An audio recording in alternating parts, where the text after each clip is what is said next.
1, 2, 1, 2. Mic check. Здорово, Митро. Всем привет. Hello, Lesney, Calculator. Welcome. We are getting...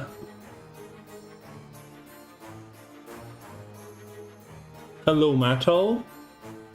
Nice to see ya. Yeah, let's have fun. We have 2 semifinals and final today.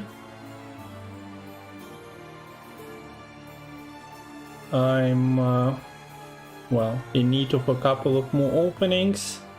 If anyone can go to YouTube and check if we are live, that would be great.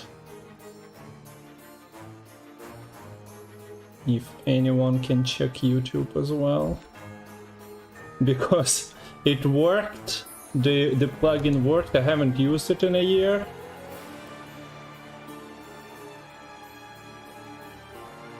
So there is apparently the live section of YouTube at the moment that is live.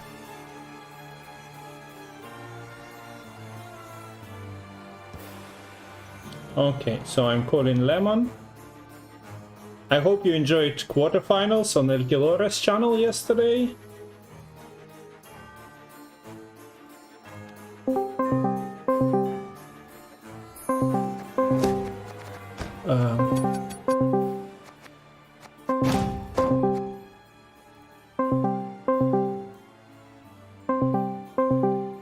Yeah, you're live on YouTube. How is the sound there? If you can just mute here and check YouTube. Hello, Lemon. Hello. Okay. First time and I can hear you. That's a new one. Usually Feels good.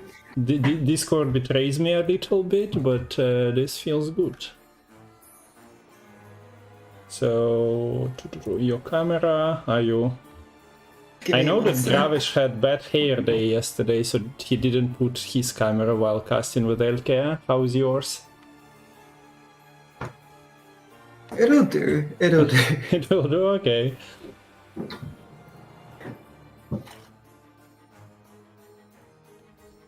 So, yeah, while we are setting up the webcam and all, we have a bracket to show.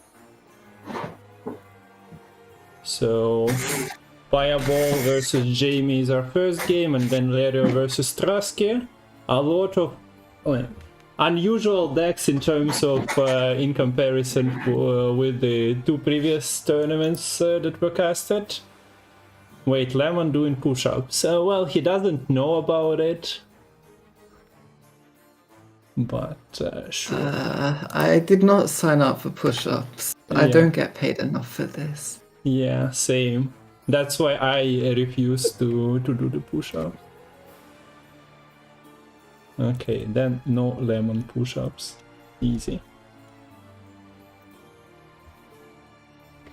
Okay, so the bracket is on. Lemon's camera is coming. We are still some 10 minutes away from the start of the tournament, so that should be fine.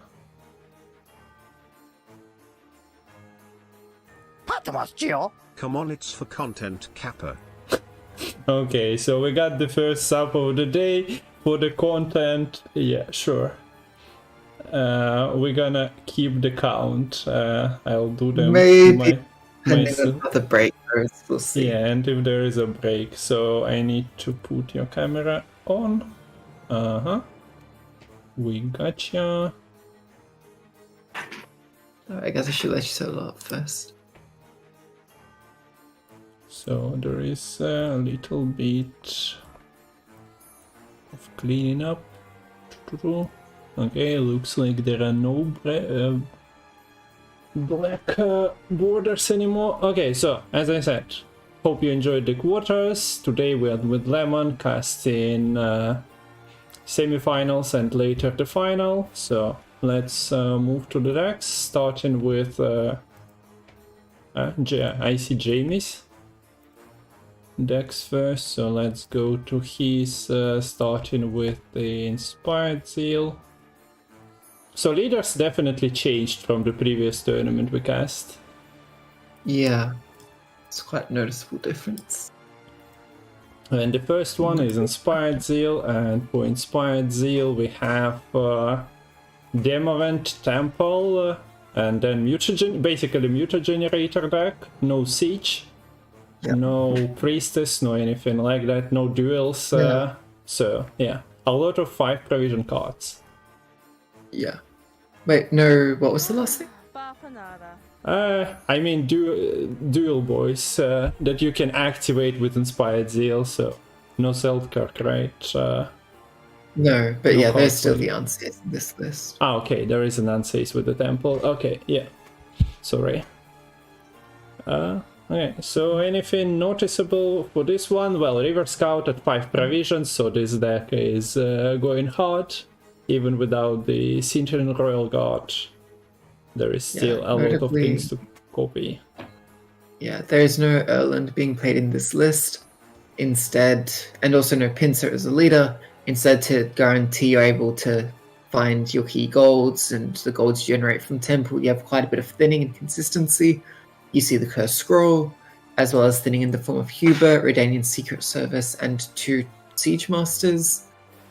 Also, the Rafard's Vengeance helps draw into new cards as well. Your Ratified Judgment also thins when you fully use your leader.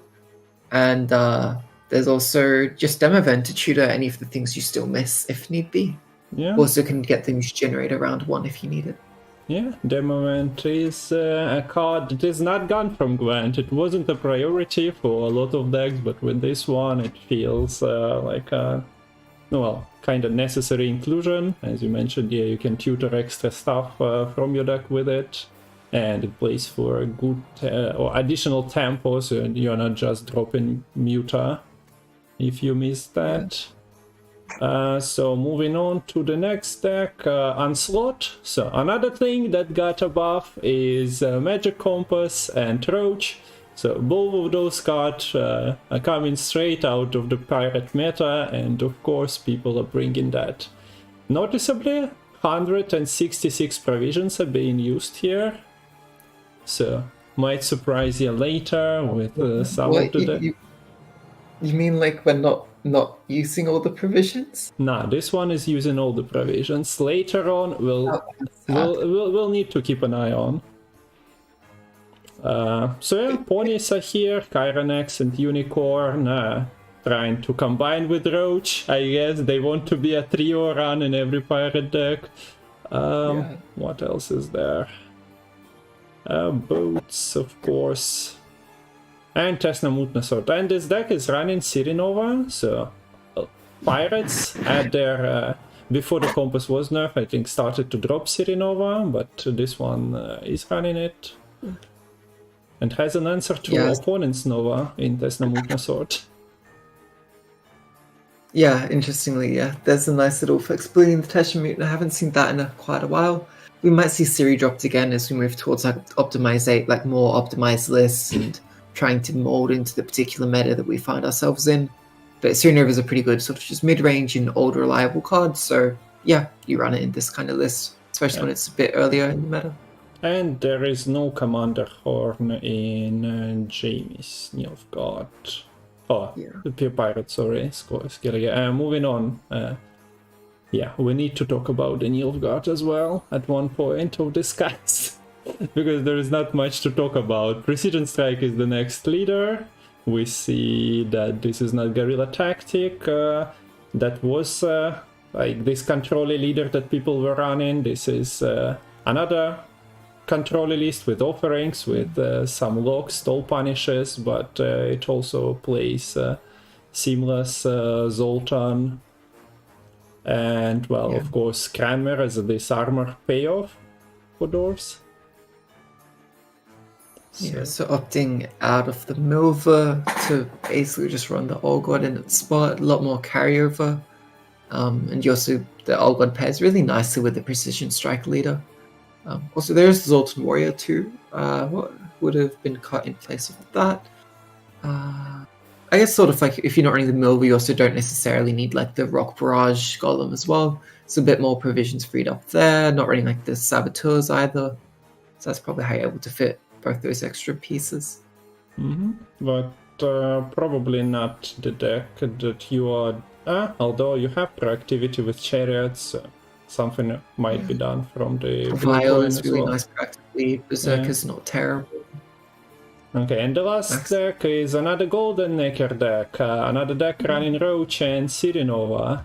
So, Bounty And with Blood Flying Money. Redanian. Sorry? And Flying Redanian. Yeah, Flying Redanian was buffed by 1 power, so a pretty nice thing, and people are testing it out in different decks, but yeah, one of them is Blood Money, where you potentially are filling your purse with like cashing in on the bounties. Kalkstein is here. Not sure how it does in the... like, you can always purify opponent Sirinova. Nova is at the moment in the meta for certain. It's also good against stuff like AQ for the triple defender threat.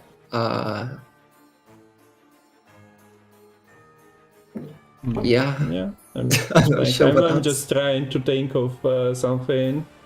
Occasional lock, why not? So this is what Jamie brought, and now let's go to Pajabol's NR. As you can see in the table, is quite popular, but Paya decides to bring Erland Shoop. So, a blast from literally a week ago. Not everyone forgot this deck. For the new cards, we see Kidvani Revenant here. So, Yeah. that's an addition. But not a big one. That 4 power, if you get it off at least once, it's already great. It's a threat, although this deck in particular doesn't really run many of those. If opponent has like a couple of answers, unless you rolled from the temple some great engines. Yeah, well, it probably doesn't live for too long at Wayne 11, but another 4 provision threat. Yeah, kind of just being played over the Margarita in the older lists because of the 2 provision nerf, 1 to Muta and 1 to Temple. But yeah. So the next list from Pirates lineup is Onslaught, Pirates again. This one with Commander Horn, has Frenzied Dow with a single Rock Barrage. So, yeah, 11-point tempo with control, and a thing for pirate decks for getting this magic compass off is a pretty nice inclusion. Run Sports like for a Toll Punish. Yeah, like if you're able to get the Dow with like pulling the Roach in the same turn, that's like even more tempo. You're looking like 15 points tempo. That's really scary from Red Coin and also so much thinning straight away. Yeah, as you mentioned, the spores can be a bit awkward from the Golden Necker, but it is very valuable to have another Toll Punish on top of the Curse of Corruption, and not one that's forcing you to use up your magic compass on something like a Tyr or a Morgvar. Yeah, moving on, Guerrilla Tactic, but not the one that we were talking about with Milwa. Guerrilla Tactics Harmony with Scenario, the whole package. Well, runs Brehen for additional control here.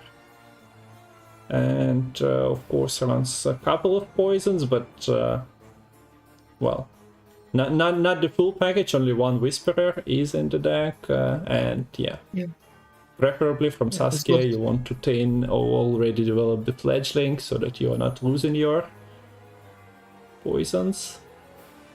Yeah, you also have the Simulson's double backup plan that can basically shut down 1 key threat from the opponent. We've seen a few plays, like say for example, it being used to deal with like enemy Erlands or Saskia is able to navigate the immunity, and also the Shiru, which can have a bit of surprising control potential. Potentially not as well, not as easy to set it up as a list running like the actual Milva, but Shiru can still get a lot of value in a list like this. Potentially boosted up with like the Mysteries or the Dana. Yeah, there is also a Miner in this list instead of, I don't know, Berserker and what else? 2 copies. Yeah, 2 copies of it, so... additional threat for that Shiro on 5, or you never know how much it's getting boosted, or is it getting boosted with Dana? So in her first form, that's also a surprise for your opponent. And you mentioned the Schrodinger's Shiro. Yeah. You mentioned the Arachas Swarm potentially playing around the Defender for Skalkestein, and Paya is indeed playing this deck. Arachas Swarm is here with either with AQ, and yeah, we don't see Acid Speed, only Parasite here. So this deck is straight up from the previous patch. Did it get any changes? I don't think so. Not really. This looks like just this like real standard Parasite version, which has been played. Like one of the earliest versions of this is just like the Parasite, and I think it's like basically the exact same. Yeah, the monster cards that got the buffs not being run in this one, no reason. Yeah. Do want to point out this is probably one of the hardest lists for Paja to get through against Jamie's lineup. If you look at Jamie's lineup, right, it's like really, really control oriented with also quite a bit of tempo to contest round 1. Like good luck trying to set up all your AQ shenanigans against like Blood Money, Bounty, Precision Strike, Square Control, and the Onslaught Golden Echo Pirates. Like, yeah, good luck, because I think you're gonna need it. And I'm pretty sure we saw Jamie basically shut out his opponent's AQ list yesterday as well in the quarterfinals.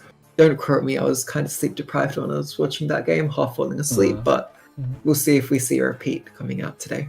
Yeah, okay, so Matol, I think you are communicating with the players in a different Discord this time around, so we are not really getting to see the communication about the start of the tournament, right? But I think the initial plan was the 3 p.m. CET, so yeah, invites should come soon. Hello, Elka, and welcome everyone who is joining. The tournaments should start soon. Waiting for the first pair of the day, Jamie versus Paya. Lemon just never went to sleep. And never rarely does, honestly. Yeah. But yeah, I appreciate you joining. And I see that the bot is already having fun.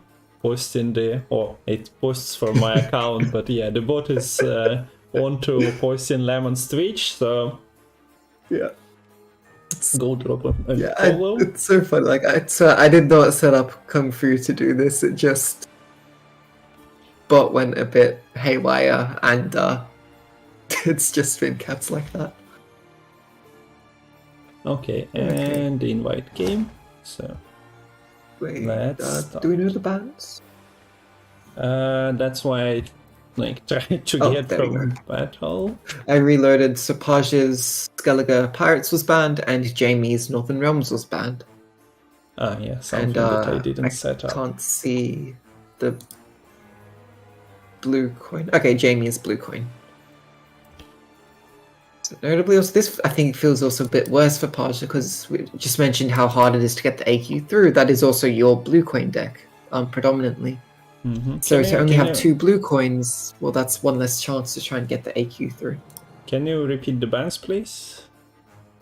Paja's Skellige banned, and Jamie's Northern Realms is banned. Okay, thank you. So the score should be on screen.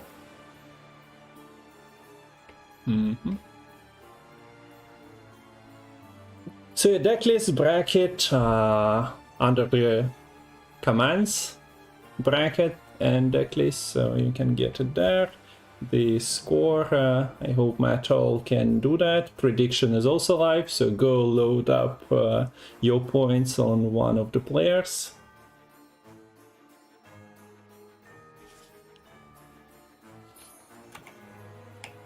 I guess we're probably not meant to predict ourselves, are we? If we're casting, that probably creates a bit of bias. Well, who says no to bias? We have an entire balance council for the bias to be thrown onto the Gwent, so why not? Are you pre-recorded, Lemon? Yes, we spent 6 hours with Lemon just pre-recording him so that he can sleep. So it's a bit of AI just interacting with me. Yeah, so hopefully my code doesn't reveal too much, like is meant to sort of perfectly predict the outcome, which is going to be all Team Other Blood players winning the tournament, because, you know, bots are also trained on biased data sets. Yeah. So I wonder what Jamie would actually take on the blue coin here. I wouldn't be surprised to see the bounty. That's a more control-y list you don't mind taking blue coin because it gives you a chance to set up your engines, particularly stuff like a Witch Hunter Executioner, or like a Menge if you really want to play hard into the round 1. Pirates and the Skoya I feel are much more red coin decks. Like, you can take them on blue. Pirates you can take on blue, like it's not as good. But yeah, and on the other hand, probably just Skoya is the most obvious red coin deck for Paja. Could see the Northern Realms sort of being played on whichever coin. Probably more red, because again, you want to be playing the AQ on blue. But yeah, what would you take here, Kung Fu?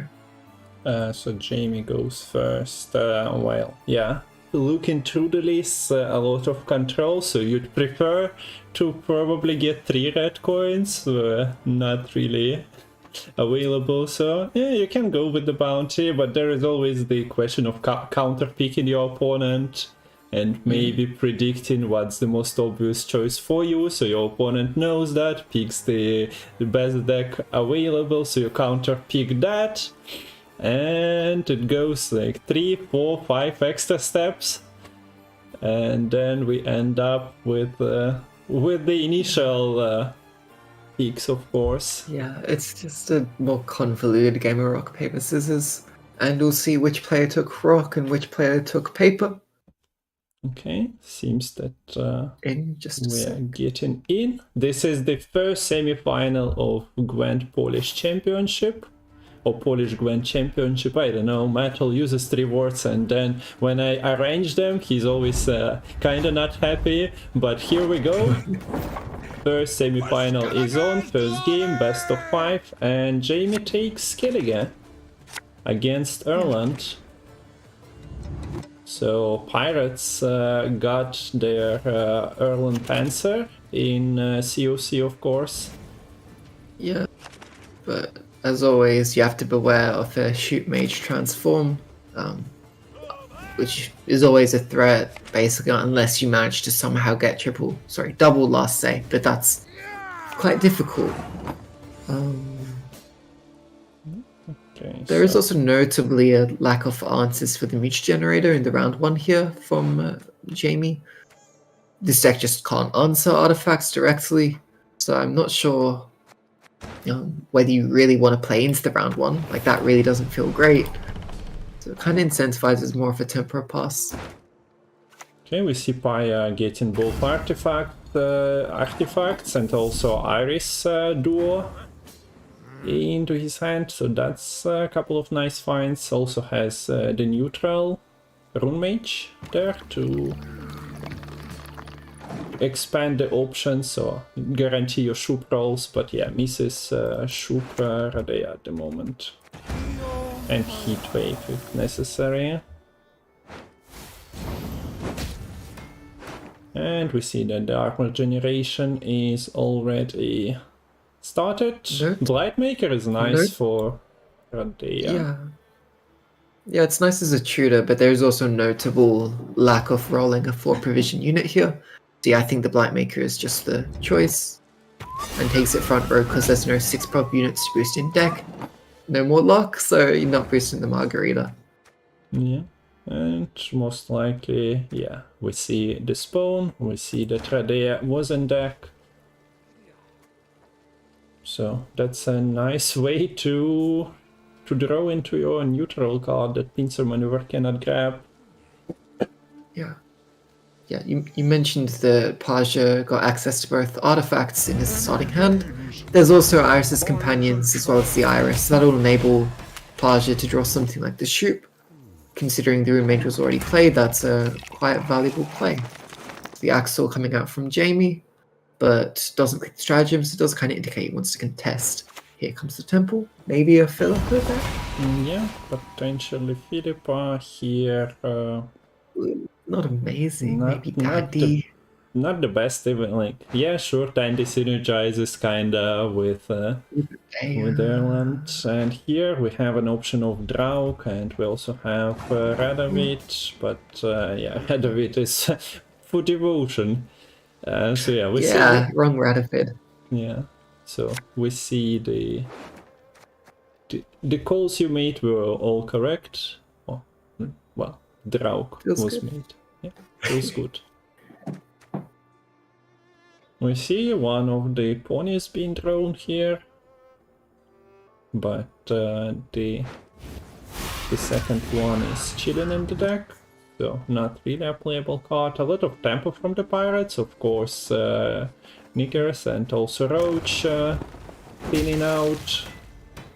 Some armor already generated on the boat, and Bjorn, we didn't really focus on that, but yeah, Jamie managed to find two important cards.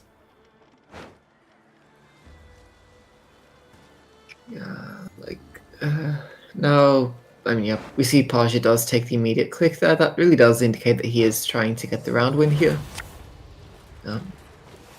And isn't that worried about the potential temper pass coming out from Jamie? Philippa, nice answer for the longship. It does hit quite a bit of armor with the remaining pings.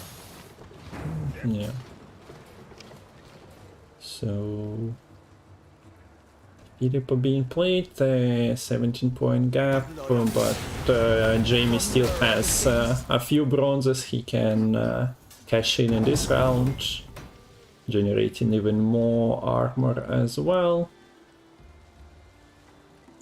Very nice deranged berserker, gonna send the front row all to their deaths through these fiery cataclysm. And this Profile Warrior kind of not looking great, because everything on the side of Pajabol is just too damaged, too dead for it to really get its full effect. I mean, answering the Kadweni Knight, it's a nice try. Of course, you're not getting the carryover, as this Revenant just generated for Paya, but other than that, you are not too sad about this. Yeah. And the problem is, the longer you play into this round, the more carryover does go into the deck, the bigger this Erland threat becomes. However, it seems likely Price is probably going to attempt to bleed to force out the Erland and the Ansace in the round 2, because otherwise, like, I don't think you could go longer round after all this carryover comes out. Of course, Erland being just the COC magnet deals with it, with the carryover after the click. So Jamie, of course, just wants to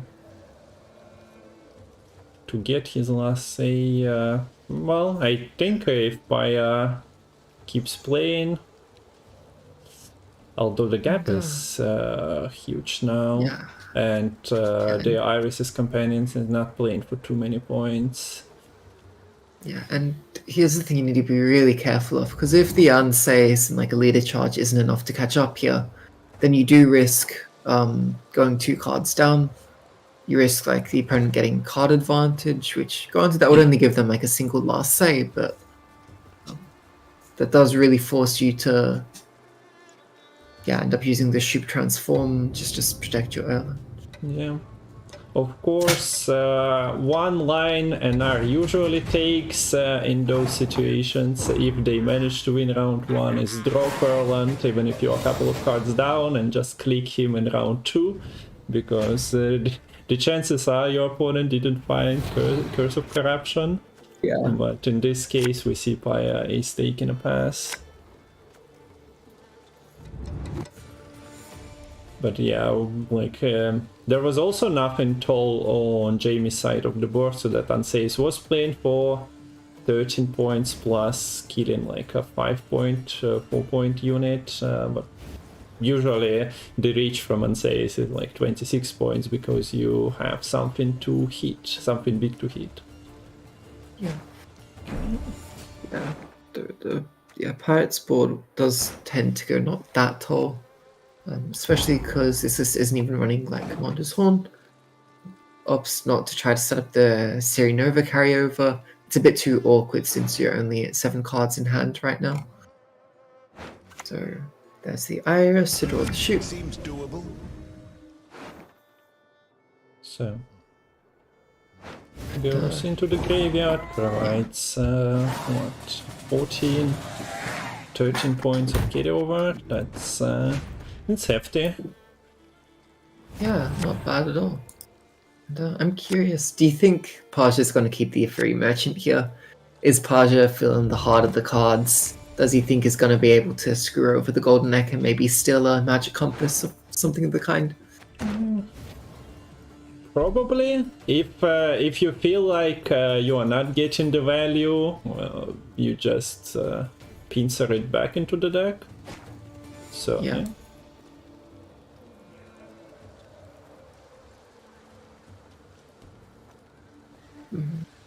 Proactivity is fun. We might see just a Rodeo to start with, going for the engineering solution. Can pair quite nicely with like the Dandelion. And Dandelion can be kind of scary because the best answer would be something like a Curse, because it's quite tall, but like if you use Curse on Dandy, you can't use it on an Erland, so that would not be a very good idea.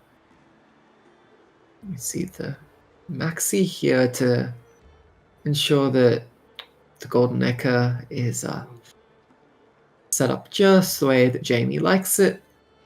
Chironex is the bottom unit, but there is Decree to gain access to the Chironex. But you would have to wait to do that after the Golden Necker because you would end up drawing into the Teshin Mutna. I'm curious if we do end up getting a shuffle there or not.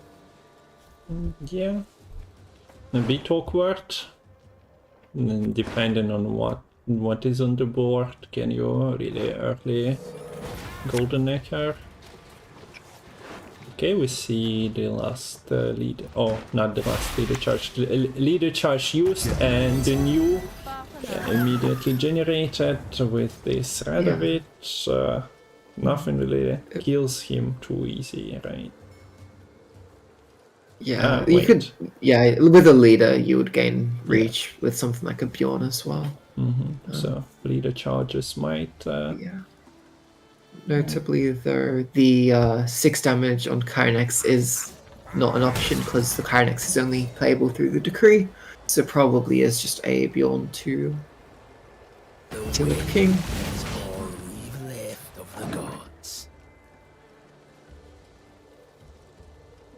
Oh.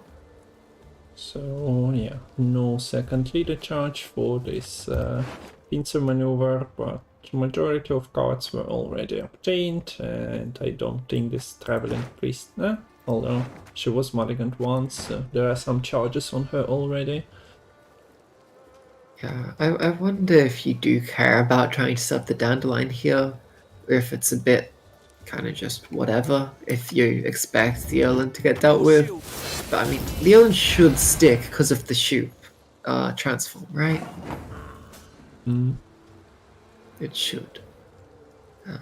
So yeah, you just see the Squire getting protected. Don't think there's a Knight to really pair quite nicely with the infusion. So it would probably just be 2 boost onto something. Draga's a Knight. Well, Ooh, that is a bit of Knight, so you can try to get another engine going here. Yeah.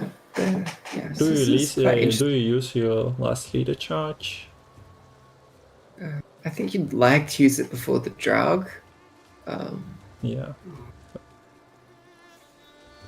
Is it Draug time now? Nothing to duel. I think you'd rather play like the Free Merchant before the Draug.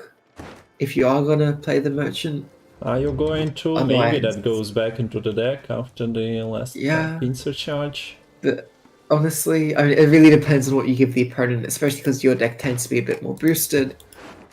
But But at the moment there are 6s. Okay, so Yeah. this is a leader charge for Danirai? No, for Priestess. Priestess. Okay. Just a moment of truth. Does keep the merchant. And box his drought targets, volunteers. Yeah. Playing around the threat of this ranged Corsair. And like, yeah. This is the thing, right? Because the Draug does kind of force you to go quite heavy onto the front row here. But that does play very well into the Cataclysm coming out from the ranged Corsair. And very nice ping from the boat to clear the shield, and Terror of the Seas takes down Okay. the Squire. Steals the ship. Not really devastating. But that's not an amazing pull from the Golden Necker Yeah. either, getting the siege support. Yeah. Wait, you can reduce the cooldown of your ship. So good. Yes. You could. Is there anything from Compass that wants seal? Cannot really come up with a good one on the spot. Ever used some fools all for a club? Ulmar. Yeah. Not Terror, True. more necessarily. That is. There is a weather though, so Yeah. so we enter the fray. We see 4 revenants created. Kind of want to deal with some of them. So Golden Necker. Might see like the 4-power one dealt with the Bear Witcher and a ping. Testament kills the 5-power one. And then you roll the And, Cataclysm on the 2. Yeah. So Now, it's quite a difference if you do get the Cataclysm or not, because Not for me. if the Revenant does live at 1 power, which it does, yeah. it can be killed to get another 4-power Revenant. So yeah, this recent buff quite impactful here. So maybe, as an alternative, could have used the Bear Witcher on a 2 Yeah, as an This option. won't be butchers, not marauders. I think it's very good for Pasha to play the Erland as soon as possible, because then you don't run into any possible shenanigans with like an Honor Guard coming out from the Magic Compass.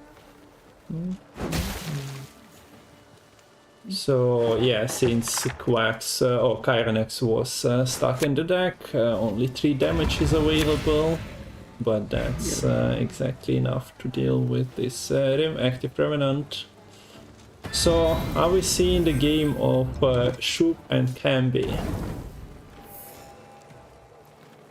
Somehow we see Oh yes, I forgot about Camby. So That yeah, does kind of while change. it's all nice and shiny and sunny for this Shoop transform, at the same time there is kind of Yes. Camby being present in the card pool from the compass. So at the moment Jamie uses his Brockbar for full value.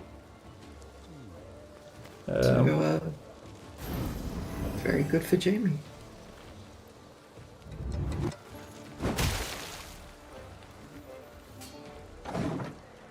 And yeah, the transform is happening now, but that means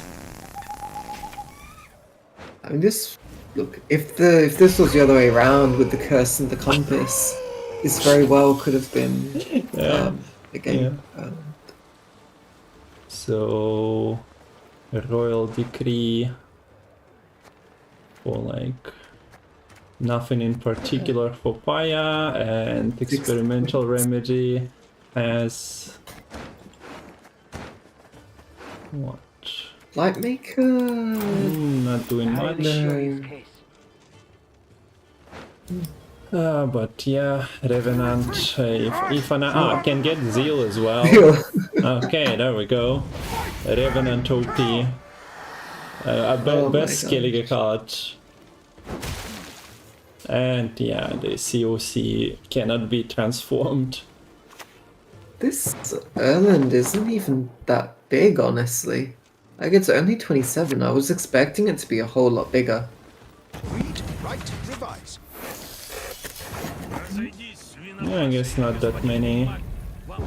Although, yeah, the Rune Mage was played, but there was a Black think- Maker and a couple of other cards. I think there was only like 2 Reach Generator procs for 4 provisions. It actually wasn't that great of a Reach Generator.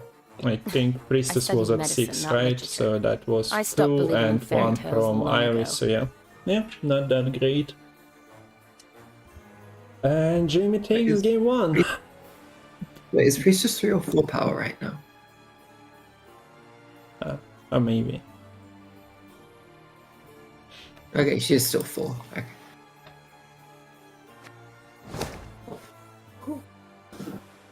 So, Okay, so the semi-final is starting with semi-final number 1, starting with Jamie's win. Gets a win with his transformed compass, but preserved the COC.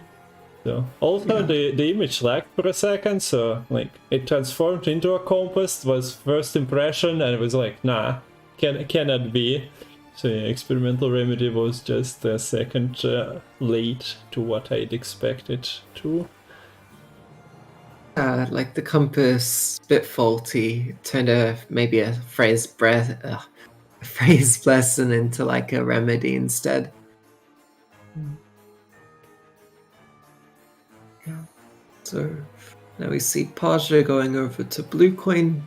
I'd be heavily expecting the AQ to come out, and then maybe the Skoya as the potential answer from Jamie. Yeah, we see I'm not good at this. Goya versus Bounty. Okay. So what do we have? We already have Saskia. Anything that gets Saskia from Jamie's list? Not really. She should be pretty safe. Yeah, should be safe. The potential Brawler edition, although not the most bountiful card, so to say. Yeah. It was nerfed, so you're probably not running that at 5 provision while having Nope. the Executioner, so... Yeah. Like maybe you could have done like a leader brawler type of play to deal with the Saskia, but even then that wouldn't have done it, I think, if the stratagem gets clicked. Yeah, you reach a bunch of coins, so... Okay, Dana does what Dana does the best, creating the carryover, so the mind games with Shiro already started, because Jamie has no idea if Shiro is at 4 or 3 at the moment. Needs to answer, of course, Blood Money is dealing 6 damage, so that's not exactly enough to one-shot the Dana.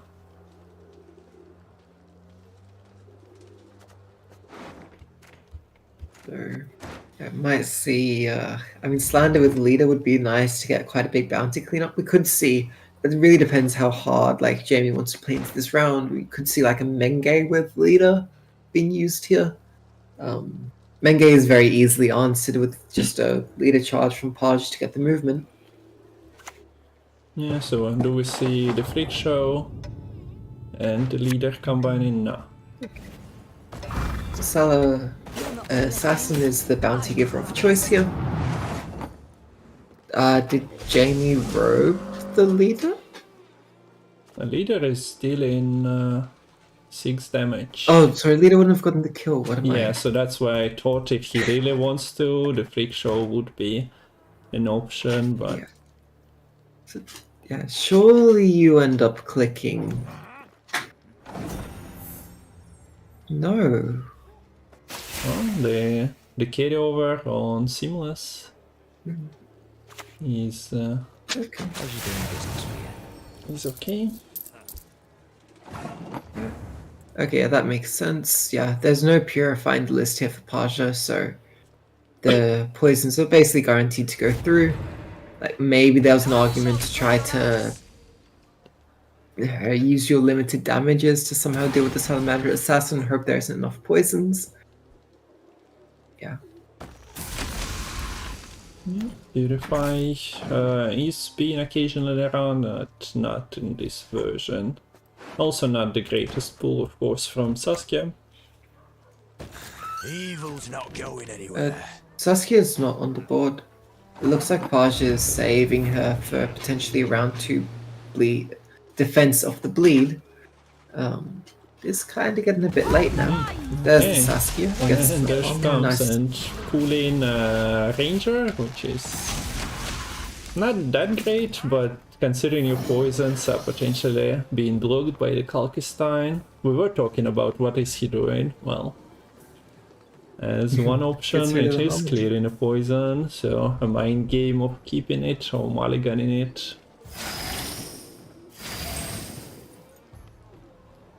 So we see the Now fluff. with this, Yeah, sorry, Yeah. go. I was just gonna say, now with the Saskia, like, you're not able to answer the Saskia. This looks quite difficult for Jamie to keep up with.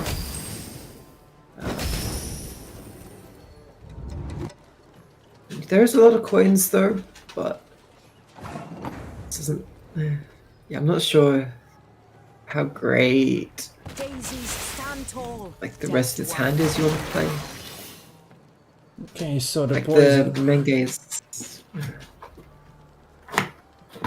Do we see Kalkstein here? Is it being kept like purifying one unit in round 3 is kinda nice, but Kalkstein himself is not that great of a tempo play. There is not many like, infusions, but there is a second Antirian. It can stop the Harmony infusion. I mean, the nice thing though is if you do play the Clarkstein, you basically stop any poisons from being effective in this round. Because if you do want to play another poison, well, the Clarkstein is there as a direct answer. Instead, opting to just play the Siri now. Yeah. Kid over is sort of safe. Your next move shall be your last. But there goes your spender. Yeah. Like the fact that you don't spend there, I think Jamie just wants to get out of the round. Probably just setting up the Siri to preemptively have a bit of temper to defend if Paja tries to slam the scenario and start a bleed. Because if you are able to actually get the first say going into round 3, that can be very scary if you're able to stick like an Executioner and a Menge and all that kind of good stuff. Particularly if you have a Candle to actually play in the round 2 here to protect a bit against the backup plans coming out from Simless. But the Candle is conspicuously missing, the Golden Necker is conspicuously missing. Mm-hmm. Yeah, so let's see how good of a drawer Jamie is.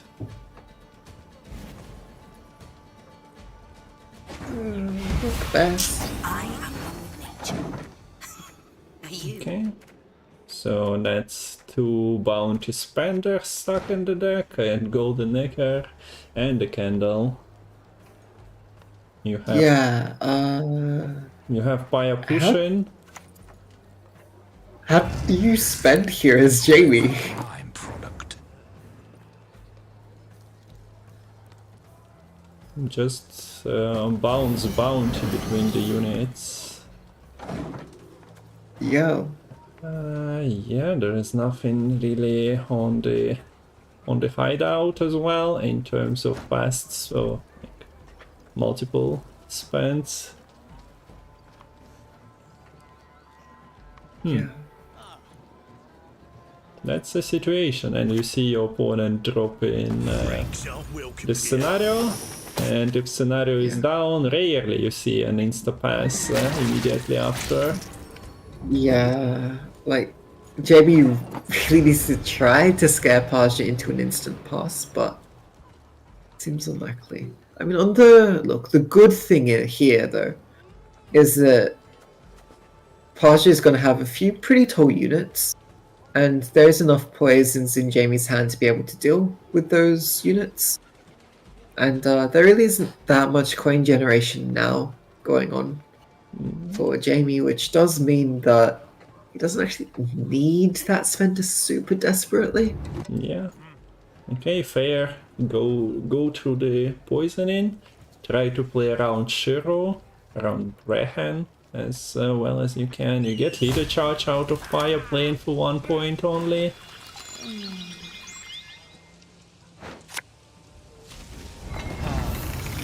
me right hand for marinated herring. So there is a dwarf that you don't really need. An elf. Playing for a couple of extra points if you go all in. Also, once again, puts some pressure on this ever-changing Shiro. Because Jamie at the moment, has no idea. If Shiro is being moved, then, well, Sentry was potentially on range buffing it up. Yeah. So, okay, Shiro at 6. There is a scenario, oh wait, no, right? Shiro's getting buffed Yeah, now. so Shiro is at 5 on deploy. And Oh, no, 6. It's 1 boost for each category, right? yeah, sorry, on 6. Yeah. He's a bandit. He is a bandit. Been a while. Yeah, triple thanks. So he's at 6, and we see double kill. But the poison has been transferred already. So Yeah. it would have been a nice card to have if you wanted to poison another tall unit, if you are just postponing, but it's also fine because there is more poison coming from Jamie. I quite like this location here. Having this order floating does provide quite the threat if Pasha decides to keep contesting.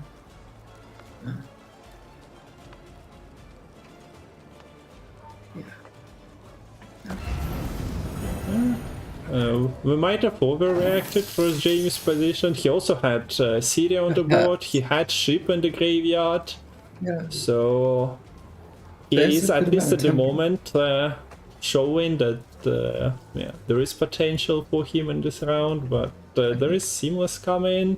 Depends on what categories on those elves he rolls, what elves he rolls with categories. Depends on the Brechen value. And I think the answer to how do you spend is you just use these failed experiments. Yeah. It is slightly expensive at 4 coins needed to get another poison through, but ensuring you actually do have that big enough coin bank to do so, able to deal with a few of the more problematic units coming out from the partial side. Streets of Dawn. That clear. Yeah, so decides to buff the boat. And decides to You don't move want the to poison. go. Backup plan. Can it show a Purify Elf? At 2 centuries, you behaved like you were Yes, it barely can. one. Yes, it does. Yeah. Look. There isn't any Purify in the main deck here Yeah, but for the side Pasha. deck. But backup plan exists, so there you go, there's a Purify now. And this means this poison can't necessarily be finished off that great from the morale. What you can do is you can play the morale after the final card is Yeah. played from Paj, and that will be able to go through uncontested. But it's a little bit awkward.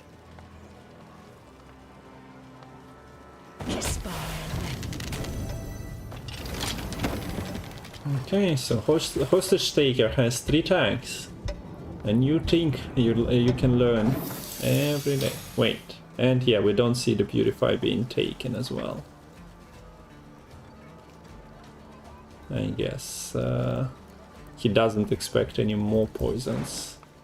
There were fish stacks. To be fair, like maybe the thinking is also if like Paja is planning to go all in here, which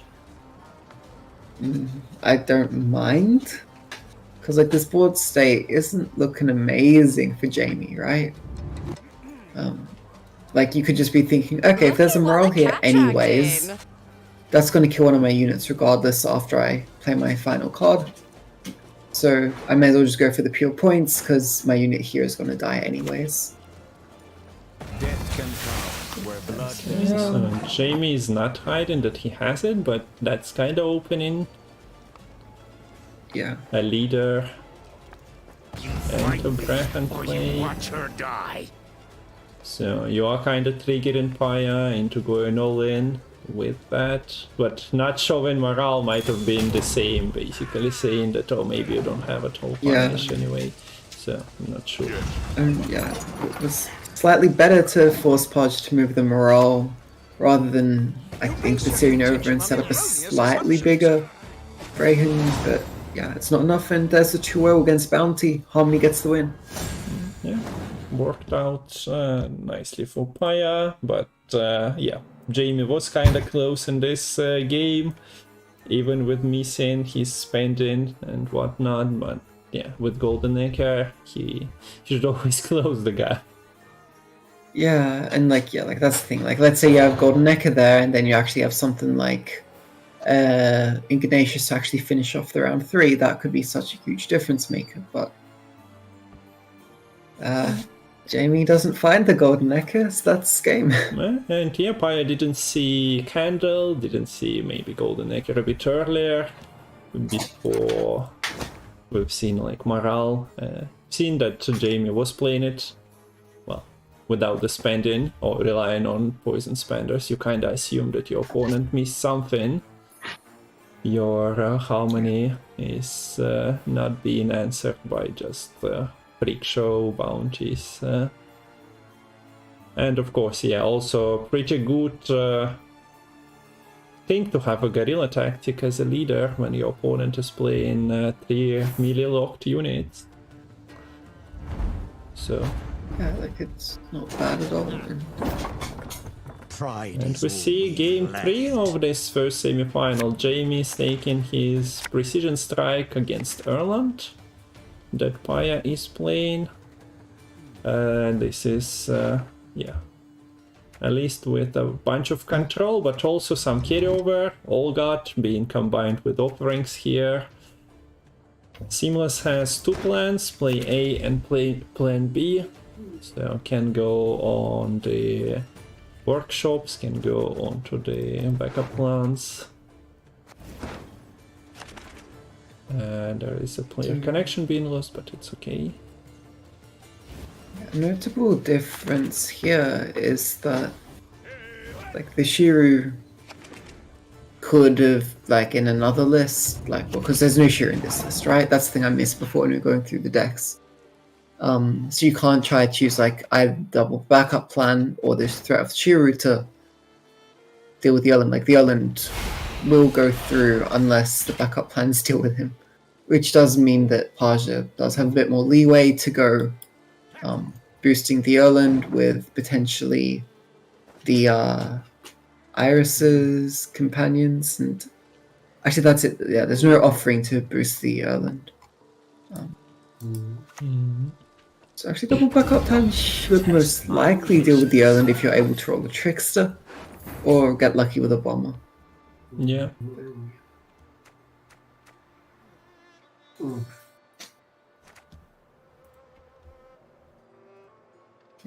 There's also Curse, which with last save could be quite nice. Locke just dealing with the Radovid here. You don't really want to sink 6 damage into this body right now. It's just not ideal.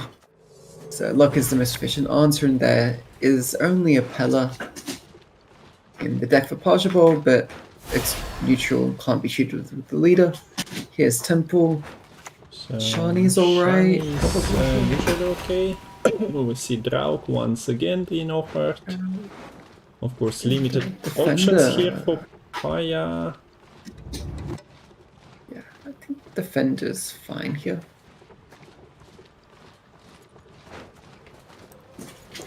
I didn't pay enough attention to Jamie's mulligans, but having the Armorer's Workshop kept in hand here likely means that he is planning to go for the double backup plan from the Simless. Yeah, we do see the... Oh, Baron actually taken. So Baron, Draug, and Shani coming out from the temple. Yeah. Baron is good against the boost from the Dennis Kramer in the workshops.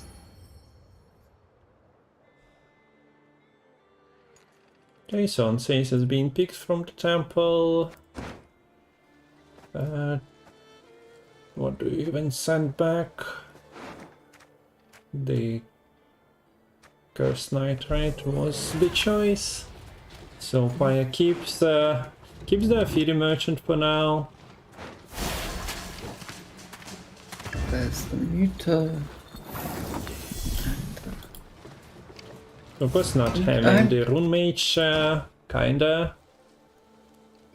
not good for the temple, but rolls were pretty decent nonetheless. No bacon bits, no butter.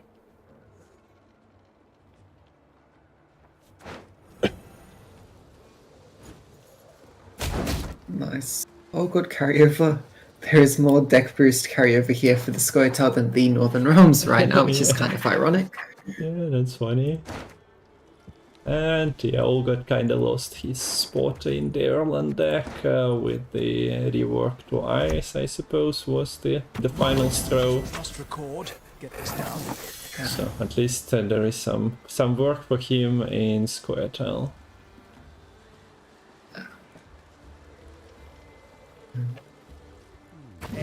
I'm curious if Jamie would have opted to deal with the Muta Generator here or not, if there was access to the Heat Wave.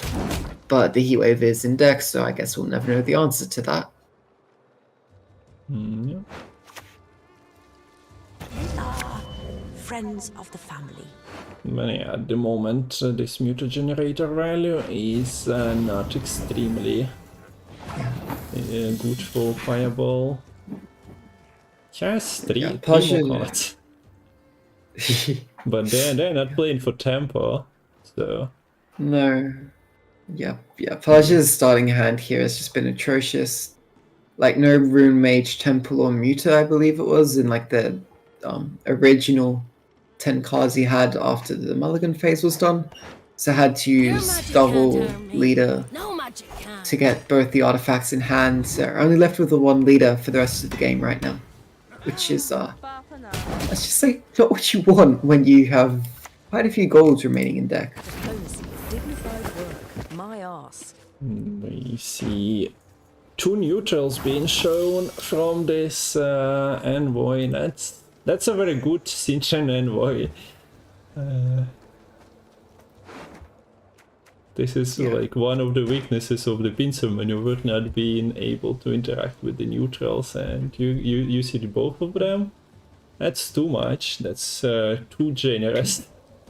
But yeah, too lucky. I mean, it doesn't matter if you see two of them because you can only click on one of them. Yeah.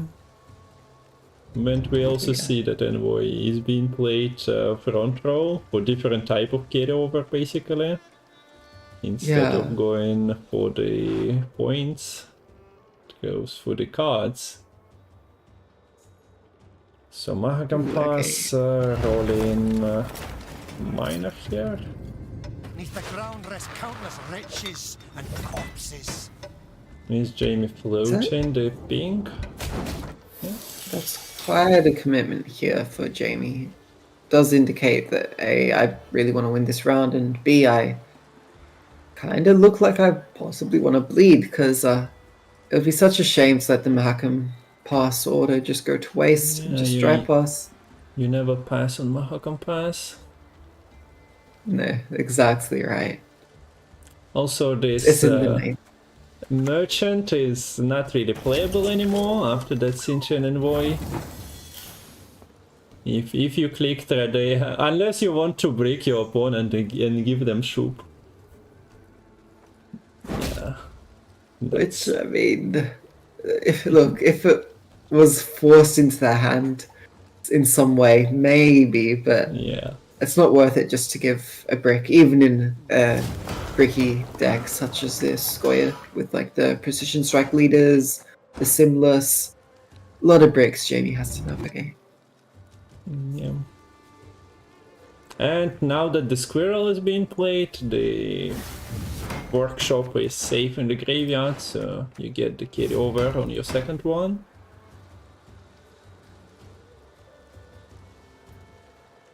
Provided you do draw it. Because, yeah, like the Neuromancy hasn't been found here for Jamie. There was the Maxi played, I'm not too sure like what actually happened with that. But Yeah, I also didn't really register that. Okay. So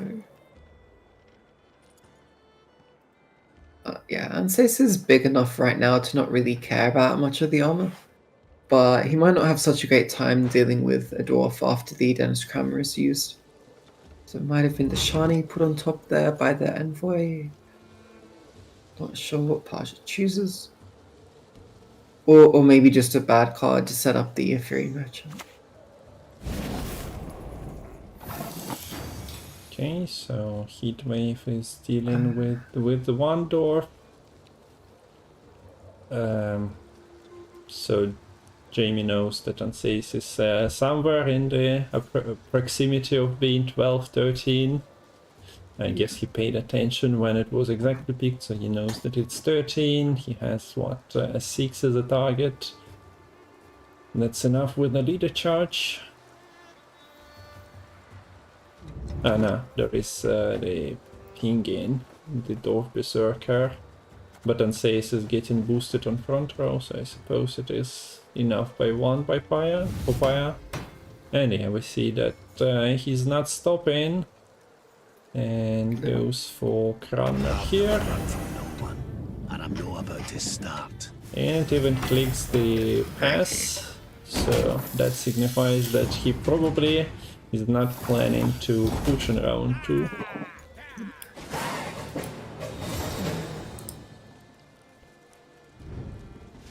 Gets the round win, gets the last say. Since you're not against something like Golden Compass. Magic Compass? Golden. Yeah. Magic Compass. Magic Golden. I always mix those up. Yeah. Because actually, yeah, there's still the shoot transform, so you're not able to potentially cheese your way around a shoot transform.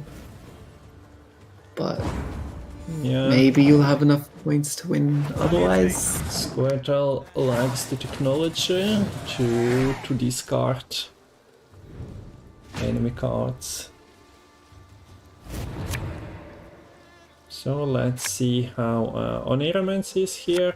Backup plan is your mulligan target. Seamless is also coming into the hand, freeing up 1 extra mulligan if necessary, but looking at it, yeah, Jamie's not risking, I think, breaking backup plan. Let's give up now. Yeah, so Heatwave is likely the Neuromancy target here, and able to gain access to everything that got boosted by the old gods, so that's quite nice to see. So that knight getting some hand buffs is very nice. Way to avoid the offering on it. Boosting exactly over 4.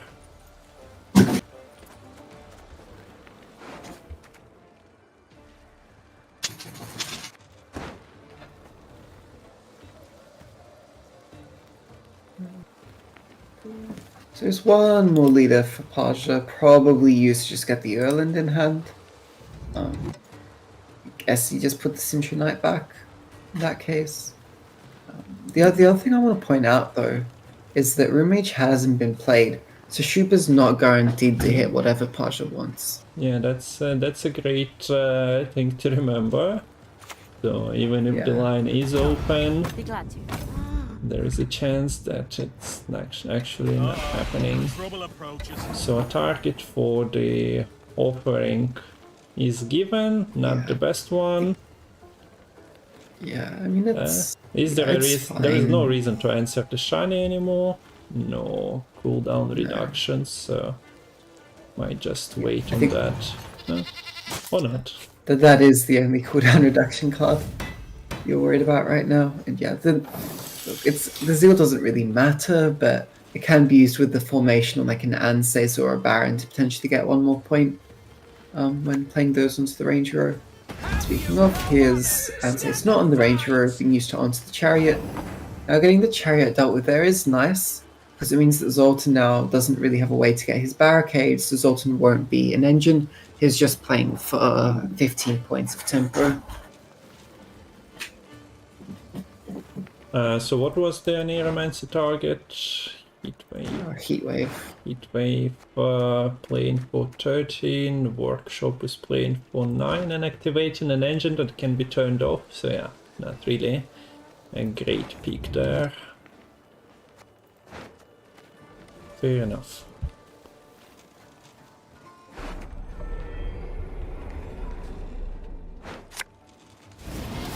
So yeah, we see the heatwave coming. Even if Jamie knows that there is no Viraxes because of the temple rework a couple of months ago, just the best value he can get from his deck.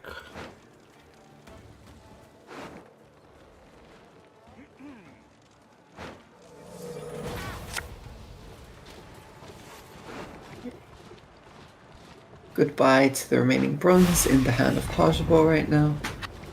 See a bunch of golds now. The Erlen has immunity. Nicely timed though with the Redanian Knight boost. The Grace coming through takes the Erlen up to 6. Does make it safe from potential Trickster roll on the second backup plan. Let's go and see what bombers can do if Jamie ever sees one. Yeah, Go I think for that. Right. There is no reason not to. I mean, it makes your curse worse if you miss, but I think you just have to assume that the opponent has the Shupier to, not.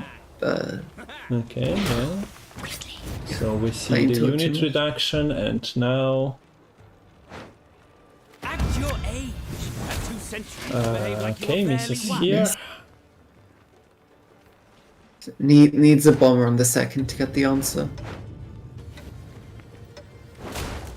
And misses Misses the again. bomber on the second one, so Erland is going through. We are the eyes of dog. And no I guess there was Trickster. a bit of roping. No Trickster, no bomber. Baron playing for a bit of bleeding value. The boost is kind of nice. Granted, there's only 2. I mean, power for you're this, you're right? cashing in your vial, right? Yeah. You cash some of the vitality that you were missing. Although, does it even make Yeah, I think sense? it's maybe like one extra point you kind of get by getting the cancel through. There's the Drought. There's 2 At Revenants the now. same time, there was only 2 bleeding going through, and you get 3 vitality.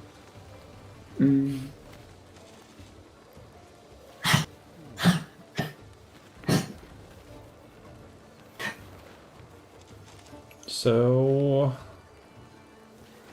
yeah, very good COC in hand, very potent. It would be a shame if something happened to it, but as you said, Rune Mage in the deck. Significant lead here for Pasha. But you look to be an honest Yeah. man. So Help us. what's transform rightmost into a random special card.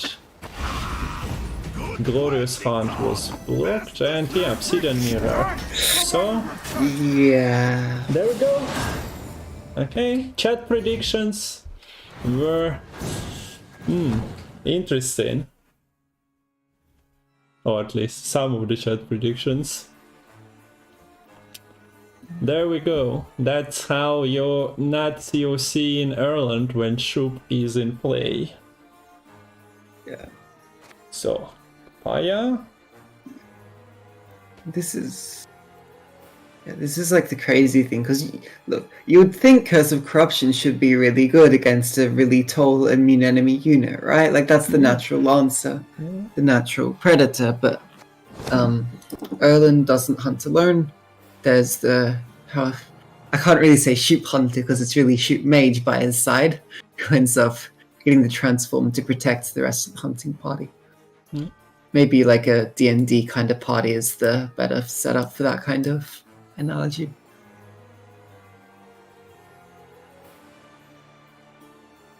So Now, pretty standard Shoop COC interaction. Didn't succeed in the first game, turning onto the magic compass instead, but this time around, yeah, it works. So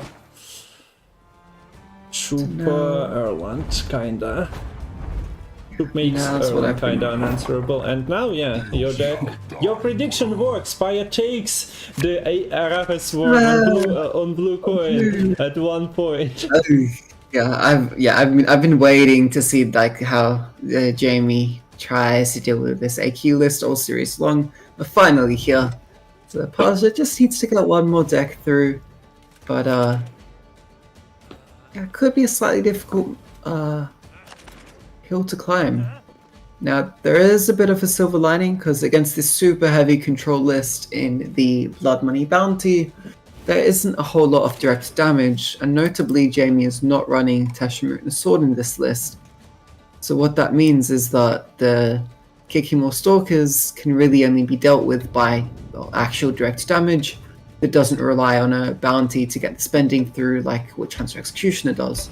What that means is Jamie can use Leader to deal with Stalkers, or can use the Horson's Freak Show to deal with Stalkers, and that's basically it. So there's also not really a great match for Arcane Tome half of the time, with all the poisons, bounties combining. Of course, you get to play your missing cards as well, but occasionally there is a situation close to overturning from both sides if they continue clicking the tome in, say, round 2. So ordinarily you might want to go for the AQ defender, but knowing that the opponent has Kalkstein, I don't think that's the route you decide to go for, and that's why this bounty is quite impactful, because like you don't want to eat this defender with AQ because you want to be copying something like an Ida, but that does mean that this is quite a nice kill offered up with the poisons for Jamie, and even potentially a whole lot of over profiting. So we might see, yeah, I mean, it would suck to use a fist tech here, but it might just be the play.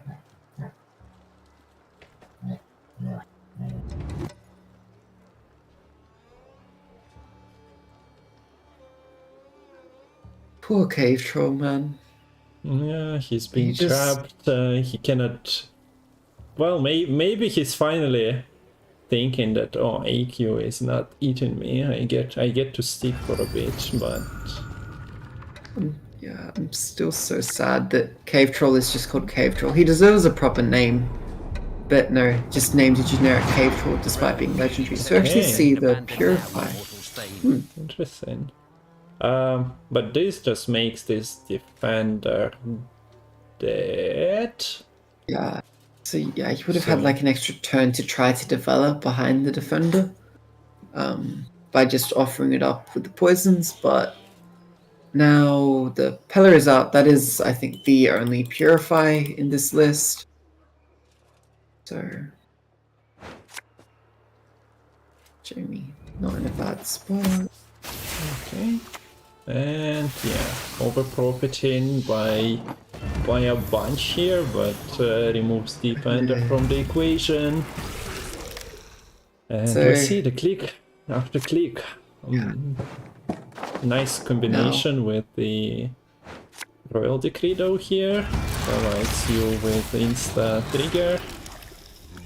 Yeah, I think this is a bit of a bait by Paja, giving Jamie the option to click the term.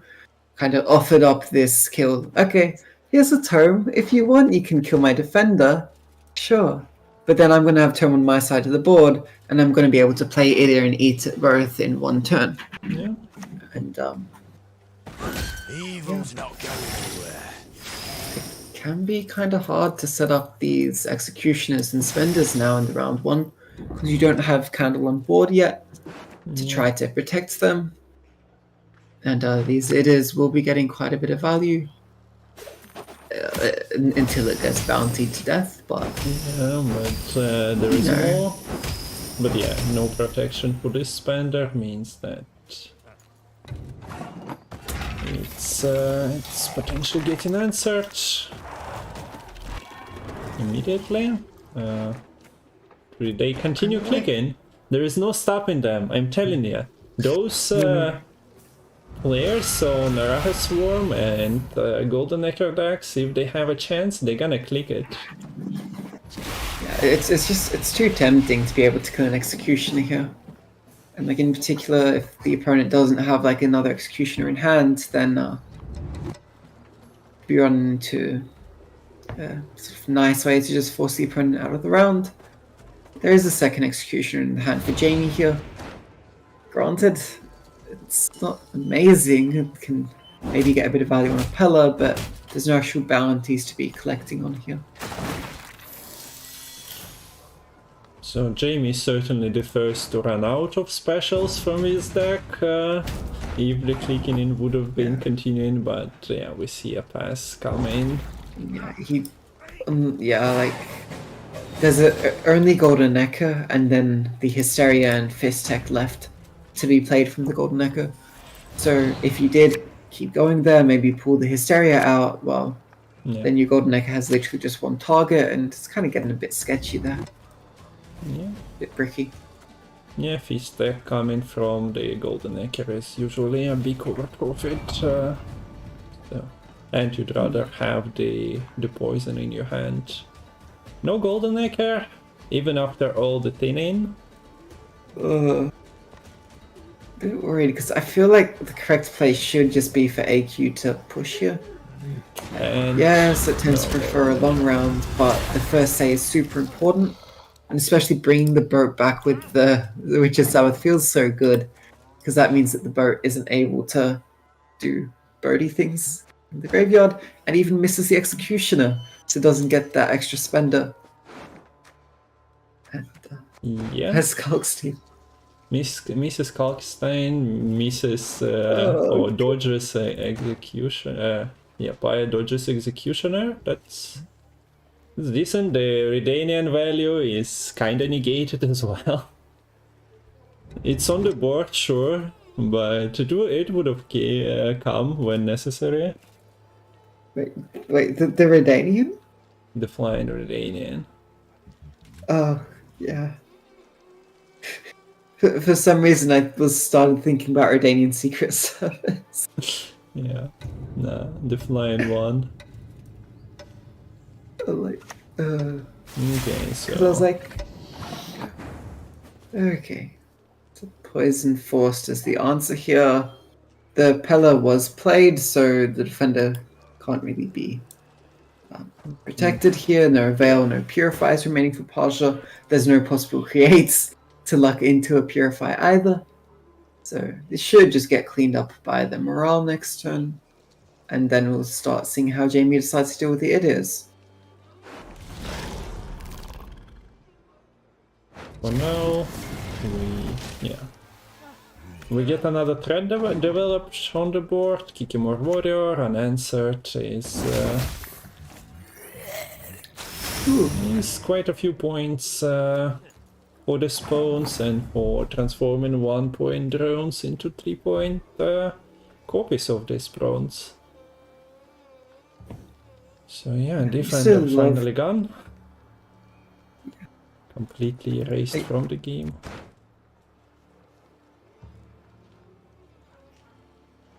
Yeah. Killed while it had doomed to the depths of banishment. So Ida being used with the click there to set up the Kikimor Stalker, can protect it with the spontaneous evolution, and what that really means is that probably force out a leader Yeah. because there's not enough coinage for the freak show to get much value here. Yeah, Jamie's leader is at 8, enough to perfectly finish off this Kickmore Stalker. And then maybe just take a chance to develop. I mean, I'm curious if you just go for the It Is instead of the Stalker here, but that feels a bit off. But this is the point where you either just decide, okay, I'm either gonna kill as many Stalkers as possible, or I'm gonna kill as many It Is as possible. You either limit the sort of payoff with the Stalker charges, or you limit the number of ways to get spawns in the first place. Yeah, developing Candle is nice as well, but yeah, there are like engines doing engine stuff on Paya's side of the board, so... I say slow, but I don't see AQ passing here at all. Yeah.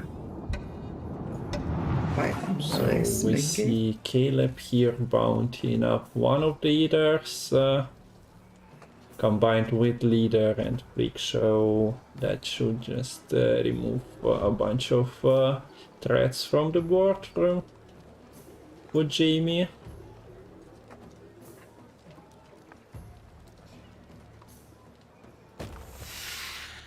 But before that happens, all the clicks are gonna be done, and we already see the value being generated on this friend warrior.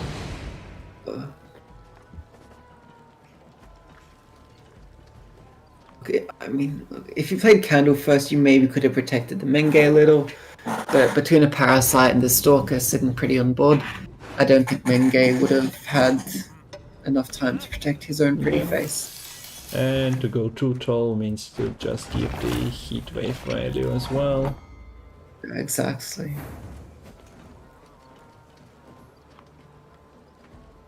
No, Jamie is in no rush, it seems. And now, how do I like this Menge into the Candle?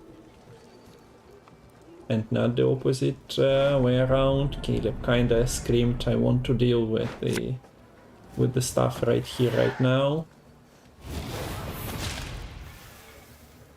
Yeah, the friends are growing.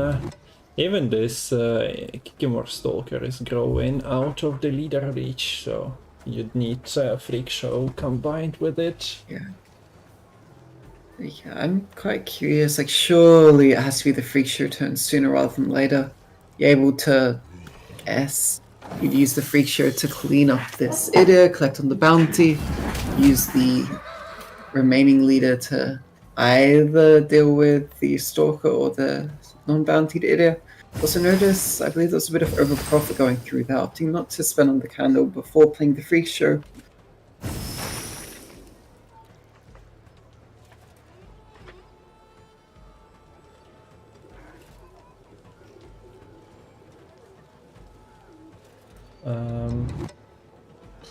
Do you try to...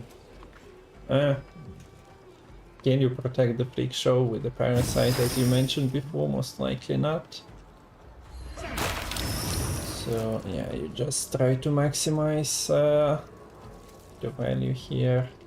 That's your leader reactivated for 1 damage, yeah. And we see then this Kikimor Stalker is still alive and active. Jamie ropes out the buff. I was assumed that the last one on the Flander Danian wasn't really an intentional. It's not the first time we're witnessing Jamie roping out.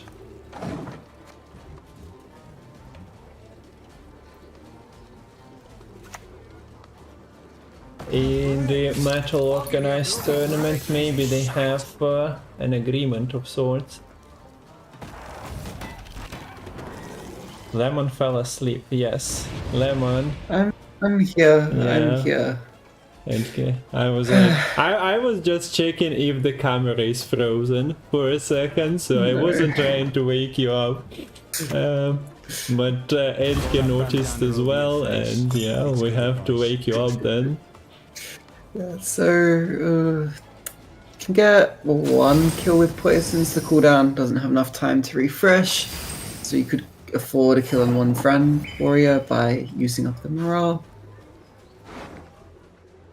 It's also, even if you're not able to secure a round win here as Jamie, it might be enough just by bleeding. It's not bleeding, but going quite deep into round 1. You force a shorter round 3, and you don't give the AQ and the glass enough time to really set up enough kills onto your side of the board. Yeah, at the moment it's a story of Jamie missing his golden necker in this series as well. And falling, what, 50 points behind, going against the multiple engines. Paya has pretty nice play, while Jamie is playing for round 3 at the moment, where the Sirenova is not really doing much in this round, providing only 8, and yeah, there is no stopping Paya. Engines getting more buffs. Yeah, this is looking very too early. Morale would kill Glossy actually, so yeah, but the Paj needs to respect. 2 Brand Warriors gonna be humongous. Oh yeah. And yeah, if you kill the Glossy, okay, well the Van Warrior is bigger than the Glossy anyways, so you only get one more kill, and then this Witch Executioner is just a sad finish. Yeah, even if you have like a golden necker here, the gap is wide enough, but yeah, Jamie plays it a bit different if he has access to the tutor of 3 cards. So this is it then for Paya, or for Jamie, and Paya goes into the final that happens later today. Yeah, so Paya very wins. well played GG. there. Paj approached the matchups very, very well, and managed to show how you're able to still be able to do your own thing, even against a very, very control-heavy lineup. Yeah, and in this last game, he also did the thing with the Arcane Tome. I mentioned that it can backfire, but with Royal Decree in deck, it actually played very nicely for him, allowing him to set up those Cedars for round 2 as well. Well, the final will be after the second semi-final, so we know that much. Yes, possibly like an hour and a half from now, as you might expect. Yeah, but this is Lerio playing, so we have no exact time on that. I'm not sure how fast of a player Truzky is.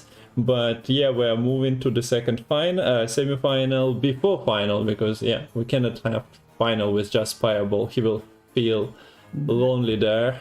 Next match is starting in 15 minutes according to Matol, so you get your first goalpost chat. 15 minutes is where we are starting. To be honest, yesterday Lerio was fast. Okay, I see. So, Okay. there also might be just a trio, one side or the other, and that also kind of makes it fast. Yeah, I'm gonna go make a tea to jumpstart myself. Yeah, okay, so let's take a break. We all appreciate you joining us in this late Australian hour. So, okay, I'll also take a small break and grab something to eat. So we are moving to the second semi in like 5-10 minutes, looking through the decks. But yeah, take all the time you need. Take a nap. Good night. Okay, so if Lemon doesn't return, we know why.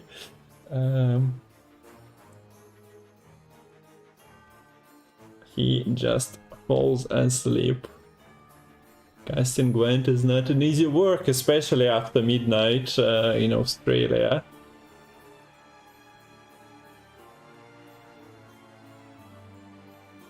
But yeah, as I mentioned, I'll also gonna go take a break. Do I leave you with this one? Yes. there are no matches or bracket on this one, but you can get bracket through the exclamation mark bracket.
Zutta!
Okay, so I'm back.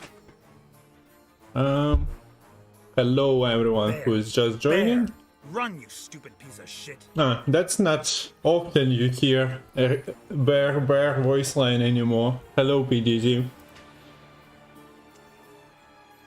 But yeah, that's why we had the 1 sub 5 push-ups thing. We needed to make Lemon going for doing push-ups and actually waking up. It all makes sense.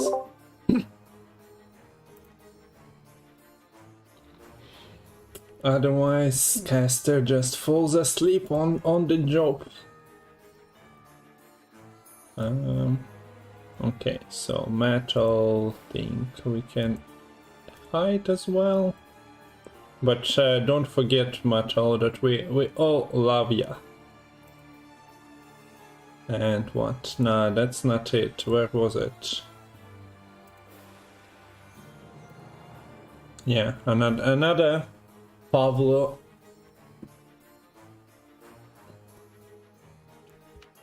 Every time poor Lemon passing at insane hours through. Hello. Hello. I need to bring your camera back to. There we go. Back and I'm feeling energized. Very Let's do energized. this. Let's go. Then we have the second series. It's gonna be, well, bracket, Lerio versus Truzky, exclamation mark bracket, exclamation mark deck list if you are interested in those. We see the decks here. Lerio playing Rain, Hidden Cache, well, Force of Nature Leader, but that's not exactly relics, is it? And then Inspired Zeal. NR, well, Truzky is opting into the Pirates, Araha Swarm, Guerrilla Tactics, and the Knights.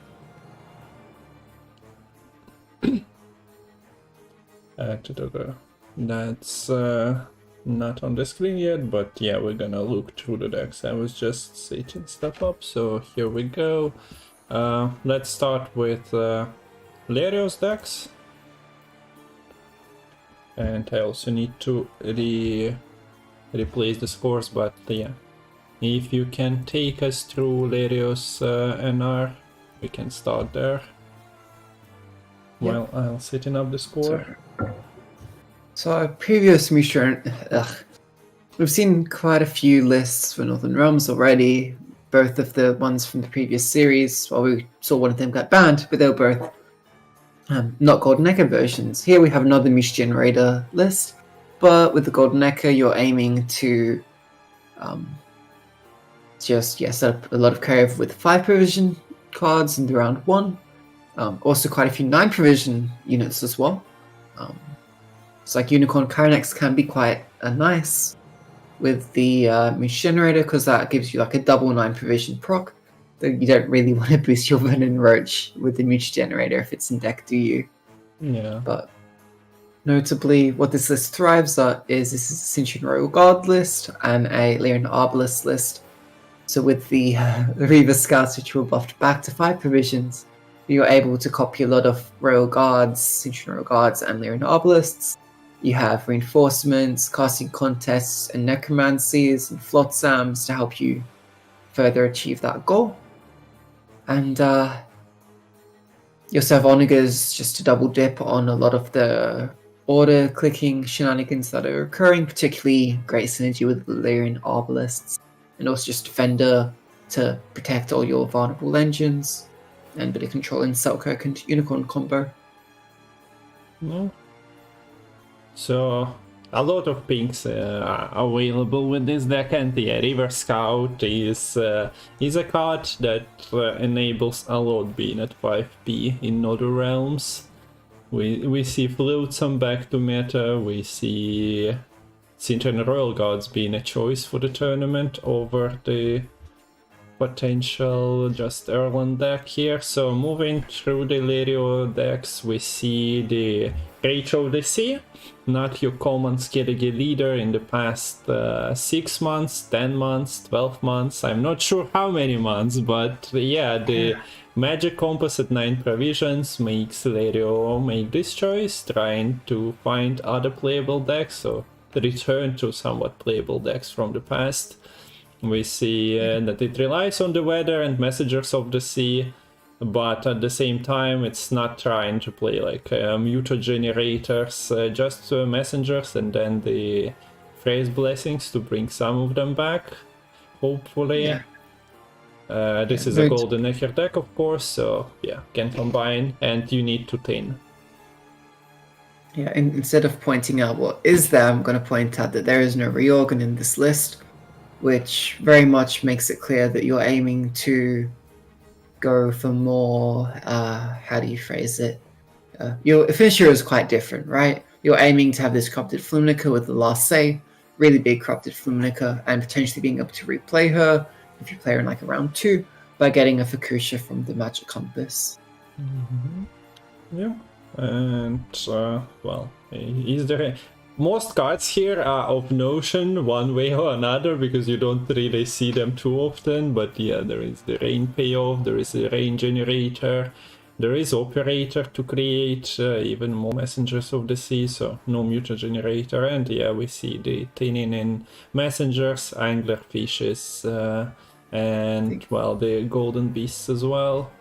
And Curse Scroll is the choice for the stratagem here, for the consistency, I guess, for enabling your operator and also finding those golden neckers. We've just seen Jamie kind of fail at finding his big card 2 times in the series. So moving on, Force of Nature, what can you say about that list? I was surprised seeing that yesterday. I'm excited. I'm really liking, like, Nanostark Seeker is a snow, which, like, look, Primal's like the first deck that I really played a lot of in Gwent. It was the first deck I took to Pro Rank with, like, old Gurney. And, like, I'm so excited to be seeing this Strive scenario being played. So you have a lot of, like, sort of tempo coming out under round 1. You set up your Thrive curve nicely with, like, Neckers, Andrega Lavas, Cursed Damsels. You have stuff like Fiend and Necker Warriors, cheap bronzes to proc your Thrives, Orchid Mantrap, very, very versatile. And then you have a very, very powerful and scary combo to, in like a round 2, push to like a round 3, in the Caranthea into Koshe, as well as to scratch a lot to get so many spawns off Andrega Lavas with Koshes. And in addition, bit of control sprinkled in with the Toad Prince and the Lord Riptide. And Regis shows up as well. Can be used quite nice with the Ozreal to negate a lot of the downside you would otherwise get with him banishing your top 3 cards. And then, yeah, I haven't actually mentioned it much, but the Nanostark Seeker is a very, very potent tool, being able to just potentially boost the units that you play by 2 points if they wouldn't have procced any Thrives. And, yeah, I can just help you secure a round. Yeah, you need to finish up quicker. You play a couple of units per turn with the Neckers, Larva, so your Mount Art is a pretty decent finisher as well. So, an interesting deck, and I'm happy to see that in action, and I'm not even sure how much time we have left, but we still have 5 decks to go through, so moving to the Hidden Cache. Speedrun.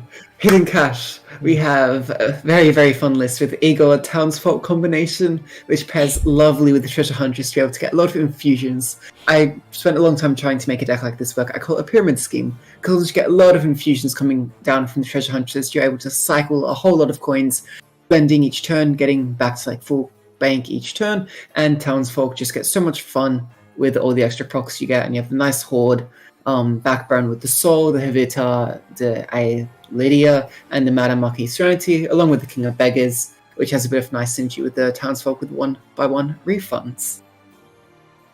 Okay, and done. Okay, chat excited with you speeding it up. Very, very nice job. But yeah, yesterday I've seen this like I actually went back and rewatched some of the gameplay here. Pretty cool combos you can set up with it if your stuff leaves, of course. And if your Eiger, your treasure huntresses are getting killed, well, you are kinda in trouble. But very inspired lineup from Lerio, I must say. And now moving to the Truzky's list. First one is the Knights. Pretty standard list, but yeah, with the addition of Regis Bloodlust that was tried out after the Regis rework. Yeah. Notably, yeah. We've seen a similar list to this before. I think Pepe Smile played it in a previous Winner Takes All tournament. But the one provision buff to the Amphibious Assault is actually quite meaningful in a list like this, because it actually allows you to run the Regis Bloodlust as well as 2 copies of the Damned Sorceress. Whereas previously you could only run 1 Damned Sorceress, which was not as great. Yeah. And we've had the invite, so I didn't see Matol mention that he is kind of doing that, so hopefully everything is working, but we have to get in, so... Remaining list is the -10 provision pirates from Truzky, running a lot of interesting text with the Wolfsbane, the Xavier Lemons, the Tempest.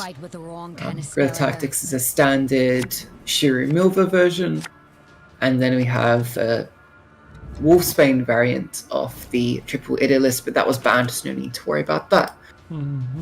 Okay, and we are in the first game, Hidden Cache, going against the Guerrilla Tactics Shiru Milva. So yeah, I mentioned that if your engines and your pieces are getting killed left and right, you are in trouble.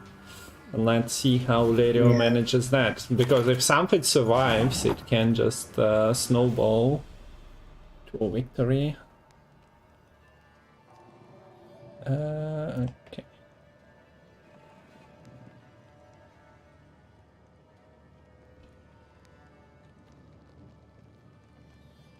No, Let's see, and we start slowly with the coin generation on the first tax collector. 1 coin per turn is not really scary. Yeah, so ideally Syndicate just wants a long round 3. So you'd love to try and establish some kind of tempo pass in the round 1, but that could be kind of difficult. But yeah, maybe Madame could do so. So we're seeing Maxi here. There is double chariot somewhere starting from like 6 scout, which is not really the great. And Dennis and Mahakompass are at the bottom as well. So I wouldn't be surprised if we're reshuffling, but Truzky took his time because with all the thinning that can be possibly done with Seamless and Tornado and the Frenzied Dao, you might actually thin more or less into a decent deck, and maybe you don't need to reshuffle it all. Because it's better to know what and when you draw occasionally than just rely on the random mulligans, even if it's like not completely perfect in terms of drawing. Yeah. And quite interested because you see the double Armor's Workshop in hand for Truzky. Typically that's what you try to reserve for the Simless, but maybe just to be able to contest this round you need to play the Armor's Workshops here to just have something playable, which could force the Simless onto double backup plan. And very nice placement here by Lerio to play around to the Catwitch Saboteur, but 6 power plays perfectly into the Rock Barrage coming out with the Frenzied Dao. Never have. There's quite a bit of tempo coming out from Truzky. So, yeah, answers one of the townsfolk. Of course, there are more engines to drop. Saul hasn't been around for years now, and this is his time to shine. Maybe for only a couple of turns, depending on how deep we are going into the round. Of course, Lerio could have protected the townsfolk, buffing it with the leader, right? Last turn as well. The leader is still not clicked, but decided not to. Played perfectly into the Rock Barrage. Might have been a bit worried about like over profiting in that case. Yeah.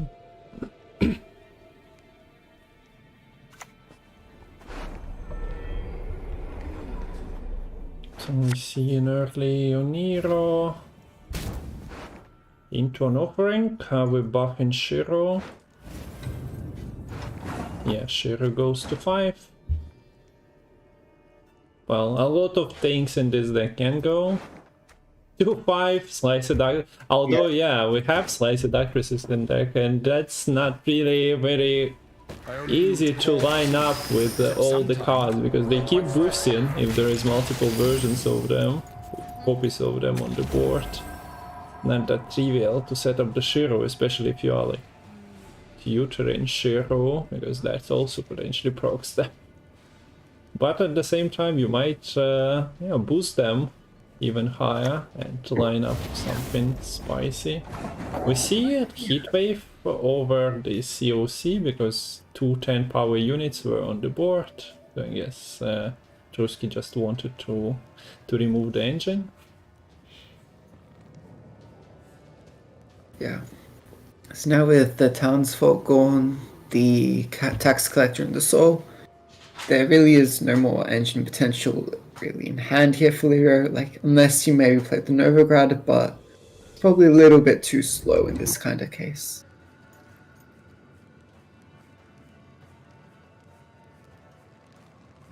Maybe it could be fine. No, ops for the past. Okay, so Lerio says that he has enough value in his cards to overwhelm the control. And yeah, he gives the keys to round 1 to Truzky, who takes it quite cheaply here and just spent in 4p bronze.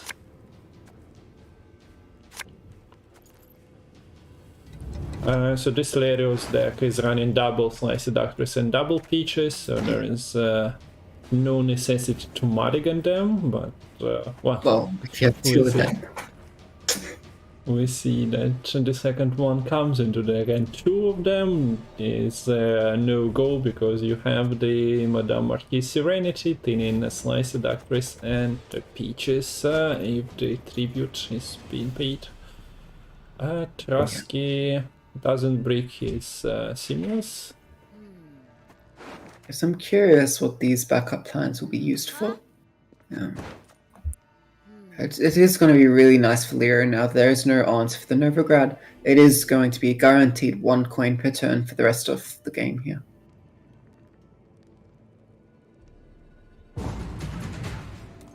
And oh, we just go long round. Interesting.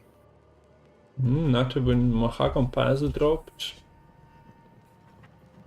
Yeah, that's actually a bit curious.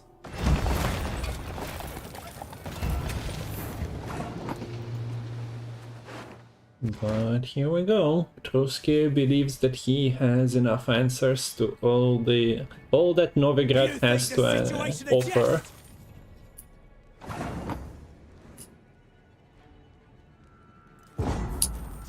So yeah, full purse of points carried over to round 3, or halved and carried over to Lerio. Has 4 extra points hidden in the graveyard now. Has 10, 12, he didn't pay any tributes yet. Yeah, finds bricks, hopefully doesn't get double Peaches from the mulligans, but avoids that. One of them doesn't hurt. That's the Peaches now. Like, yeah, sure, you haven't bricked the Madame, but you're missing both Treasure Huntresses, you're missing your Hevita and Lerio, Yeah. and also no bank. So, yeah, the payoff card, or like the enabler of this deck, the Treasure Huntress, is lost somewhere there in the deck, sadly. I want to see, like, it's really important to just get this townsfolk to stick for at least 1 turn. And with the heat wave out, there's a bit more flexibility in being able to actually do so.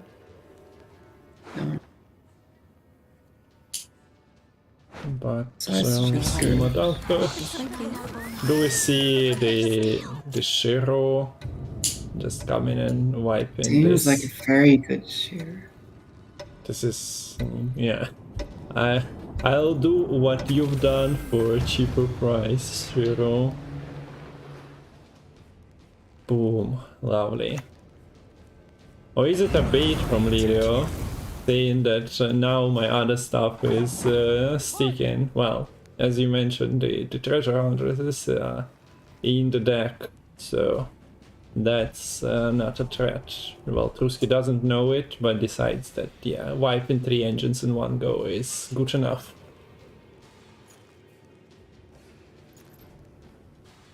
Holy lemon? Okay, we can use that as an expression, why not, Matol? I'm not sure. How do you go forward here as Lerio? Like, that should be devastating. Just having your madam completely wiped out. You can set up your bronze engines. That seems alright, like not amazing. Do you set up a spender? Well, we get one from The simplest methods yield the best results. yeah, from Novigrad, 5 provision spender You got a sea base. and another engine dropped. Well, it's at 5, but Shiro can't hurt it anymore. No. This Shiro placement already. feels Yeah. Sorry. a bit bad because the Coucher Saboteur would just kill this brawler. Like if you had played this Peaches maybe back row next to the boat, you would have been safe from a potential Saboteur play. Or at least would have required a bit more commitment or something of the kind. Well, I mean, yeah.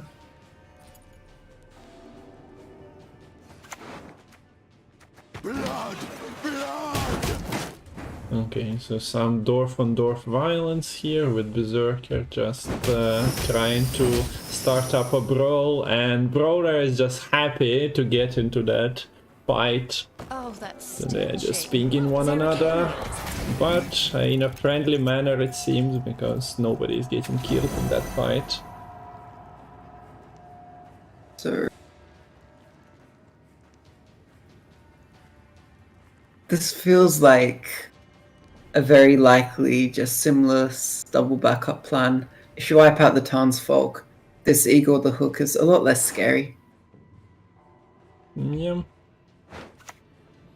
So that's 4 damage, and if necessary, if you missed all the damage, you just get your leader value or leader charge onto that, but yeah. Go. Kill achieved. Yeah, two of them, 2 engines Roll it done, in. or spender engine done as well, so Yeah. backup plans pretty good coming from Seamless. If you find your good targets as well. Sometimes it's just a 4-point body, but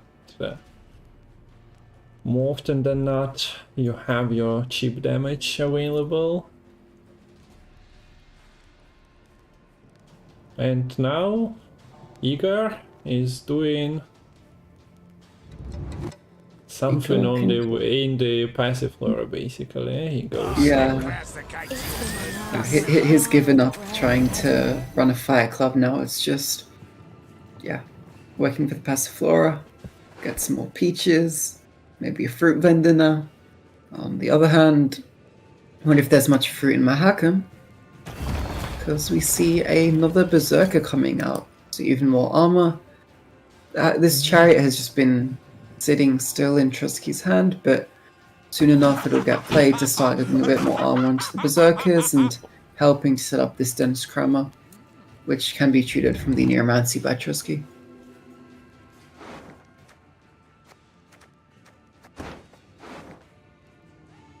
So King of Beggars is at 4. You should get Morale's value on a tall or armored door, even if it's not tall yet. You basically know the 2 tall units that gotta be available for morale anyway. Yeah, like that Berserker's basically a 10. despite having 6 armor.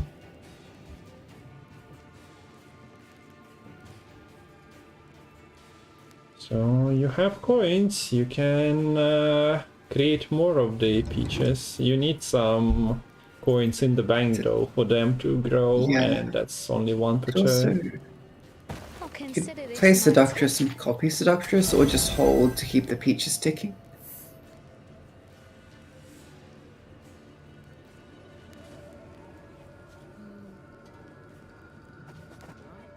So yeah, the rest of Truzky's hand is, besides the Curse of Corruption, is wholesome points on his side of the board, unless he decides to go for Necromancy offensive, but there is still Leader that, well, hopes to find some value combined with Milva. None comes at the moment.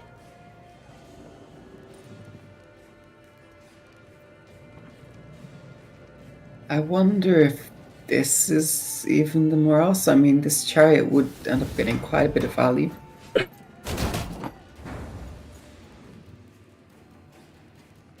It's basically, what, 7 plus 5 here?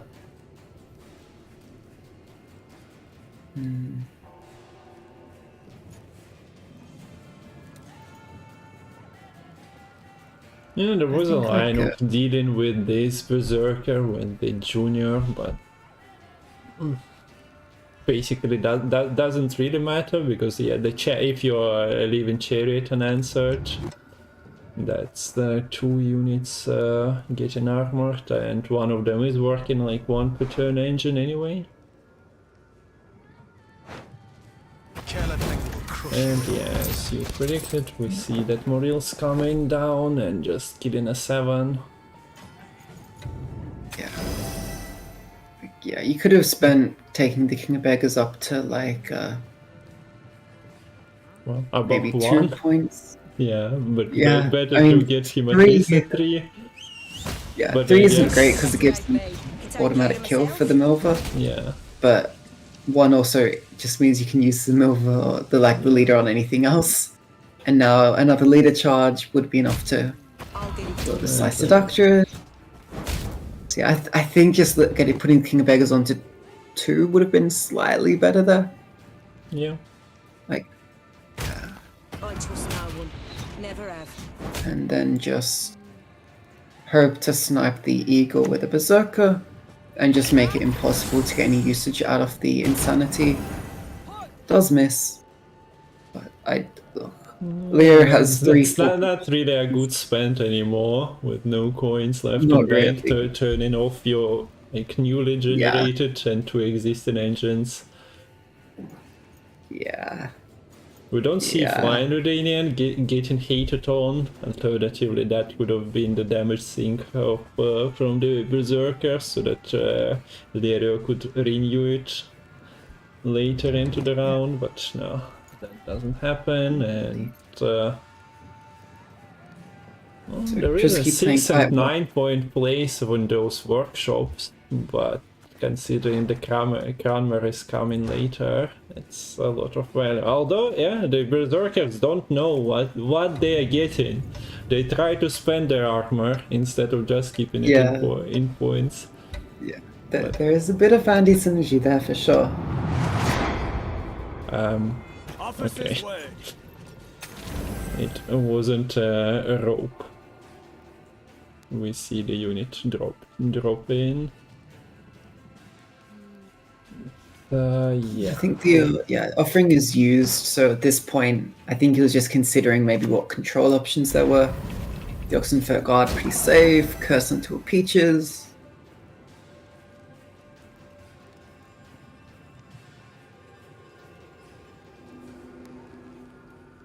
Yeah, Lerio being some points behind, having a 4-point unit in hand doesn't really scream I'm winning this match. No, it doesn't really, does it? So we might see this hidden cache in action later on. Is my bold prediction. I'm sad to see that we see the hidden cache not having a fun time this game, but I'm excited at the prospect of getting to see more of it.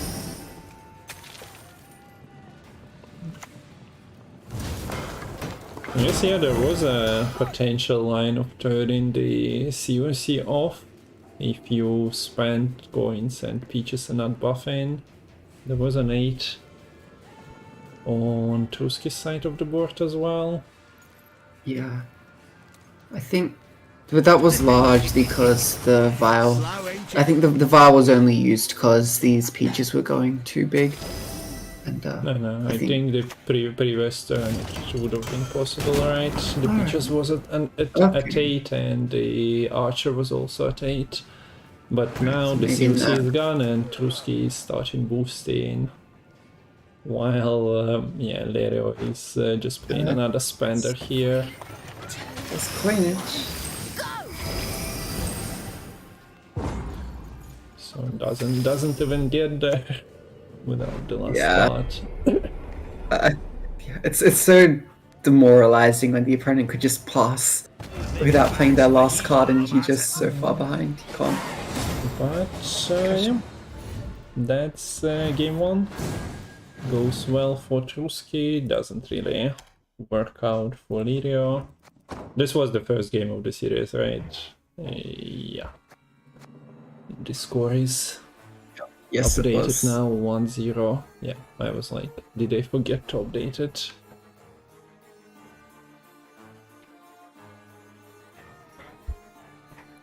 So now we have...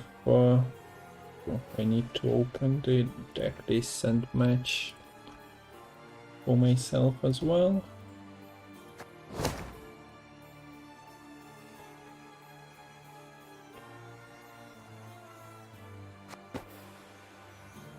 Okay, so Truzky is going first now, and he has the Knight's deck available.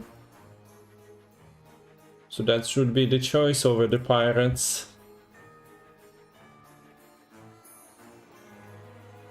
So waiting for players to make the choice. Should be an obvious one for Truzky more or less, but for Lerio, he put the Curse Scroll into his Rain deck. Yeah. Curse Scroll usually signifies that you are like in search of consistency and at the same time maybe don't mind playing on blue. Okay. Oh, we get more hidden cash immediately. It's not really hidden, this deck. It's quite in the open here. It's immediate 2 bricks.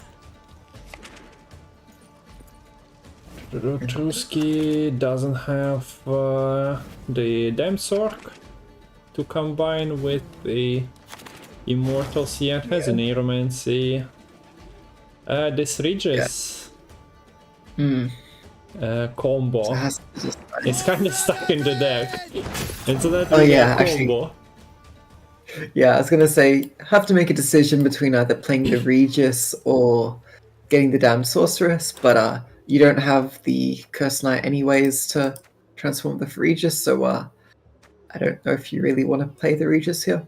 Yeah, Lady of the Lake with AA also stuck in the deck. So no way to make it work. Early townsfolk, but yeah, I think Lerio just wants to win this round. I think the long round should be a bit better for Lerio. Outside of Heatwave, I don't think there was anything that deals with the townsfolk as well, right?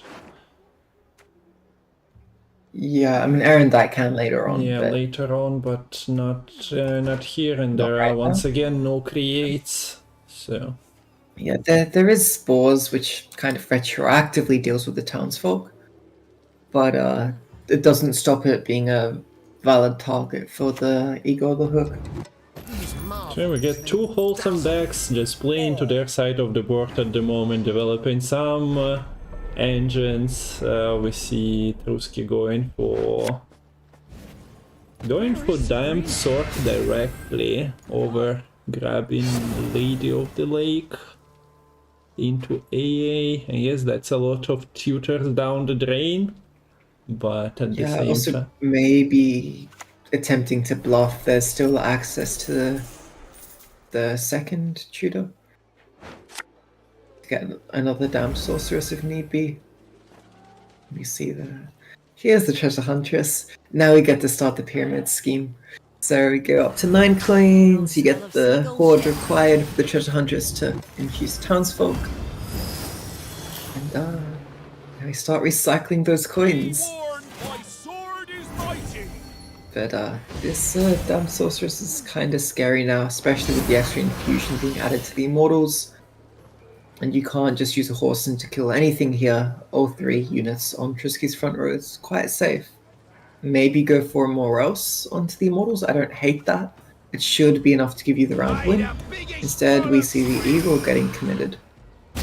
Yeah, and the scheme is working, but sadly for Igor, he's kind of becoming a target. So this is the first buff that Northern Realms Ballista is getting, but they get a pretty important member of the pyramid immediately. You don't take a hook to a knight's jewel. You're just gonna get destroyed. Yeah, so a bit unfortunate Like there. that's the definition of insanity right there. You good, very good. So are we seeing that Morils that you were calling for last turn? Maybe. If you want to win the round, do you have enough otherwise? Yeah. But if you use them where else now, then you don't really have a great answer for like Bronwyn the Bold coming out with the scenario later on. Like I wonder if Lerio just needs to bleed out the scenario here basically. Also, if you are able to get the round win here, you do manage to banish the Regis. So that's another reason to push quite hard. And yeah.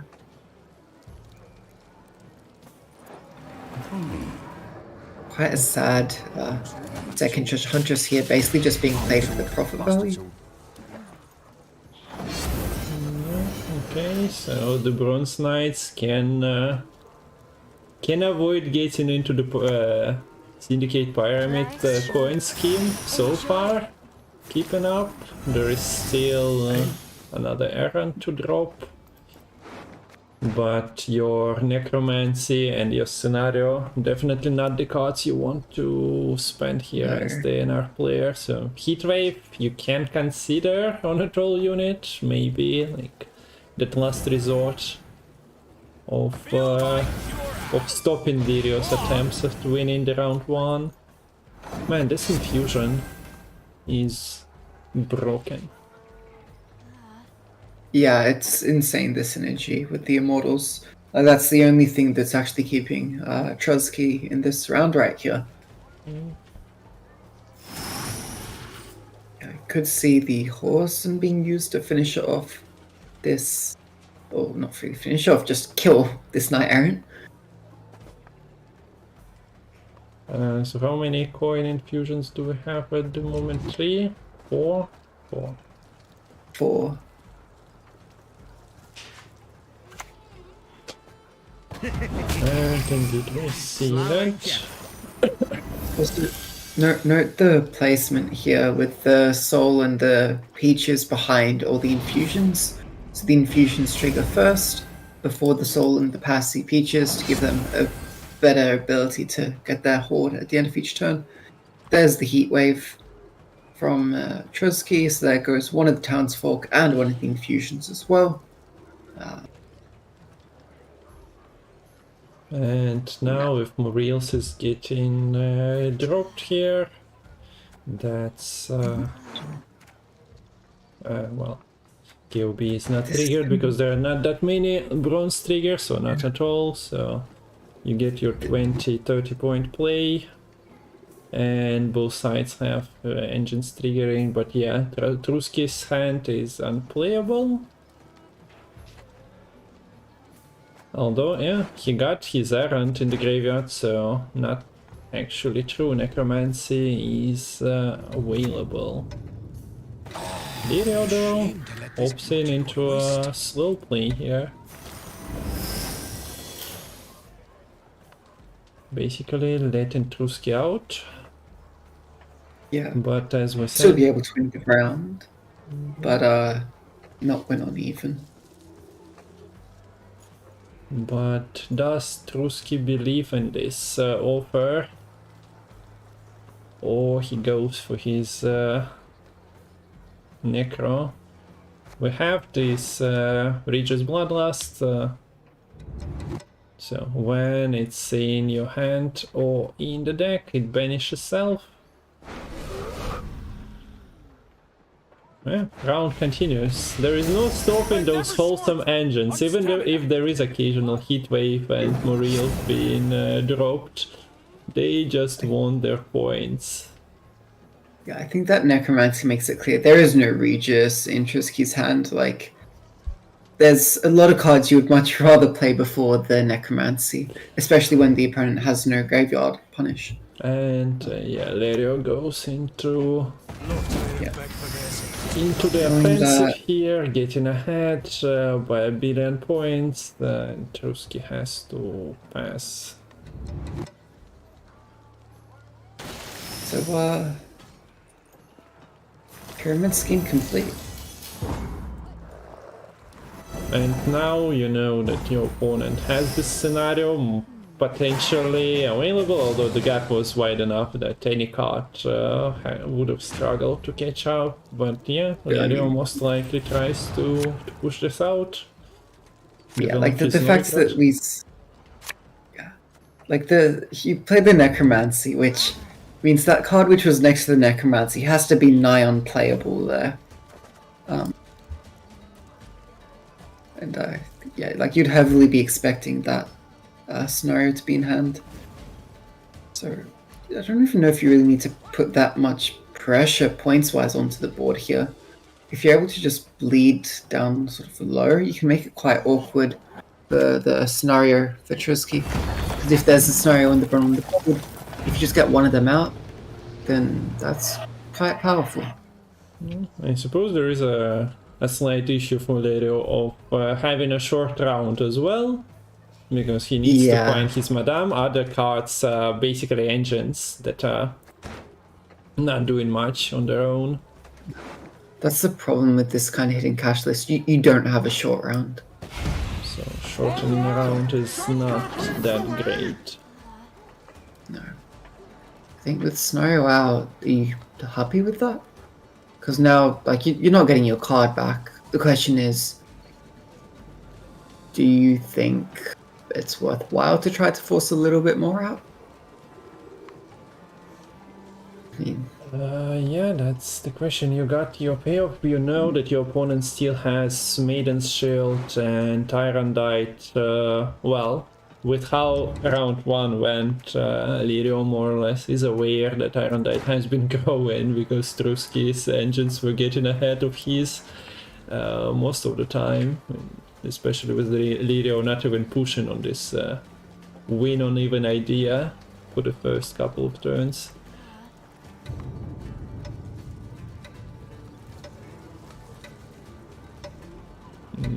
Yeah, and decides that developing the makes no carryover is enough. And getting the scenario is even more important than this Novigrad on the board. yeah, you need Madam, and even something like Hivita and Lydia should be quite nice here. They could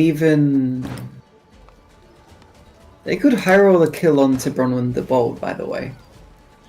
Yeah, but do we have another winner in not finding his cards in Syndicate?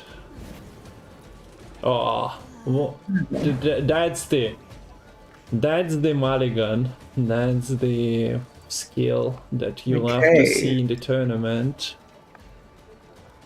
Madame present, active. for the tribute. KOB is in deck as well. Goodbye, Bert.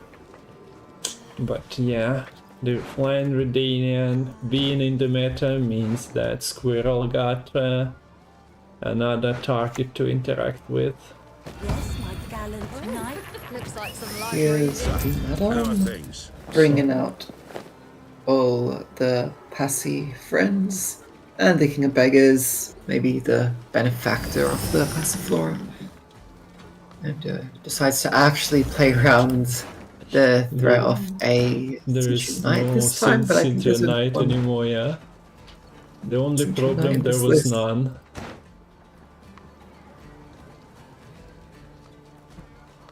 But yeah, please answer those engines now. I developed a couple in one turn. Please deal with them now. Curious. What is this Arendite going to hit? Are you still scared of something like this, Hivita and Aldia? I'm gonna keep butchering that name. Would you rather just answer like a peach or stuff or something of the kind? You just develop a Maiden's Shield and hope it. I guess with your line of Oniro into Lady, into AA, into yeah, a unit, Slice Seductress is your biggest problem with them Nothing being tickles bonded. mighty. It's quite like a good So Yeah. might just see the Irondite right here, right now. But that's And then- not really beneficial to Bronwen. Oh yeah, You you might see the can. Arendite So, yeah. trigger the Bronwyn. Yeah, to I meant enable a an- combination of Bronwyn and Irondite, but yeah, Yeah. you can go for this now. Yes, like I think, yeah, you just use the Arendite here to get the Bronwyn infusion, which can then be used on the Maiden's Shield. It gives you another chance to use Leader on the Maiden's Shield. Then you can follow it up with the Vial and the Mad Charge. Yeah, and you're basically It, not scared of going tall whatsoever. Moriels is out, and other than that, there is nothing. I mean, you could get a poison from Novigrad and High Roller. Failed experiment from Plunder, but that is Yeah, okay, fair enough. Yeah. Fair enough. There is a universe where that actually happens to someone. yeah. So here's the. Are there many more tributes remaining? Not really. Gosh, imagine if this Bronwyn was left and then you got like a Salamage. Mage. That would have been so Yeah. funny. Yeah.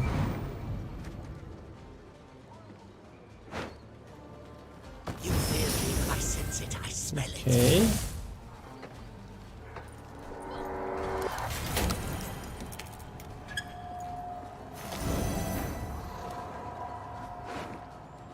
How many points is this Nero? About 15. And the Bronwyn infusion is actually also OP with Vitality, double dipping as well.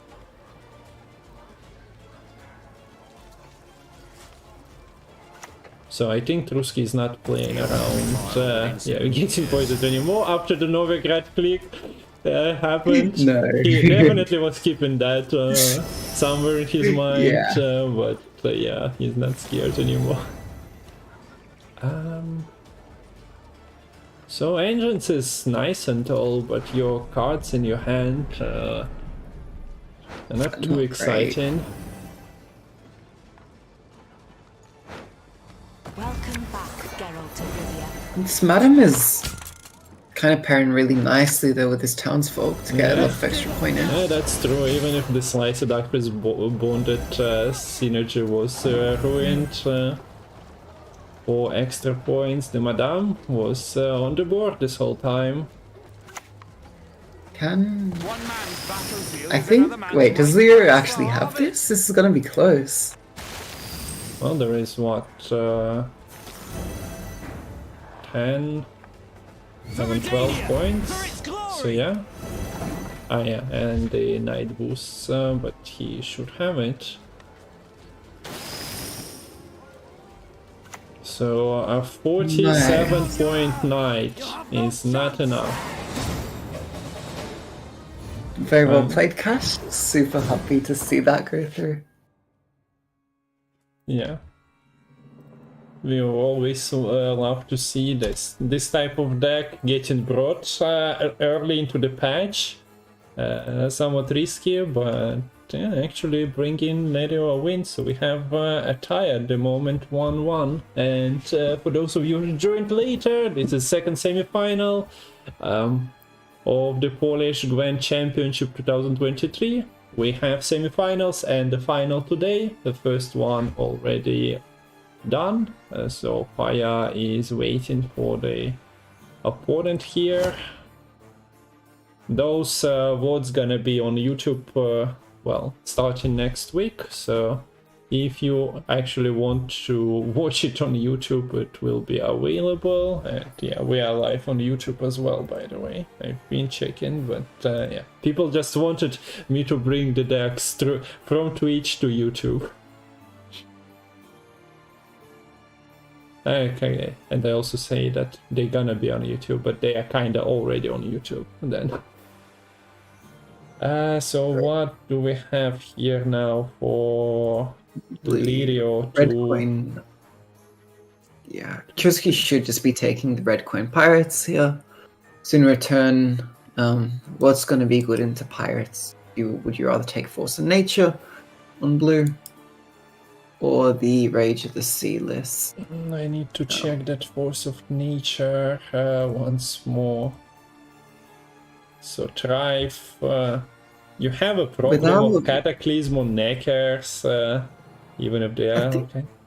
Yeah, I mean that's not great, but the nice thing is that pirates don't really have a great way to deal with the scenario. They don't have a great way to really deal with the Regis effectively. Like there's no Heat Wave, no Graveyard Punish. Oh, there is a Lemons. There is a Graveyard Punish, but surely the pirates aren't going to draw a maybe a Lemons, right? Right. No.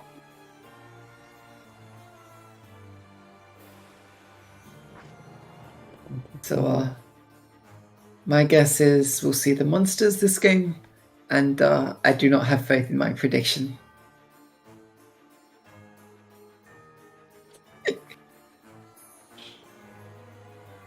Okay, but Lerio, yeah, this taking, oh, maybe it's Truzky, any of the players taking a break, but potentially a harder choice here for Lerio. He might want to rain on Pirates Parade, but is it actually a good matchup that you are hunting, even if you manage to snipe it? Probably not. Especially once again you mentioned, yeah, the lemons also being a thing. But now while the card is spinning, I guess there is time to look at Anna. I wanted to look at Truzky's pirate list because there is a secret to it. He is not using 10 provisions. But we'll just see it in action right here, right now.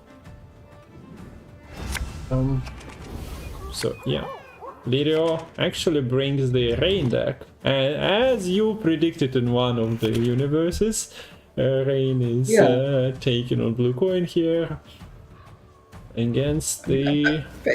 Look, I basically got it right since I had no faith in my prediction, which was wrong. So. Yeah. You know, it's good enough. A lot of bricks though for Lerio here. Using up like all the mulligans onto the anglerfish, bricked crow messengers. But this is a fixable hand with the curse scroll. Maybe this is part of why you're running the curse scroll. Because there's a lot of issues you need to deal with. Truzky has his Tempest ready for Terin. We see that there is no ponies, Unicorn and Kyranex are missing, but yeah, there should be a highlight on the Truzky's signifying that he's not using full provisions. But Yeah, and this Raging Bear kind of sad. Bit of anti-synergy with the musicians because Yeah. normally you can play him first in the round without needing to damage an allied unit. But these musicians decide to just fly out and run right into the way of a Raging Bear. So this is Curse cross scroll. scroll We're gonna being used here. There's no Messenger of the Sea in hand here. And also no operator, but there is a royal decree. But instead, Lerio goes for delirium. A little bit of delirio.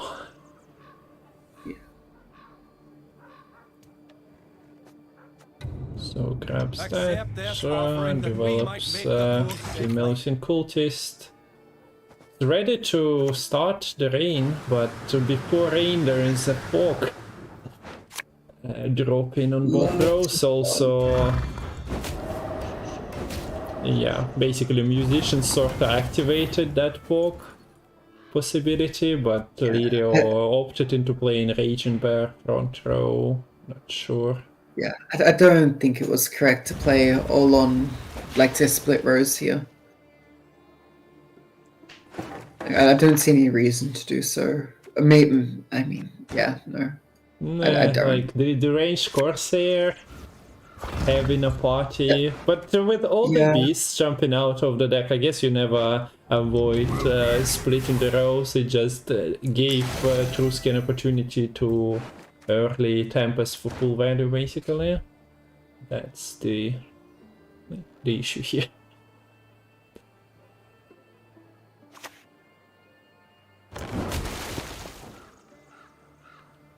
Missing cultists might get dealt with by the fog. Nice little bit of, I want to say irony. That, yeah, it dies to the type of weather that he cannot control. Yeah. There is no Melusine to save him in this scenario.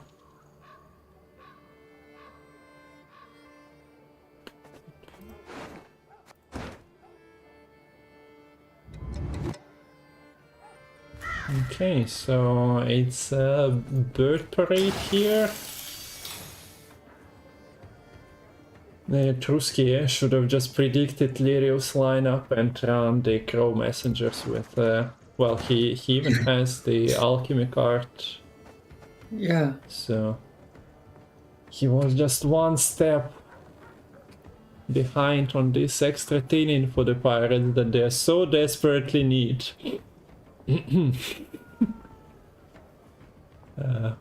So I think, yeah, like this, the fact that the fog is actually wearing off by now gives a strange Corsair much better time at setting up the Cataclysm. Just see the Maxi. Yeah, Compass at the bottom, blocked by Royal Decree, and well, Probably shuffle. You can run, you can hide. yeah, other Is there- things will get tinned out. So was that a shuffle though? And it didn't The analyze first it fast enough. cards didn't look great. Especially like if Truzky wants to play into the round 2, whether expecting a bleed or wanting to bleed himself.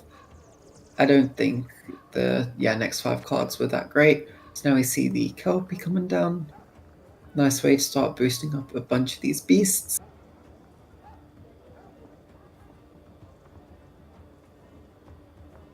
And yeah, already at... The pirates were supposed to be the ones who tinned pretty well by the round 3, but Lerio is already at 8 Yeah. cards in his deck. But yeah, he basically tinned everything outside of his Golden Acre play. And Let's get the round. gets the round. Gets his messengers into the graveyard, available for Freya's Blessing. And so far didn't play a single Messenger of the Sea. Also has a pretty decent Flaminica finisher, but yeah, as we talked about lemons, here he comes into Truzky's hand, so yeah, you cannot really rely on replaying your Flaminica first, and second, your beast counts in the graveyard, your crow messengers, if you don't answer that, just gonna evaporate one at a time. Yeah, there's... Lerio can't even kill this lemons, which means that this lemons can basically just slowly wipe out all the unique beasts in Lerio's graveyard, and that would not be very fun. Do we see Golden Necker potentially to try and get the Agora onto a lock? Maybe. You cannot really play into that and expect to have anything left in your graveyard by the round 3. So was that a Crow Messenger? Yeah, one of them already deleted. Yeah, it's opting not to go straight for the unique type of beasts, just denying that carrier from the Crow Messenger. Now they're back to regular Crow Messengers. Do you... Lerio didn't have Max in his list, so he doesn't know how it's sorted. So that's a 33% to get the Agora. I would assume that Truzky doesn't have any. Doesn't feel great. Yeah. Maybe it's just the odds you have to take. Like, I think there is reason to do so you're able to set up like a double magic compass. Just goes for the Freya's Blessing here. Yeah, I mean, yeah, I think, yeah, you kind of do want to just play the Golden Compass here to set up the... Sorry, the... Golden Necker to set up the Magic Compass. So you can play it in both rounds. Like, to me that seems great, especially if you can get something from Magic Compass to kill this Lemons. That could be a possibility as well. Yeah. I'm gonna keep calling it Golden Compass. I apologize. Ooh, bit of a miss there. Yeah. And not a great way to reactivate and redact that mistake as well. No real one pink available here. Okay, yeah, and 33% that we talked about. Achieved Lemons stops feasting on the graveyard. But there are kind of not that many beasts in the graveyard anyway. Yeah. With Freya's Blessing taking some stuff out. Sail without her blessing.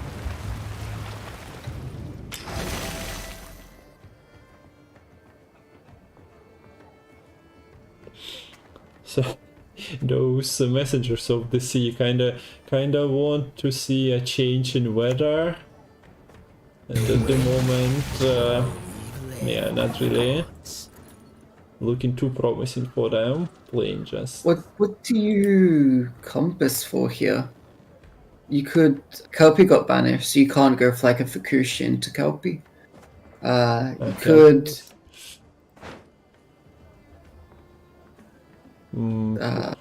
well, the Fulmer is getting... The Kraken is an interesting choice, but that armor gonna be denying you all the value, and we see Truzky's hand with the vial and couple of specials. Probably not worth it. You'd be happy to just convert in your rain. Sea Serpent's not great here. But the human wasn't also all that brilliant.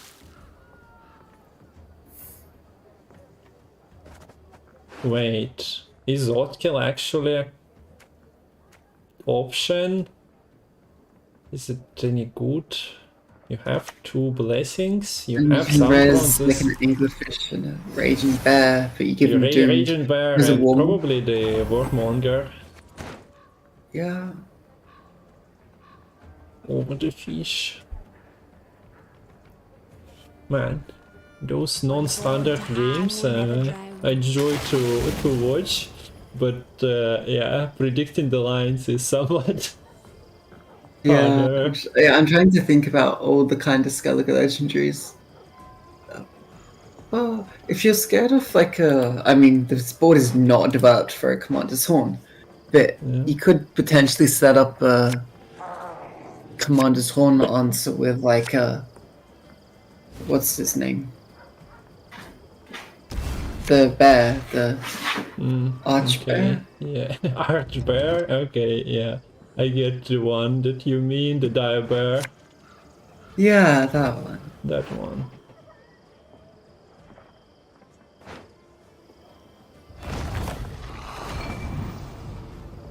Okay, so the golden necker is pushed out.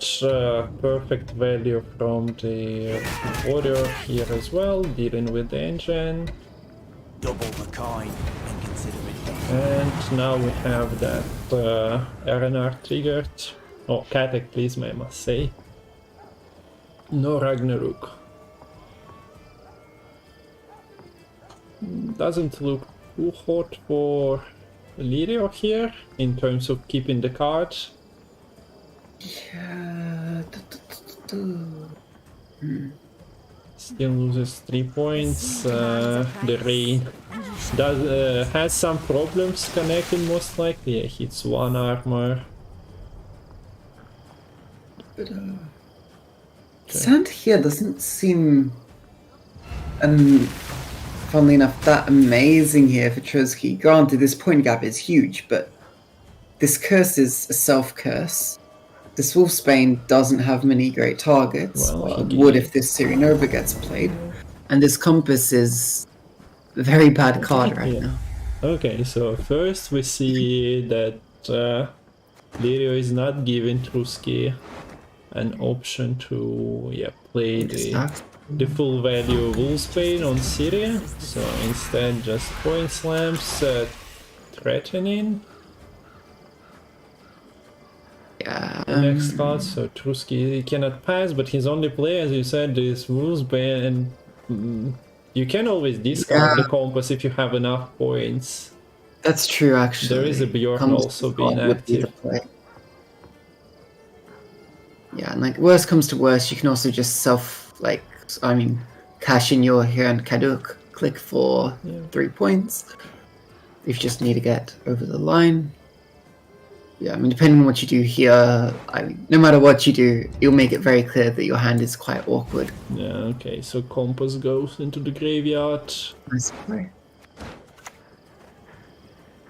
Does it open the Nova? Yeah. So there is rain. Nova gets ahead unless you hit both armors. And okay, there is no more vitality, and 1 hit is enough. COC is not playable, but Wolfsbane does the job. Do you pick up the Bjorn? No, you can, but no. Yeah, the COC with last save, is good enough. So you just kill the Curse Flimnica. And yeah, it might be some Compass can be shenanigan. The short round here is much worse. Oh my god. For Lerio, like you have Axel into Horn, you can get it's Fukusha to get even more golds for the Commander's Horn. And we've seen Lerio consider if he wants to mulligan into Corrupted Flaminica, he took it. But yeah, her destiny is to meet the COC, most likely. Oddcal for messengers.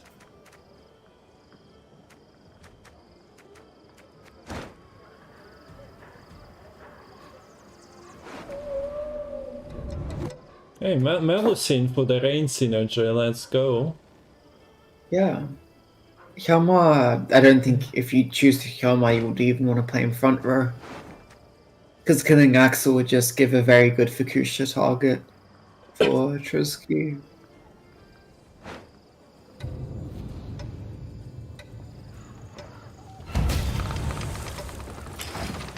Oh, wait. You get to choose what you're clashing with. Okay, yeah. Haven't seen that card since forever. Yeah, I seriously just thought it did like the same thing as Riptide. So now we see the compass for surprise, it's a Fukusha. Yeah, it's always To just her. bring back which Need a hand. Just chop one off. Fukusha's so good, just getting a gold and a bronze to pair up nicely with this Commander's Horn. Yeah. And Cambi isn't really an option because it doesn't help you get ahead. Is it Swolblood? Is it That would worth be the it? best choice. But yeah, I mean, the fact that you're not able to actually get any kills here. That's Could Hemdall do it if you kill crows? Maybe get high rolling? yeah, just high roll for pinks into 2 units. Exactly. Doesn't sound too good. I think you'd still lose. Yeah, you'd still lose. You will weather!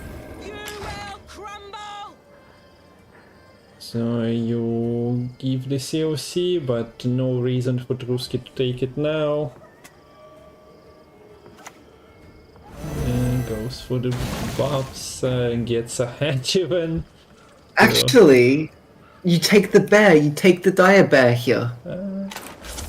So that forces If you take the COC. dire bear front row, I mean, I think you still lose. Yeah, you'd still lose because COC answers the... It doesn't matter, right? Now I'd want to see the screen from the situation before, but it's kinda... So we have the dire bear. Yeah, you could up go. Like you said, it should be set up.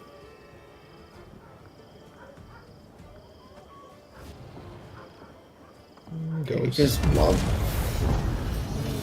Goes for Blobbity Blob, but with the COC being present, 2 cards in deck, you know that your opponent most likely got there. So, yeah.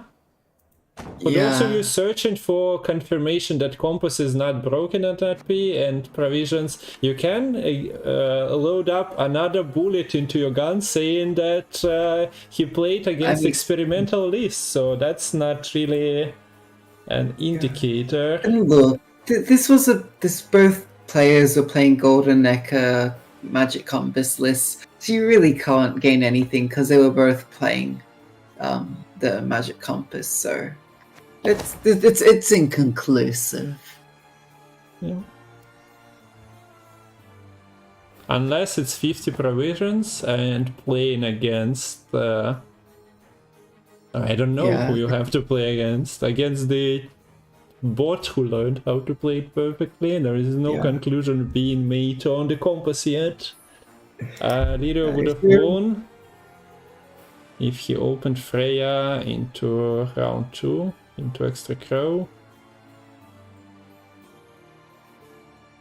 Well, that round 2 situation for Truzky wasn't really perfect with his draws. That's a fact. Okay, so into game 4 we go. That's Truzky's Knights attempting to take on Thrive deck. Not a lot of control in the Knights list, but they greedy themselves, and Cursed or Sintra Knights can get some of the Thrive off the board. So we see so we see the Immortals, no down Sorceress, Regis, or Cursed Knight in hand, but there isn't an Aeromancy. second mulligan does find scenario, but no other combo piece. There's your damned sorcerer, so you can play your Regis, but you don't have a way to transform him if you do so.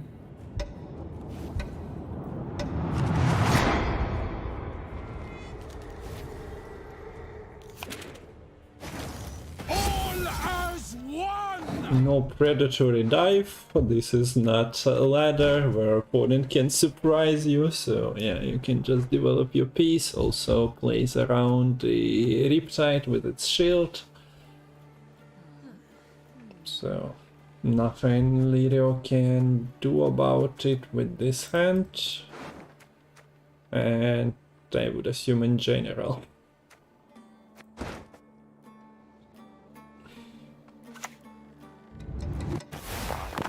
So neckers, we see the Cynthia Knight potentially answering one of them, but maybe you keep it, there is no pressing need to kill a 1 when you can kill a 2.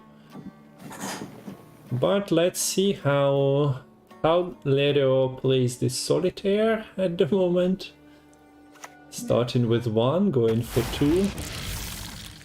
Yeah, also notably, as mentioned, like if you want to get the Regis from the Neomancy, that means that you won't have access to a Knight Errant to get the infusion onto the Immortals. So this Riptide is very sad, isn't it? Yeah. It's not Ooh, its early time. kitty. Yeah, we see Kitty already developed, guaranteed to trigger all the drives here, since Yeah. all Truzky cards at 4. The only one that isn't is potentially coming from an hero, Lady being a 3, but if we are playing that into Amphibious Assault, that's still triggering the drives. Welcome back, Geralt of Rivia. Yes, now we'll get the Knight Errant, which, along with the tactical, does give the infusion over. Whee! 6 points, so good.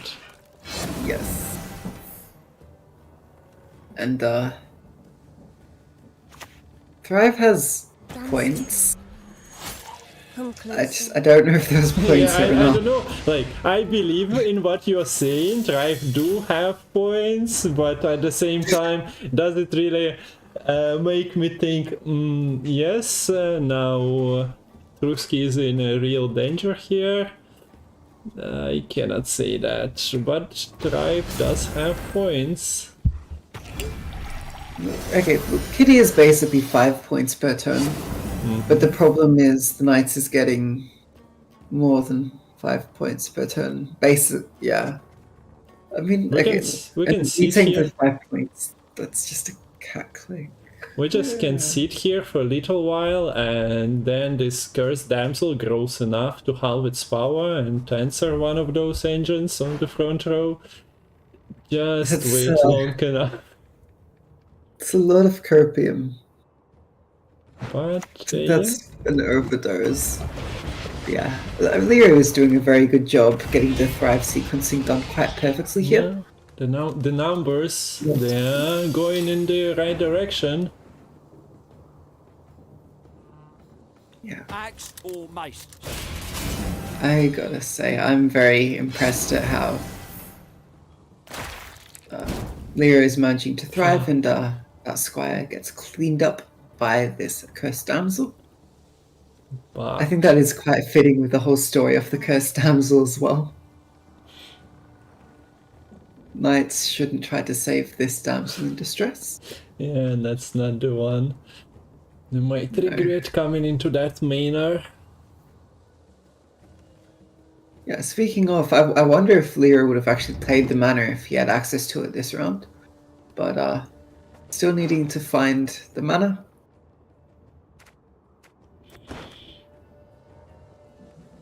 Riptide still set, unless played back row. When that doesn't really achieve anything, Fiend is sadly... Prox thrives. So do we see... Wait, that's a 12, that's not a 9. I don't know. Has Lerio lost it? He was doing so well. And then he Maybe. just played it well. Ye who wander on the gale, ye we summon, ye we call. Oh no, why would you not play? Yeah, at 9, which you totally had. But like, there's the nice, perfectly just getting over the edge, Kitty, getting the extra procs. Look, the thrives are keeping up. Yeah. This Orchid man, There is Orchid basically Orchard. no gap. Yeah, this man trap will good.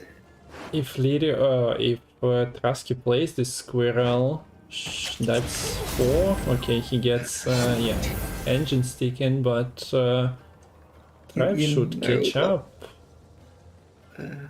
Osrel is a Yeah, bit sad to have in this hand because he's only playing for 5, but you're basically playing 5 and to click. So Yeah. if absolutely necessary. Yeah, so I think you click Kitty first, and this is a bit awkward.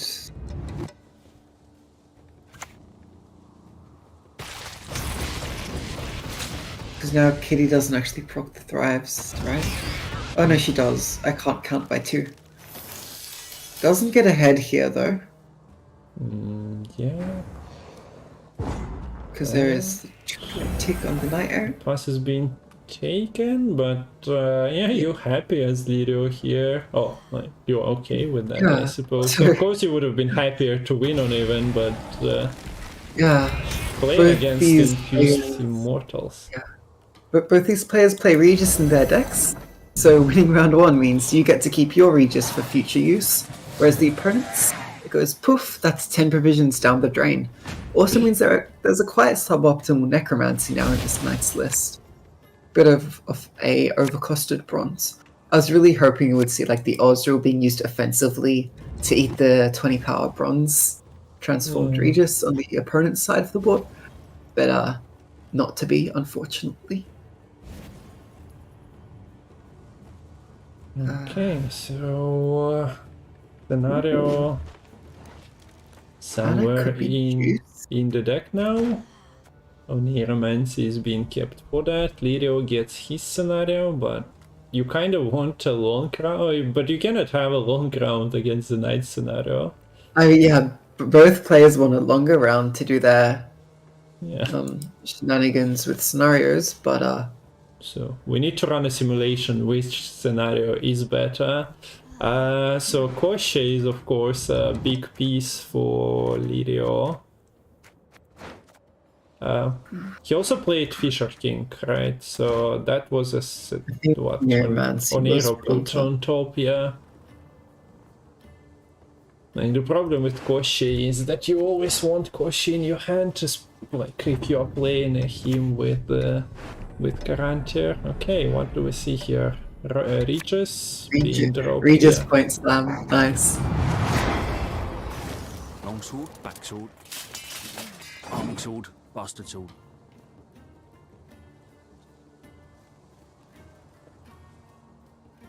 This is really hard to catch up in 1 here for Truzky. Okay, can't Okay. double proc mana. You don't. You just threatened that, forced Truzky to go for Nero into his scenario, and Yeah, I you think, run away. Yeah, I think you're happy to trade scenarios here. Especially considering, with amphibious assault, there are still targets to pick, so I guess it's fine. Yeah. Yeah, Bronwyn and the Cursed Knight here would be a double proc anyways, if really need be. This is kind of a tempting Cursed Damsel click though. Getting rid of the Redanian Knight. Yeah, we go there.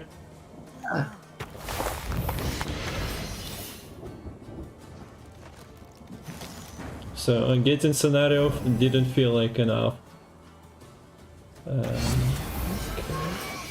mean, Stand still in the presence of nobility, will ya? Yeah. Okay. I guess that takes a chunk of points out of Truzky's arsenal. Yeah, and this also could play. Let's put 13, why not? Yeah, but I don't think you get ahead here though, because you have. Yeah, I don't mean to play Osril here, unless the leader also wants to jump the leader. I mean, it's kind of pointless because with the Bronwyn infusion and the mad charge coming out from the scenario, you just need to play a crappy bronze, and that's enough to take the round. So how would you rate the play Necker and clicking Damsel in terms of a look, trade? it's good to have the Bronwyn, the bold out, but you did kind of just lose your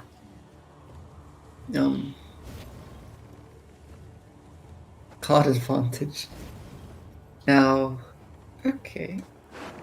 I think though here, this short round, the Caranthir and Zakashi. Wait, is there it's a really current here different. at all? There is no current here, right? I just made the card up in my mind. Probably got banished by Mr. Yeah. Regis. Yeah. I was checking, there is a Martyr, so you're not that sad. Although, yeah, it just plays into the reset. Yeah. But in But this general... I mean, yeah, the spores here is huge for Truzky. Because between the Aussie and the Montauk, one of them basically just gets dealt with. So, an answer, and an answer, but does this AA produce enough points? So heat wave. I mean, the answer is yes, it does.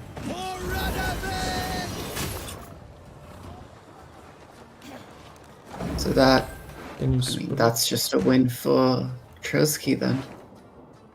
Yeah, there is no replacement. Prince is unplayable here.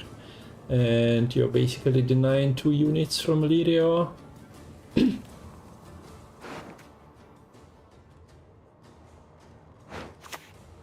So Regis, eh? Looked so cute Yeah. in But, round 2. I mean, look, if this game goes a bit differently in terms of Regis RNG, maybe it's a different story. But it was not to be. Caranthir got on the wrong side of Regis, so Koshe had to stand alone, and eventually gets answered by the Arendai, and then the lava.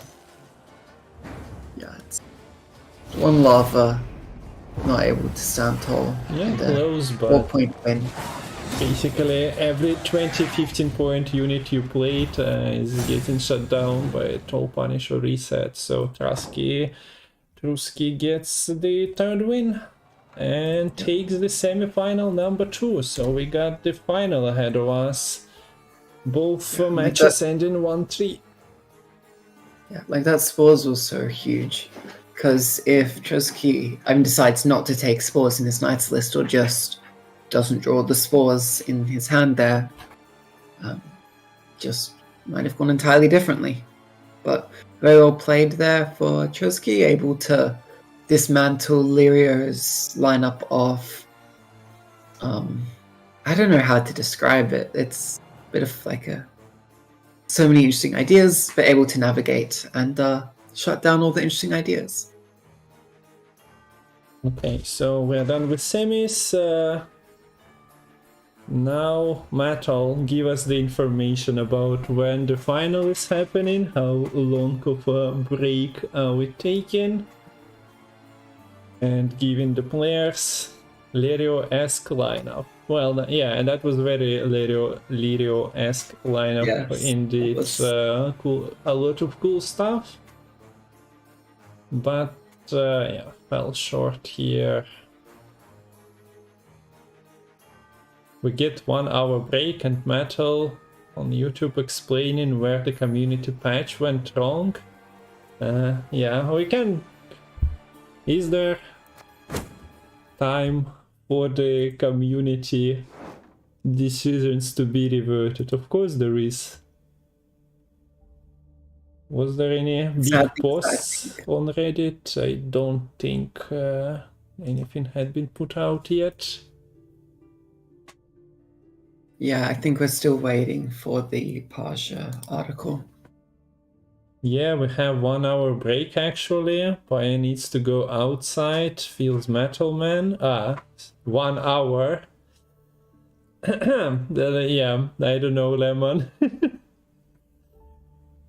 That is, yeah, that's probably time to go to sleep because you're not gonna sleep at all. no, maybe not. So and that's not a Feels Metal joke, right? That's an actual information, so we have to take a break. And that means we are losing one of the casters to sleep. Yeah, Well, it's yeah, I so don't it's think I Kung Fu can. Ladder time. Yeah, or instead we can just talk about the balance, but without the limoni, because I don't want to keep you hostage here. Because what if Paya doesn't come back? Yeah, it's 4 a.m. Final starting at 5 a.m. I don't think I can stay awake. Oh, I Lerio. apologize. Why did I put Lerio instead of Lemon? I don't know, but F for Lerio and F for Lemon as well. But there is a Twitch link, so maybe Lemon gonna stream tomorrow morning. You never know. Go Maybe. and check the channel and show some love.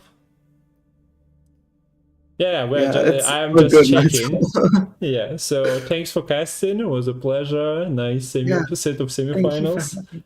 And it's always nice to have a second caster and also see some new decks in action. Yeah.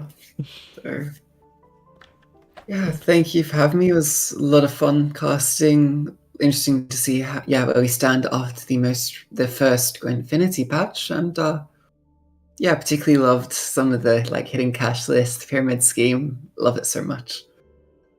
But yeah. Right. Okay, so you dodged the push-ups as well. We only got 1 sub, and you can just say that you don't want to be very active before going to sleep. So yeah. Yeah, I don't have the capacity. Okay, so Okay. see ya. Yeah. Good night. Bye-bye. Okay, that's unfortunate, but what can you do? You can get Matol to cast with me. Easy. So this goes off. Now we get to talk about the Balance Council. No? What do you mean? No with a question mark. Is it like a Polish yes? I will see. I'll think, but before that we'll take a break. And also, do we leave the...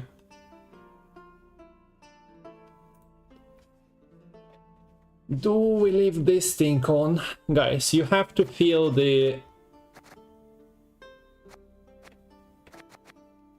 You have to feel the gaps. Some of it is just randomly getting added, so not all the slots are settled, like River Hunters, Compass, Scout locked in, Incubus most likely as well, others... Or Lerio, are you by any chance here? Haste for provision decrease? Ah, that's a fresh idea, Dota. I guess there is no agreement on Joachim being a 3-power unit in the Council of Councils. Ooh. But yeah, before we continue, I'm gonna be taking a break, so Trehern, always a nerf filler. Well, nothing wrong to moving him to 1 power, for all I know. But be right back.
And kinda sorta back. Yeah, when streamer isn't around, well, I don't mind. You better not get banned by Matol though. That's the biggest threat. So we're still waiting on the finalists being available for, well, playing the game to be cast. So that's a bit of a delay.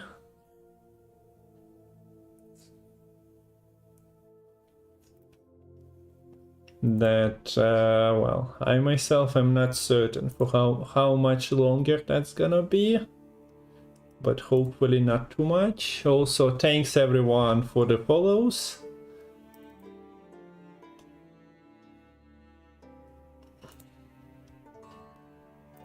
And if you want to leave even more follows, you definitely should go and check out the YouTube channel. I just finished uploading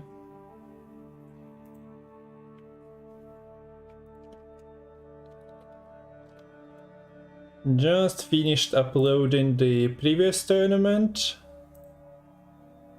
to YouTube, so those semi-finals and finals gonna be there as well. Where is my webcam? There we go. So would appreciate, last time I checked, follows are quite free, and maybe some of you are still searching for extra Gwent content when Twitch is not enough. There are quite a few dead slots. So looking at the lineups, looking at the players, who you guys got? Will the pirate with -10 provisions from Truzky be his downfall? Or are you actual believers? We also got a question. Do you think, guys, the roach back to 10 provisions can solve the problem with Golden Necker compass? As in, you don't want to nerf the compass itself, you just want to nerf the Golden Necker? And not only my issue with the roach is that 9 provision slot is a very big slot that is given freely out for the Golden Necker decks if roach at 4 power or 3 power exists. So there was a reason why it was moved out. And you can achieve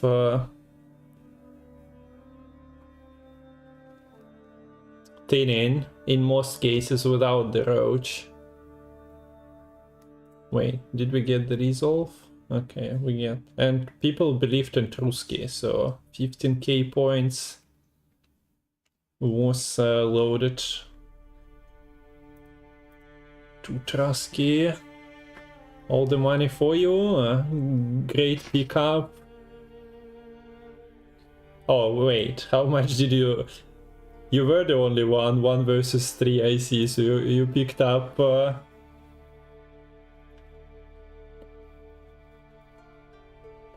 You picked up everything that was put. So it was actually 3-1. I was thinking that people liked Truzky's lineup better because Lerio's was experimental, so to say.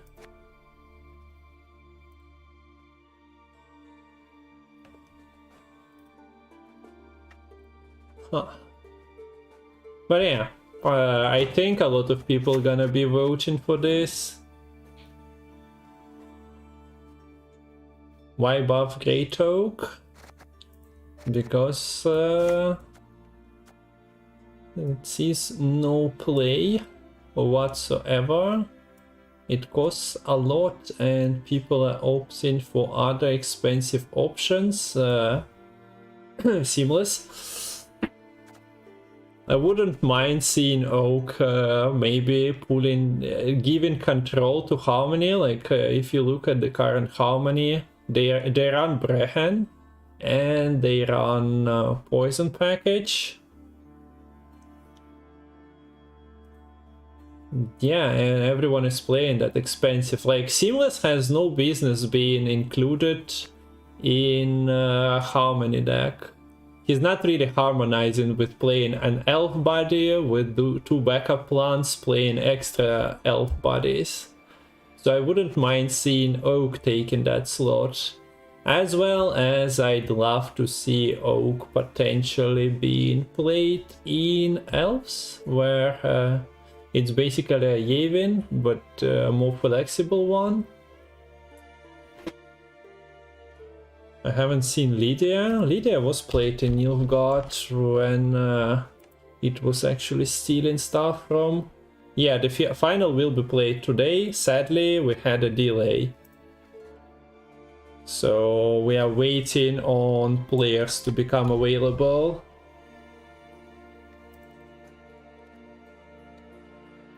But it will be, unless people cannot play, then yeah. But the plan is to cast it today.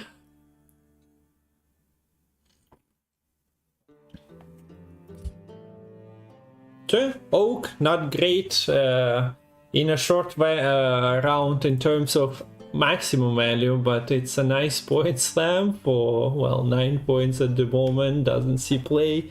It's easy to swarm with elves, and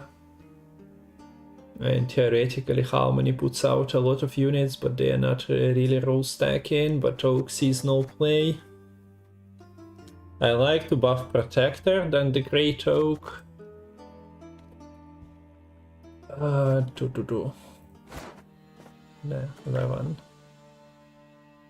I like Great Oak because that's a pretty big homecoming card with a flexible ability.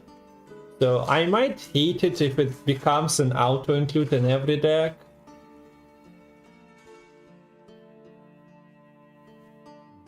I mean, you won't say no to 5-point removal for a strong engine.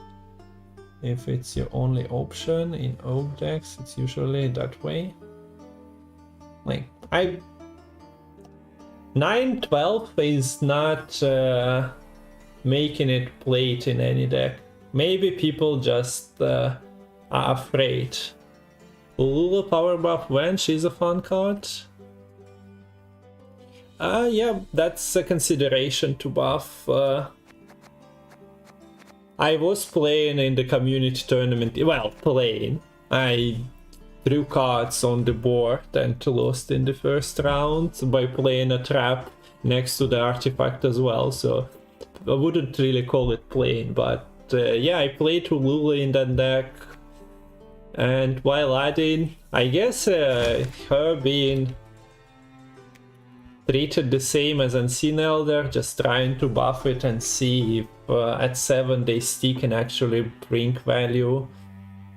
It's a reasonable way to do that. Like, I don't see Unseen at cheaper provisions, and at 6 power he wasn't present.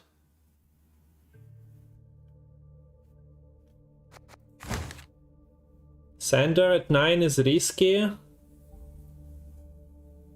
With current Nilfgaard, I'm not sure what is good, what is bad, because some people will be buffing Nilfgaard back to from the pits of the first Balance Council nerf hole. Others will be continuing nerfing Nilfgaard because they hate it. It's understandable, that's what we are in for.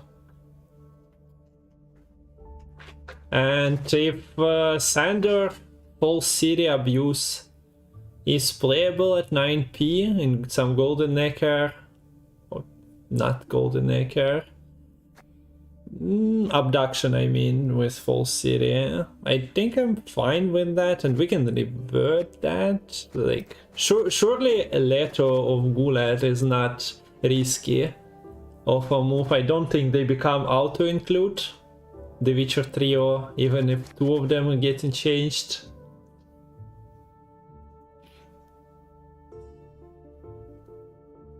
Yeah, I'm against any card that goes into Golden Necker. Well, I think Roach is going back to 10. Not because I'm voting for it, but with the presence of pirates, people just gonna vote the hell out of that deck, and it's quite easy to kill with the combo skill. In provision increase? It might be power increase instead of provision increase for the Madame. Make her more killable. It's nice to see those engines actually popping into some of the games, because on their own they are seeing zero play. Where is she? I first lower her power. I had him first, but I'm not sure if okay, when you're modifying the trio, you kinda by provision, it doesn't matter which card you modify, but I just replaced him with Lerio so that they are both on the same level. So like nobody's playing Zerit at 6p without the other Witchers anyway, right?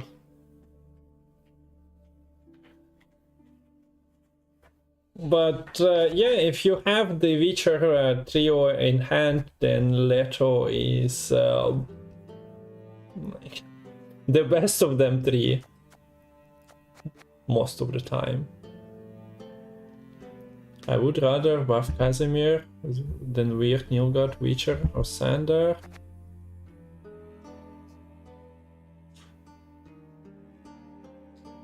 Paya would be ready in 10-15 minutes. Okay, thanks. Keep me up to date. So potentially we are starting in 15-20 minutes then. We've seen the decks. We'll run through them closer to the deadline. I mean, you can play him. Would you play the 2 damage Witcher? Most likely not. Because while Oaks is just faction Dorigarai without the trio, this achieves nothing.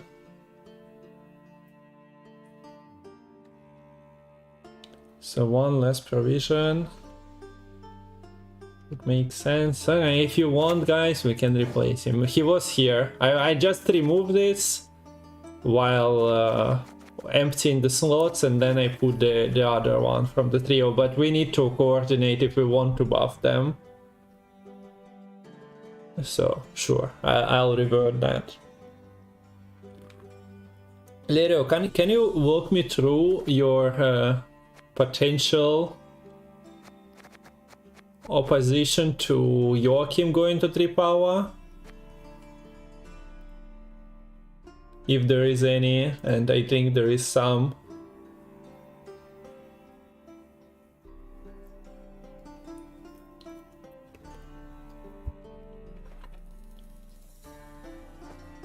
Casimir, eh?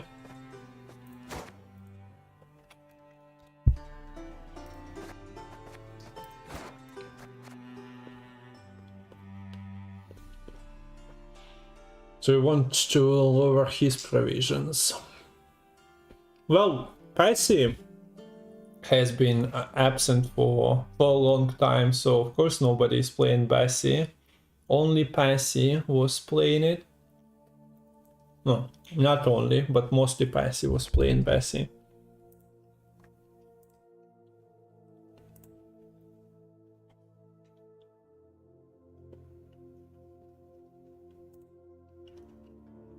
Is this finalized, Matol?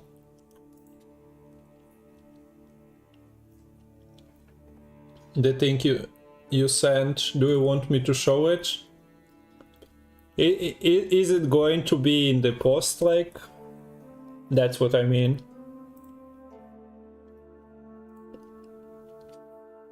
No counterplay with Purify, anti-synergy with Spice.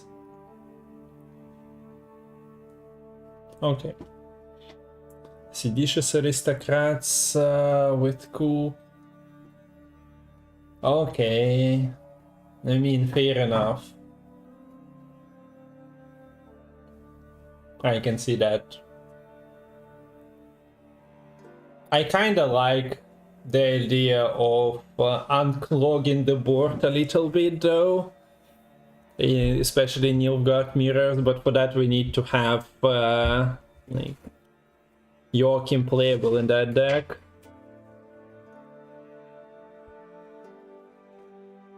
Lerio is right about Joachim. 3 power means Regis next, 1 power Spy, Roderick, Joachim. Potentially, yeah. It's an easier setup.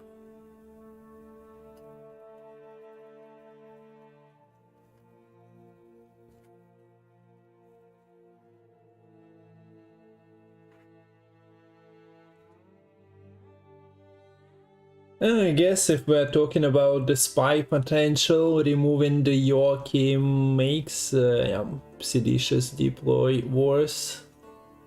Still probably a meme. Okay, so Matol.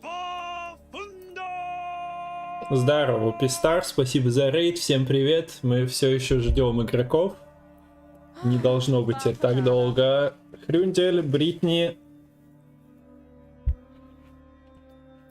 Пистар, всем привет. So. Спасибо за фоллоу. Маринованная. Окей. Виктор. Так. Ну, должны быть более-менее готовы через 10-15 минут. Го всех ведьмаков, школы, лето, бафать одновременно. Не знаю, может быть, перебор будет. Anyway, I'm gonna brag a little bit. I've beaten the guy at best of 3 who organized people.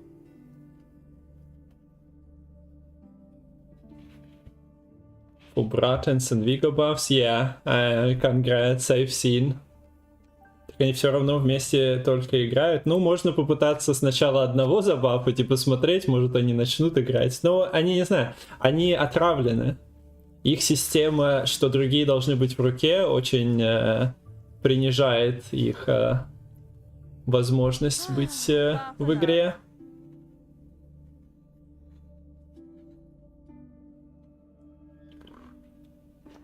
Да, я бы так не раскидывался. Убивать карту в игре, которая больше не получает новых карт, это очень новаторская идея.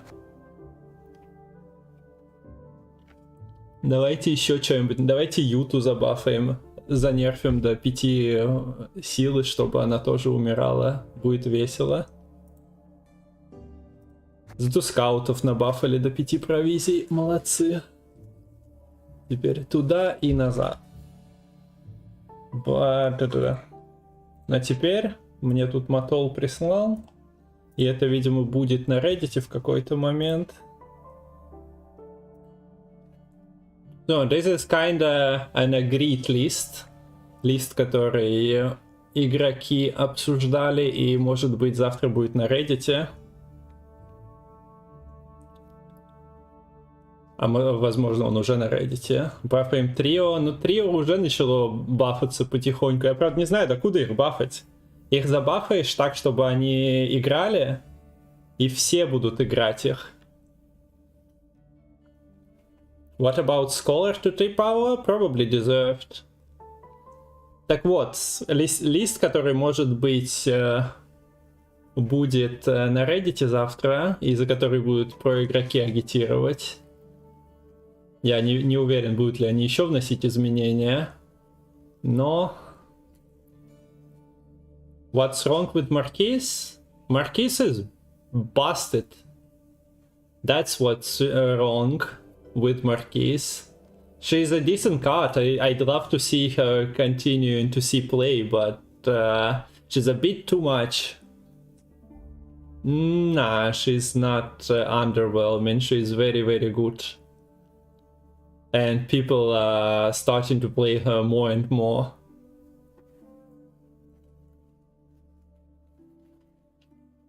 Wait, Matol, did they actually put Brawler into the power buff now?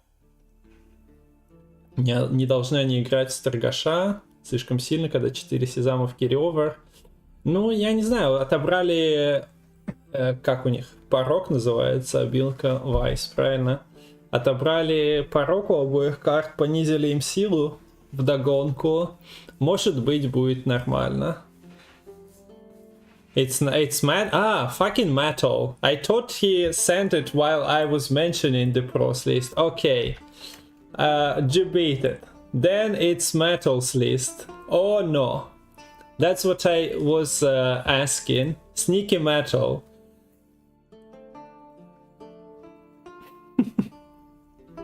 But I said it's my list. You sent me a list with no comment on Discord. And if you said it in chat, I didn't notice. Okay, so no.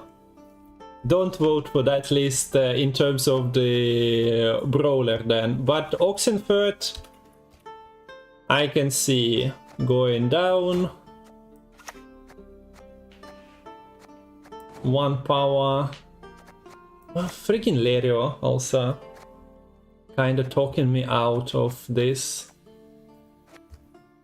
Sorry, I didn't notice that. Накеру 10 провизий надо, ну... Что ты у этого... У Плотвы заберешь провизию, что ты у Накера заберешь. Но так как Накер играет сейчас в нескольких фракциях, то, скорее всего, на 10 провизий улетит. Except for the fact that there was no Squirtle buff.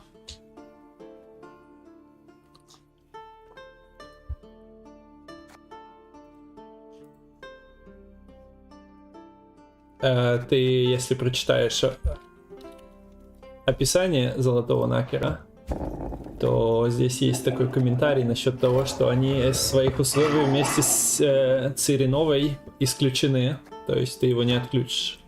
Такое же описание должно было быть у Рубайл, но туда не успели подписать и решили их оставить. Так как люди их ненавидят, то я так думаю, они пойдут на 2 провизии. На 2 силы, а потом улетят. Ну, в идеале они улетают на 7, на 8 провизий. И просто люди их ненавидят, но они хотя бы играбельны. Думал, как у Рубайл, ну вот да. Там match started. What the hell?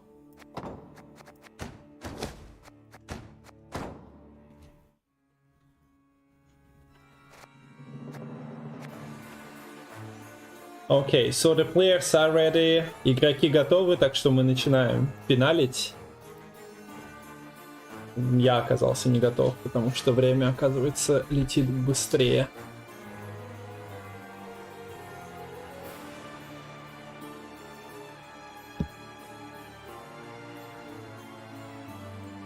I do not have an invite though.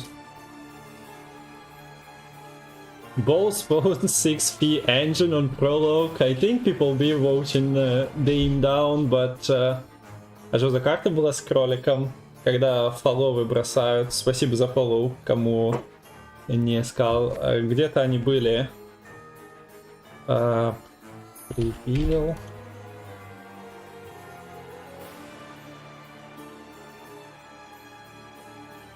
Нет. Я не очень уверен. Сейчас не смогу быстро найти. So the match started as in bans are being made, right? So good luck Truzky, good luck Paya. We are going in. So that's the bracket. Truzky versus Pajabol, and let's check Truzky's decks while we have a moment. So we've seen this Knights in action. Regis is a card to pay attention to. We've seen the Pirates, minus 10 provisions. We didn't see one of the lists.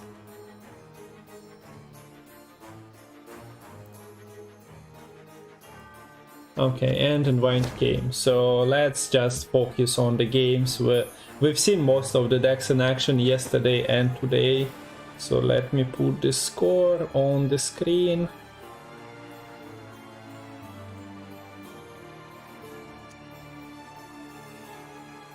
And I guess I'll limit it to Paya so that it's not too big. Do we have a ban? Most likely.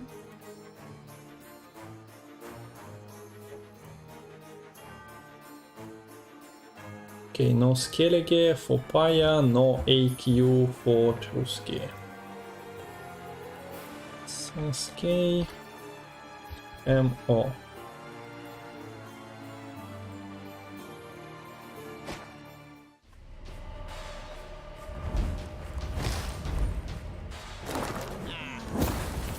So, the final is on Truzky with his knights on blue coin against Pajabol's guerrilla tactic.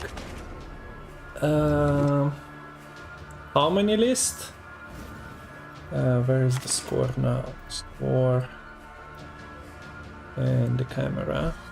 We lost Lemon in the meanwhile. He didn't want to do the push-ups, but yeah, it's quite late and we had a 30-minute delay, so that's quite late in the Australia. This is the final. The decision is to be made who is the best Polish player of 2023. Matol has been running this through multiple stages, and now the final one. Let's go. So this time around we see Truzky in possession of Ridger's Bloodlust and Cursed Knight, so the combo is here. We don't see we don't see Necromancy, but Oneromancy is there if necessary for later. And we see the Dana, and we also see Dana's Gambit of buffing Shiro. Your opponent never can be sure if Shiro is in hand or in deck when Dana is being played. Instant hitwave here, no questions asked. You cannot really allow that deck to generate too much carryover, although every unit they play from their hand usually means minus a bunch of carryover. But even if two of them are preserved, that's kinda devastating. We see that after Dana comes the next expensive card. No keeping provisions in hand for Paja, decides to play Saskia. His hand is hell of a bronzish though, so... The forest is me. It's a good thing for him that Truzky didn't find or didn't play Oniro into like Immortals there as well, because the poison package is nowhere to be found.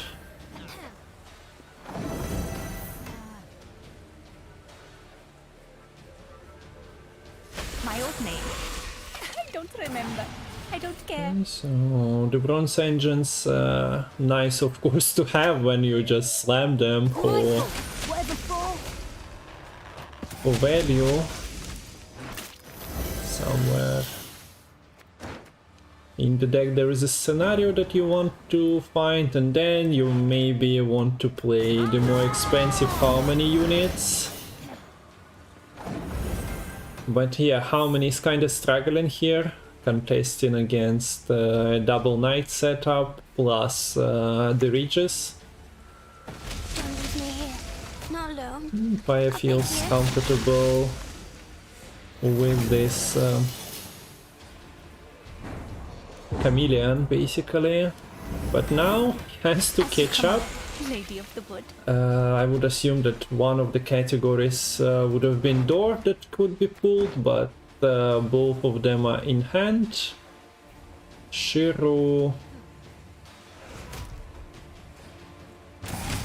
can kill the damn sword with double leader charge. Is it necessary though? Oh, I'm feeling sleepy, grumpy, dopey, and bashful.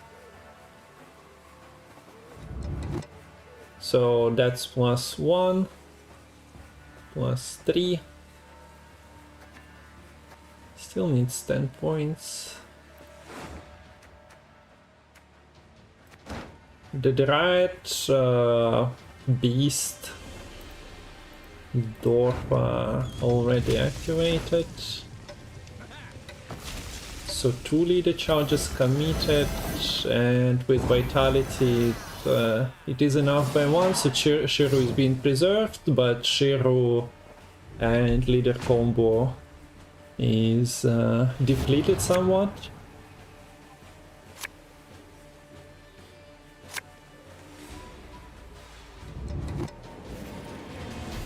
Hello, hello for all of you joining.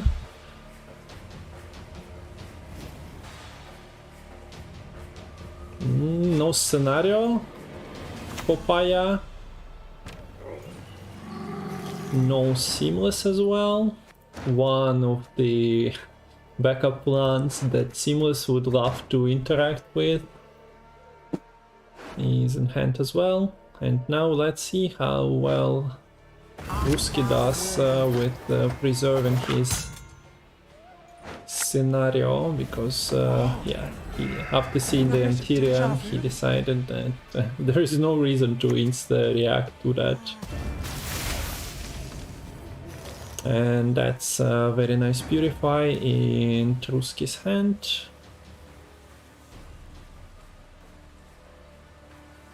There is still double Ranger, of course, available, but I think you're trading here. 444, and yeah, of course, Truzky doesn't know that there is no more poisons. That might have been the reason for his rotation.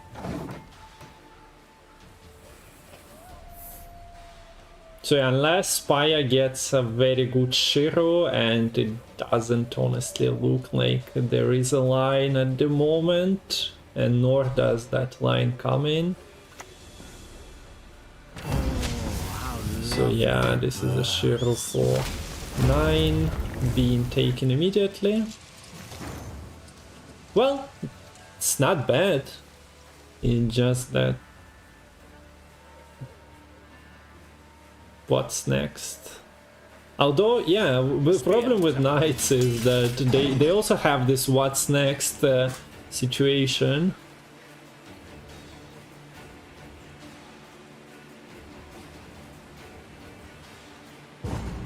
And yeah, Paya has 4 or 5 tempo play, and the backup plan that's breaking seamless, so takes an out here. The scout is boosting by 2 and infusing, so that's a 4-point click.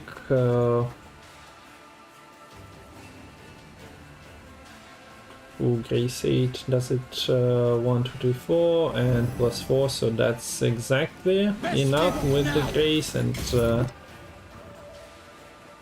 1, 2, 3, 4, Grace triggered for profit. Nothing is jumping out of the deck. So yeah, Truzky was just checking it once more, and you don't want to miscount in the final.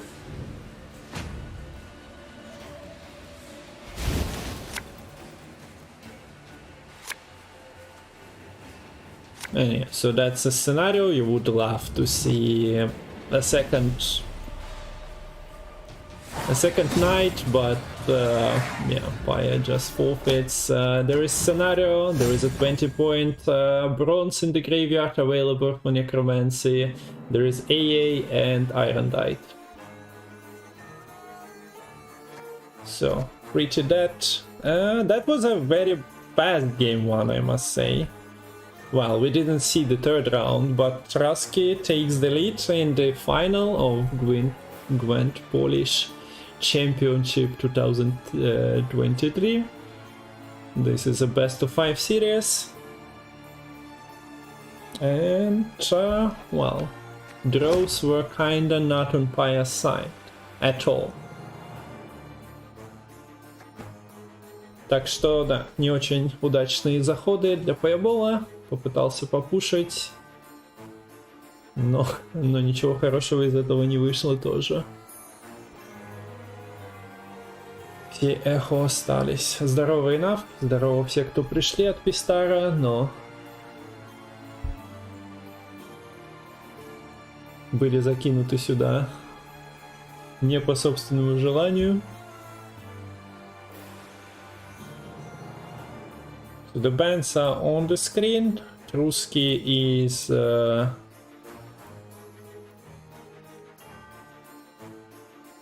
on the red coin now, so should take his pirates. Instead we see the guerrilla tactics.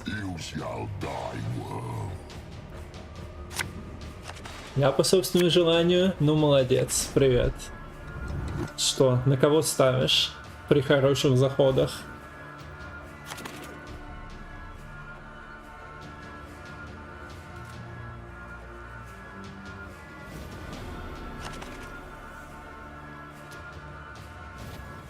Труского, он гигачат без провизии, но да, но он, это, видишь, это не показатель, он же не играл против метовой колоды, это была колода Lerio на Скеллиге, так что каждый раз он выигрывает, люди все еще находят причину не нерфить компас.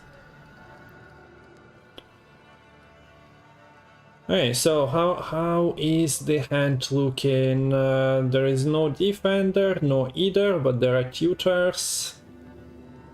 There is of course a threat of the Shiro, COC. Guys, yeah, we need some claps in chat. If you are a sub, you can Kung Fu clap. If you are not, you can just clap for Matol. No, we are clapping. Matol is organizing all that, and I guess he's very good at convincing players to play the video game. So tutor number 1, standard line, go for the defender. Defender is no more.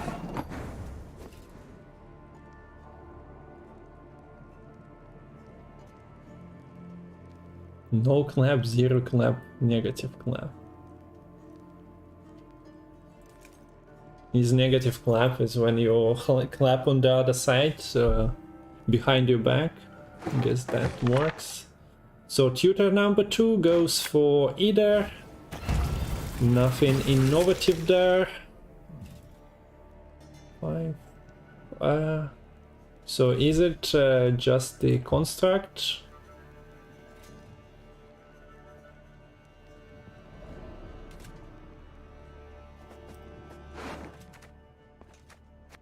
Five, 6, 7.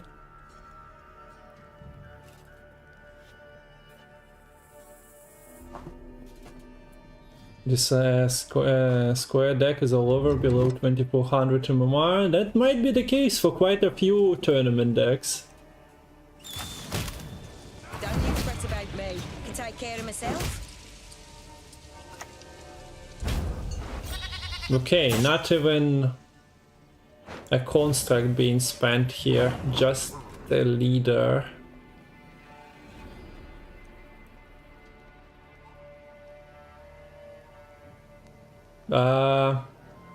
Any particular reason for that?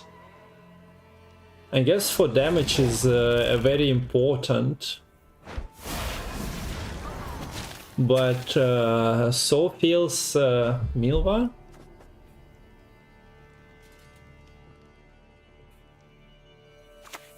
Like sure, the frenzied Dao. I guess she gets back with the Sabbath, true. And then you hide her. OP.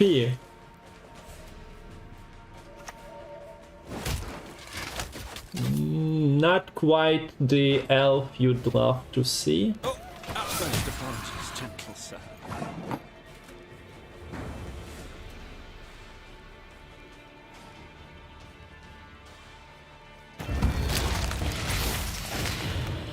Okay, so we're getting going to put a Vran into the AQ, which is not bad.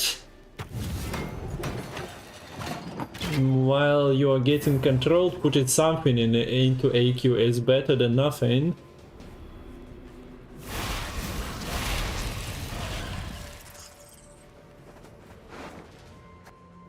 So kicking of warrior is that, we get the hatchling, the order was Stalker is coming next, so that your Sabbath is not blocked if possible.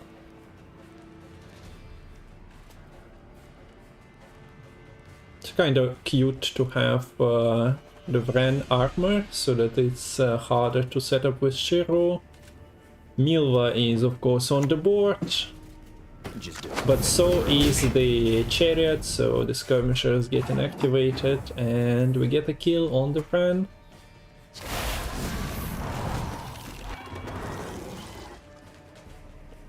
This is going at a pretty high speed, even if there is a pause here and there. I guess everyone wants to be done with the choosing the best Polish player.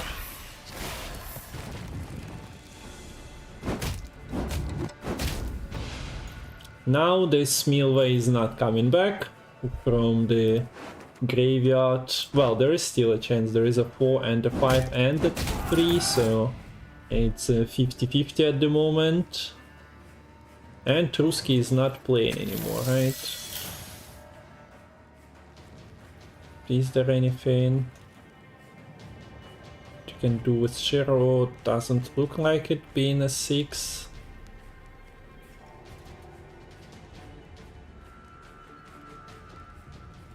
And can he threaten anything? I guess Seamless into the double workshop is the catch-up mechanic, but yeah, he's not faking that, especially since you probably would need a leader charge, and you'd need to not play Maxi there.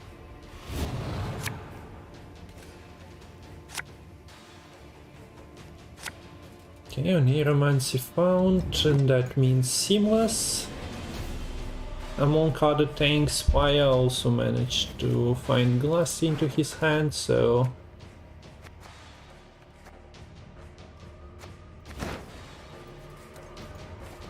Peller comes in, Peller goes out.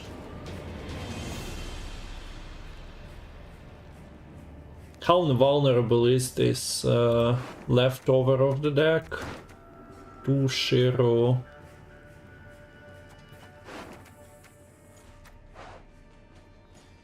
There's of course still the Kiki. 7 points available.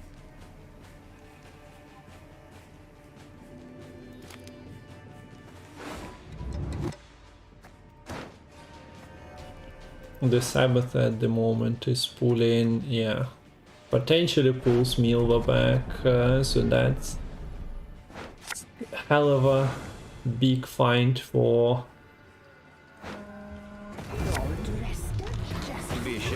Truzky, but that's a dodge.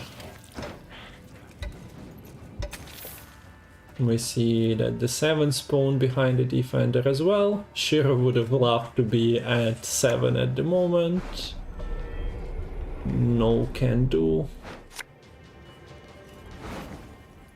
Yeah, very sad that Milva lost her 50-50. Oh, I'm feeling sleepy, grumpy, dopey, and bashful.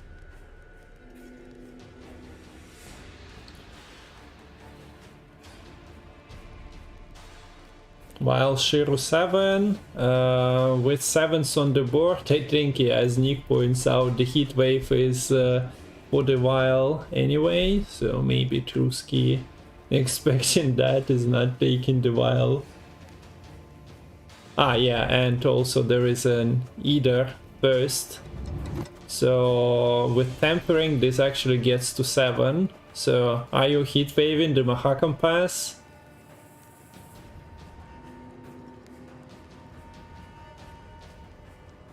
But then there is 2 + 2.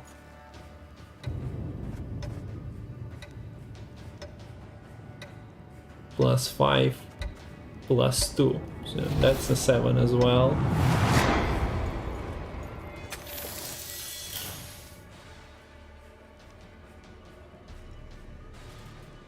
Any way you go about it, I think you were correct, but maybe heatwave on...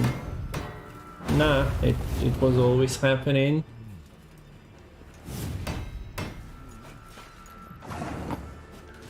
Boom, for those of you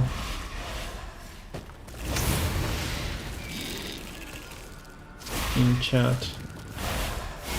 Yeah, Shiro was very angry and burned all the insectoids, but Troll was a victim as well. Is there any punish available?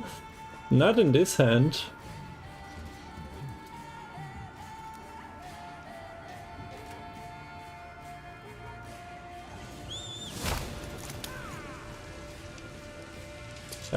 Yeah, so this Rhine warrior is taking a long ride to his destiny in the graveyard.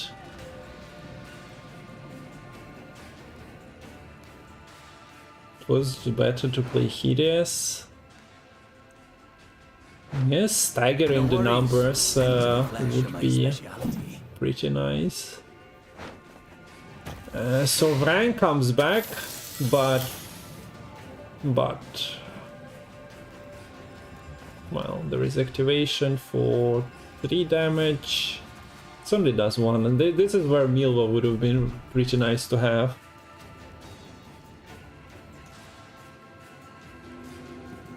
Да, Митрофан, мы коопили с дедом года 2 назад, и он вообще идеально говорит на английском.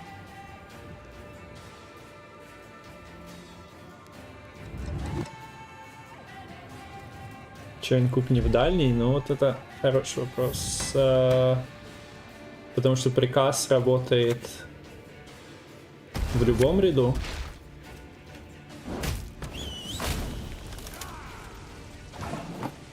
Да. Deploy melee, order not melee.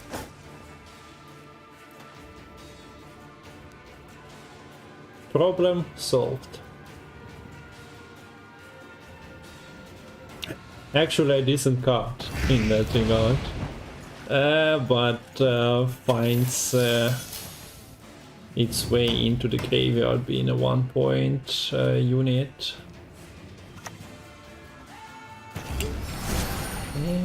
This is 7. This is 15. 58. 2, 6. 13. Very close. If Paya goes all in on the leader.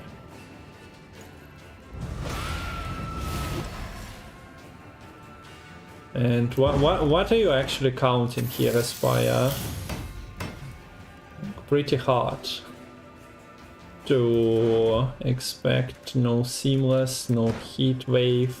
Well, heat wave you would have seen before.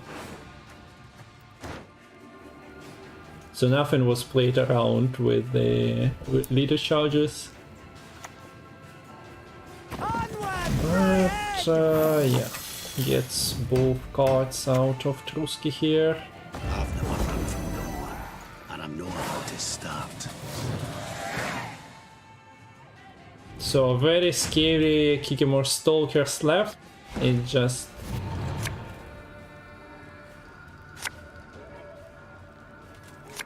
they're coming to hand first of all, and second of all, do they get targets to chew on?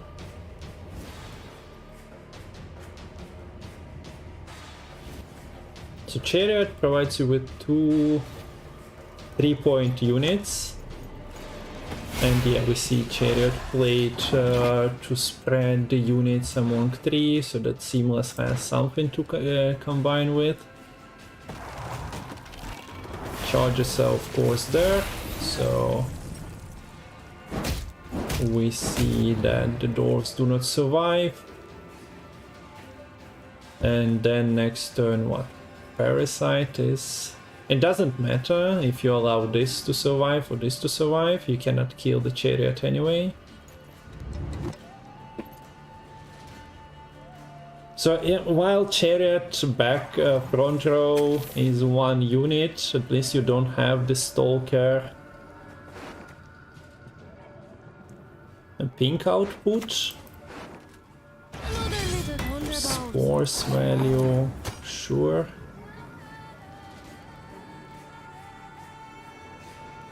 Easy win? Yeah, easy win, especially if you don't name the player, then it's the easiest of the wins. So Truzky only gets 2 targets for the seamless play, but he doesn't have anything better than that. Could be an easy draw, fair enough. So you go back row, right? Feign not ignorant. Remember And to just whom you armor this even more.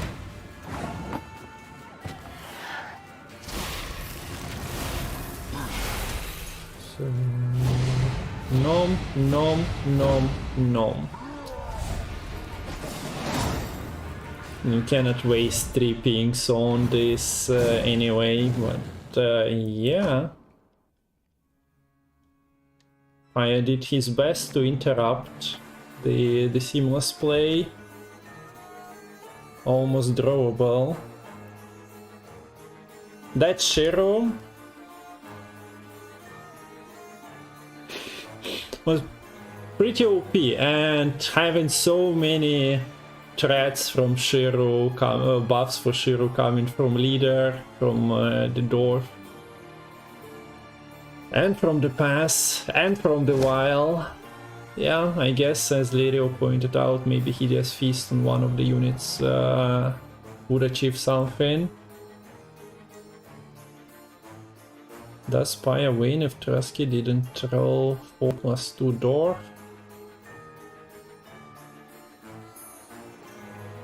Can you play around stuff with your buffs when there is a violent Mahakam?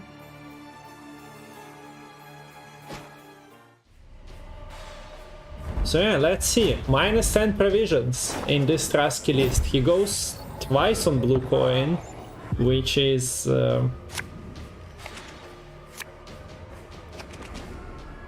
yeah. But yeah, so 150, what, 55, 56 provisions instead of 166 provisions. So comeback is on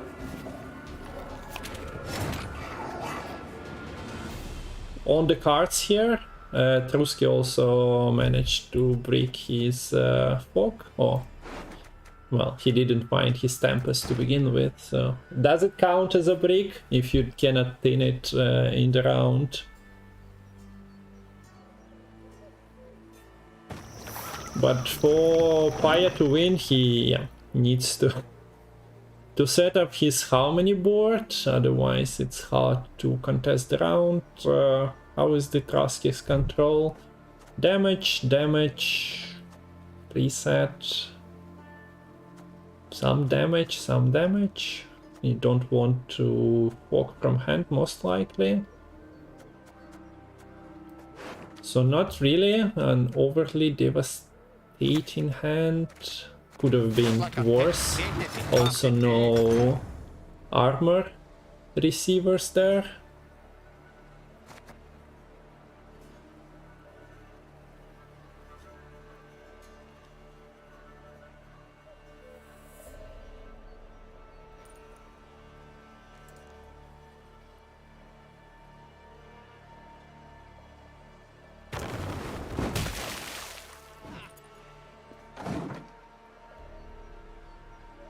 Okay guys, when you spam RIP and F while stream is live, what am I supposed to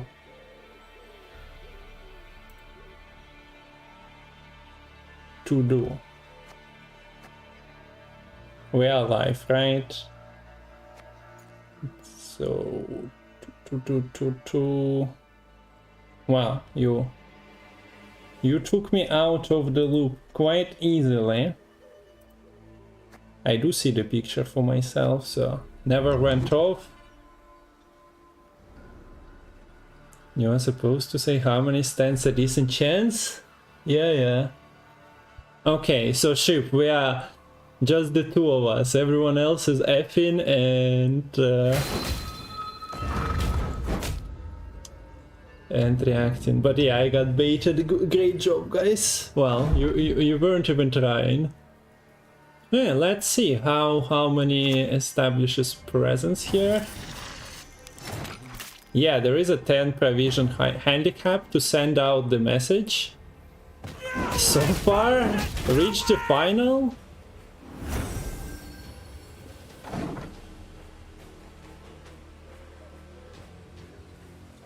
Okay, already past the quarterfinals and semi-final with that handicap. But if you look at the games, I don't know, the Pepe Smile maybe misplayed and he played against Lerio's new deck. So you can always argue.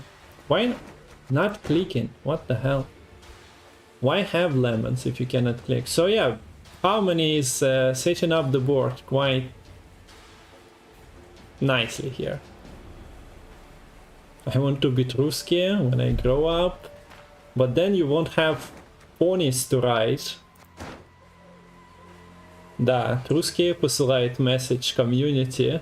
Он выиграл с минус 30 провизиями на ладере, но ладер это никакой не индикатор, поэтому он притащил минус 10 на турнир. И, ну, четвертьфинал, полуфинал прошел. Humans above, beasts below. Don't know which is worse. Yeah, it's not a joke. Look at the deck lists. You can open it. You can see 156 provisions. And then you compare it to any other player's pirate list. There was a few. And you see that they have the full provisions. Надо еще рубайлами что-нибудь выиграть, но тогда будет уже совсем это. Люди голосуют, чтобы рубайл назад вернуть, чтобы они хоть чуть-чуть играбельными были. There is simply very little point gap between golds and bronzes in 4-9 Skellige. Yeah, well, Lerio, I managed to upload the video with 2 wins with minus 10 provisions as well, so if I can do that. I played in the tournament yesterday and I played trap next to a trap, then surely a pro player like Truzky can send out the message. So yeah, those golds and bronzes, that maxi tempo, the stick in funeral boat, by the way, played for a few.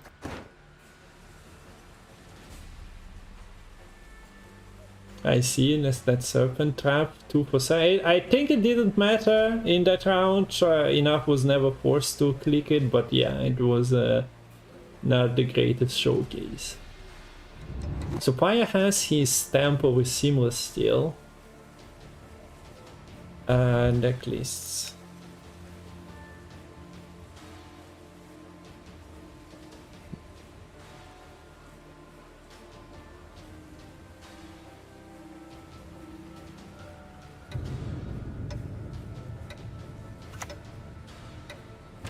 Yeah, we see... Wait. Yeah, I guess you cannot play her back row if you need the damage, but doesn't really matter with the bounce on Chameleon. So Paya takes it.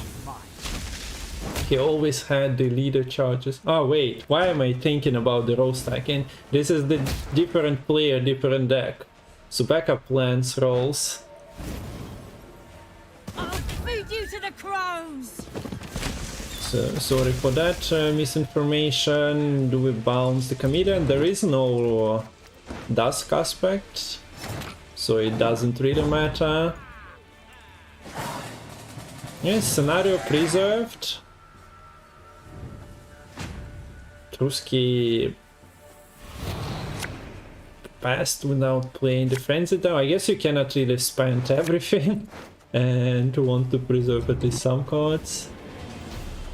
Tempest would like to activate that into a playable state.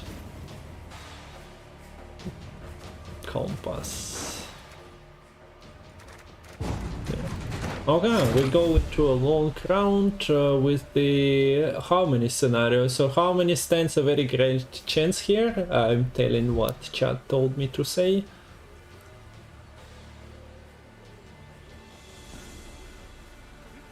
What do you mean? I already have Truzky's vote on my PC. I might cut it. Yeah, so you kinda need a unit. And you kinda don't want to play a compass for a unit.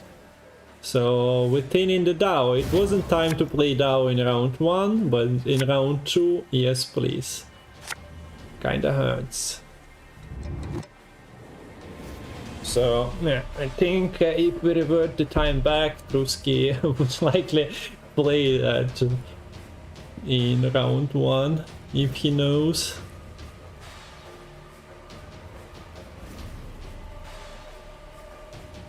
Minus 14 provisions now. That's funny. So yeah, just a reminder that Dana Maidbach is a caretaker now, so you kind of want to play her as a finisher. For that, you need some targets for her to buff with different tags. I am one with nature. Are you?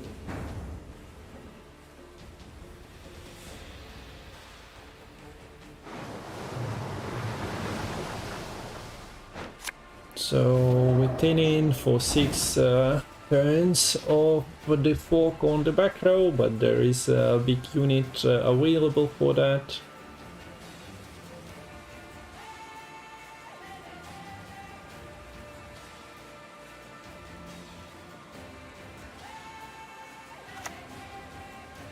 I spend more time carting cards than I do eating it. So that's not killable by Bjorn on its own. No help coming from the ship yet. And yeah, having the Bjorn and Terror in round 3 is a little bit suboptimal. So the Golden Necker is of course set up nicely here, 4 cards. What's your best choice against the Harmony? Can always stall punish one of the units with a tier. How wide does it go? It goes for, yeah. There is a steel Saskia that I didn't mention at all. Stand tall, dead one. Scenario should have been the best one.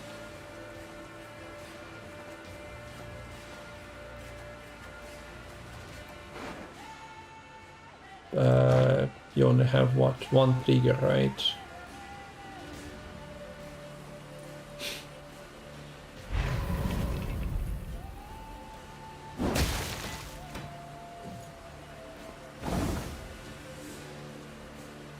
And we can go back to round 1 and round 2 passing with the friends at Dao. But yeah, in this situation he only has 1 because you play your unit out and you don't have a guarantee even.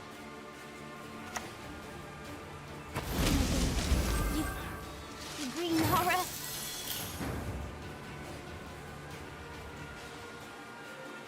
I'm a witcher, not a Well, gigolo. why wouldn't you want the Saskia? You can toll punish this. Although we can go. Well, things can be protected by the guerrilla tactics, I suppose.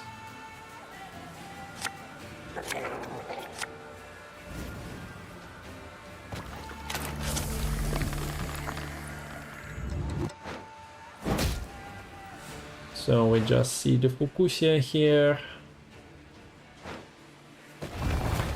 The most standard choice of them all. Setting up the Commander's Horn is also a consideration to play around here, because if you go for removal, you might just flag the units for that to happen. Yeah, things are slowly but surely dying here on how many sides of the board. As I mentioned, the Dana, she needs some tags to buff. And yeah, it might have been a bit too early, but at the same time just in time to have some value from her before everything dies. Fortunate. Pretty nice buffs from yeah, this triple pack Saboteur. Working to leader, heals Percy.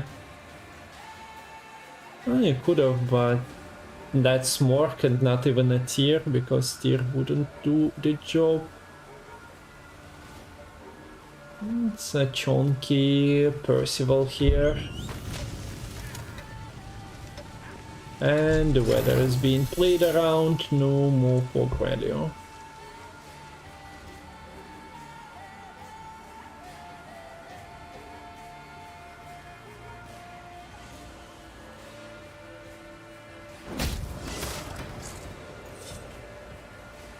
That's Bjorn incoming, and Truzky trying to set up the best commander's horn he has.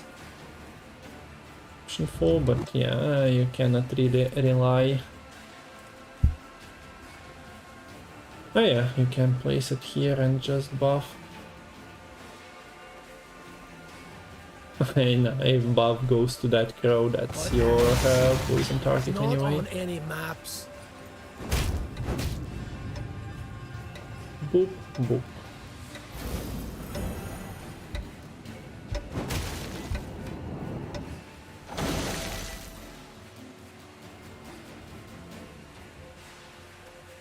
So, and this is the best cat Witcher adept you are about to get. Whatever for?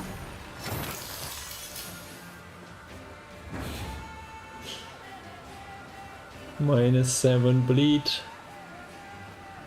He's cute, but there are not nearly enough turns for that. Truzky still sees the Shiro. And as it wasn't a Shiro that was buffed by 1 because Dana was played in round 3.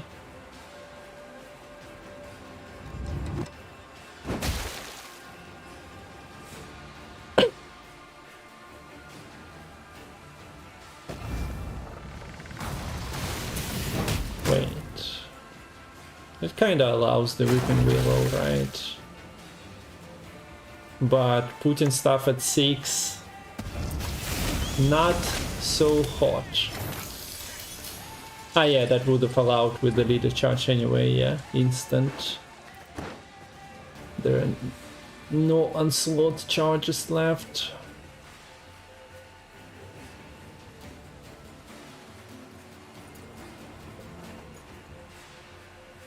One.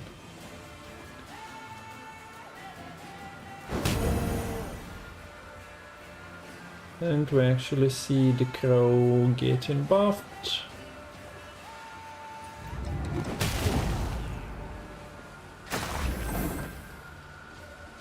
That's poison with a harmony trigger for 3, and Paya is winning by 5. And Paya is winning by 5.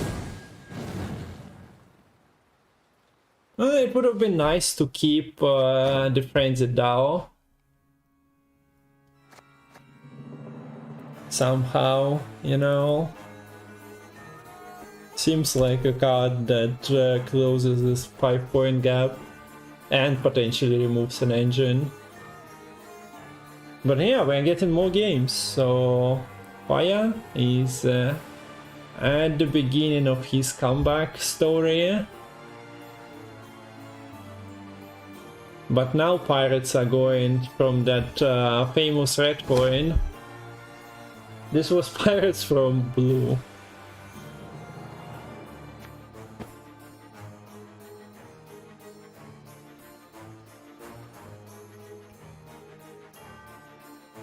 If only it was 8 provision handicap Skellige instead of 10 provision handicap. So we have AQ from Paya, blue coin deck gets played on blue coin. No surprises there. Kinda don't see any combo pieces for Pajabol here. Okay, an Aeromancy is a huge combo piece.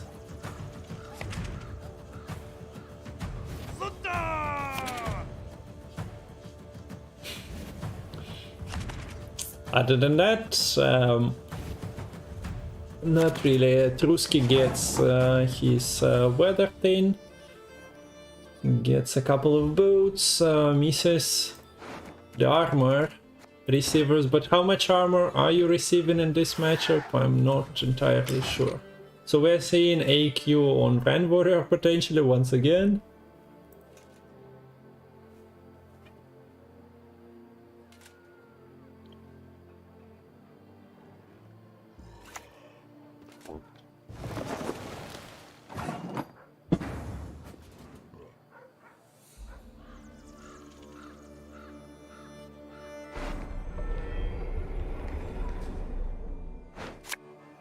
So yeah, goes for the line. You have this stratagem and you need to cash that one in, otherwise why even run it?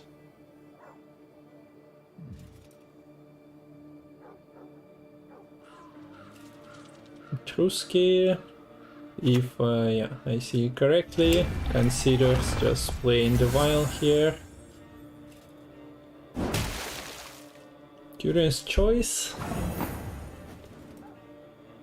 Oh, is it really curious? But yeah, blocks his own COC, sees what Paya is doing.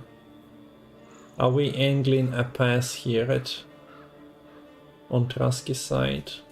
Or are we just playing Maxi for tempo, Vial for tempo, Weather for thinning? Yeah, this AQ is very cute to have. You're missing only one important component, a target to each.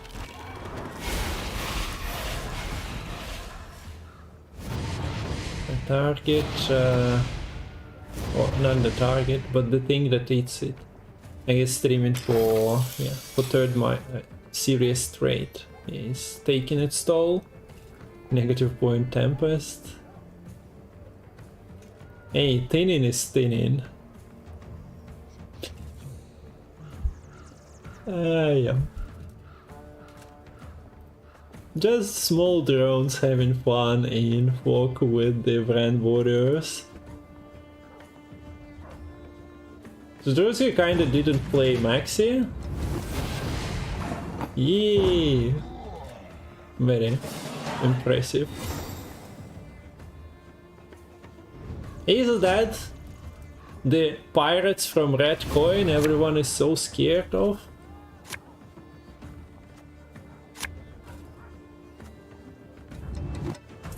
Unacceptable.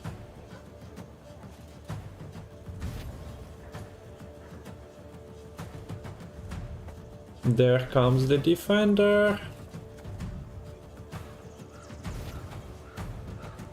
Not sure what is it. Oh, it's not defending the combo anymore with the Eaters, defenders, AQs. It's still a decent card to hide your bronze engines behind, though. Of course, there is a Toll Punish in COC, there is a Wolf's Bane that can be combined with cards, and we also see that Truzky managed to find those armor accumulating units, but good luck cashing it on 1-point drones.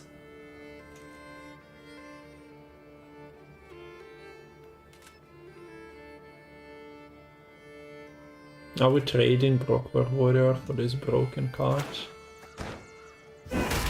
Yes, we do.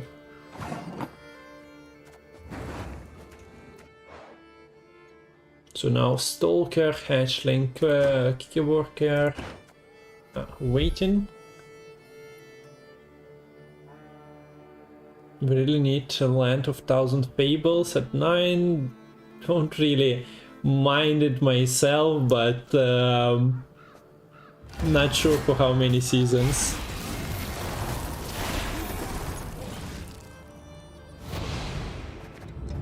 Yeah, there is this Royal Decree Lemons combo that is very good at trying to deny the Hive Mind, for example.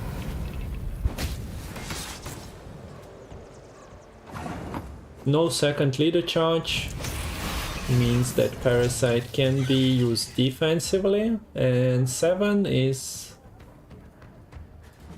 not that trivial to deal with.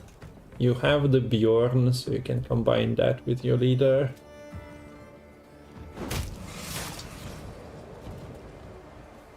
No, not the boat. For some reason the boat was highlighted and the boat doesn't do the job. And we can go around this buffing and damaging the Stalker only for so long. And, nah, in the end it meets its end.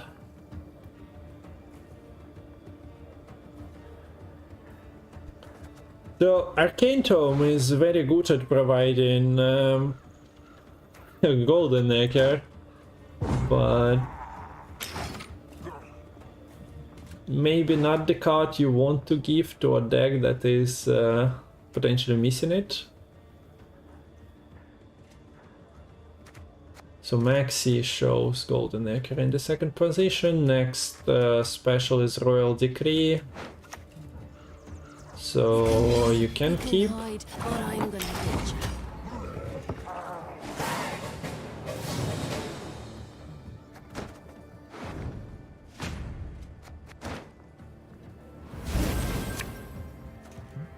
Okay, now Lemons comes. And we see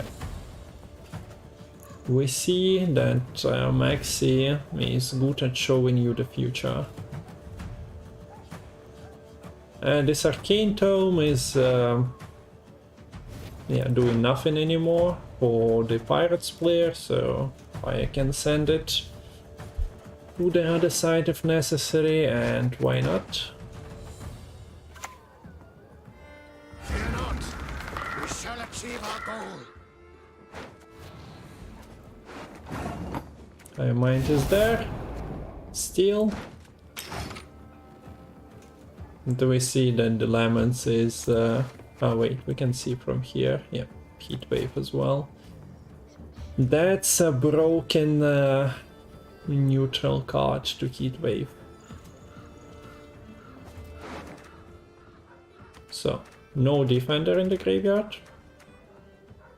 Means that Arachas Queen is coming with a couple of 4s at the moment.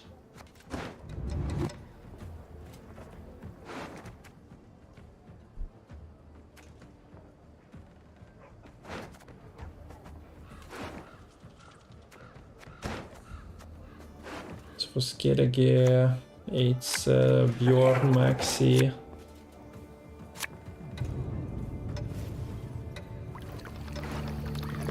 We get to a setup of double funeral boat here. And I guess you just take one of the last 2 Witchers. Go ahead, stare at me stump again, see what It's scary. Of course, only works during your turn nowadays. Can't say this is my favorite Commander's Horn setup, but with Axel, I still cannot really say that, although we probably expect the Kimor Stalkers to be dealt with immediately, so there is nothing feasting on those crows. I think he wrote there is a slight delay in the observer mode, and it also looks like a setup for the Kaduch. So I'm not certain if this qualifies as a Ropain, but yeah, maybe. But at the same time, as I say, there is a slight delay between what happens for players and what the observer sees. So when it looks like it's a rope, quite often it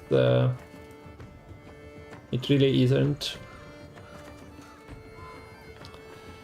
3 armor on the Terror, no armor on the Longship.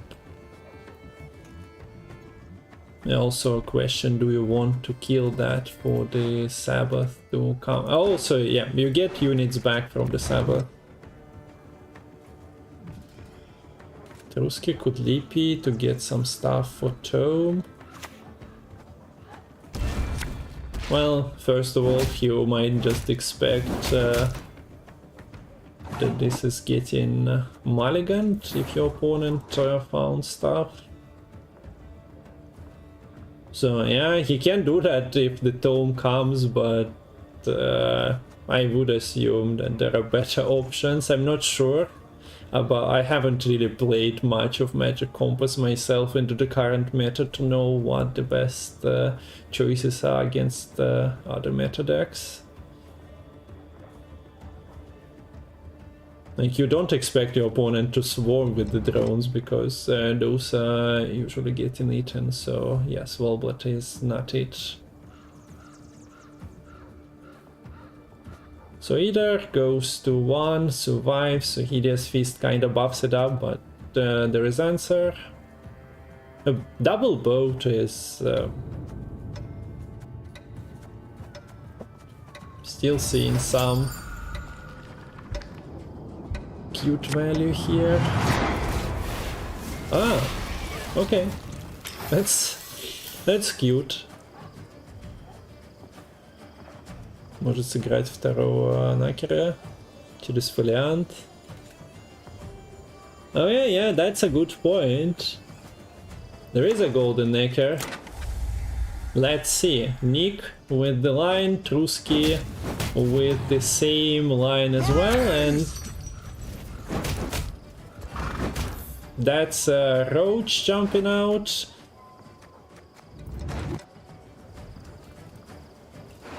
And yeah, the most value from this play is coming from the freaking funeral boat. So gonna ping the Kikimor workers.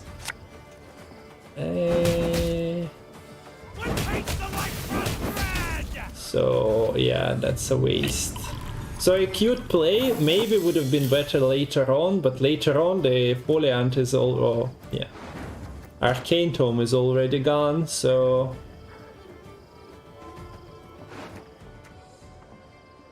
deals with the Eater though. But now the Sabbath just brings it back. Yeah, like with the Tempest, with Royal Decree, it wouldn't be a bait, but you're always risking this bullshit.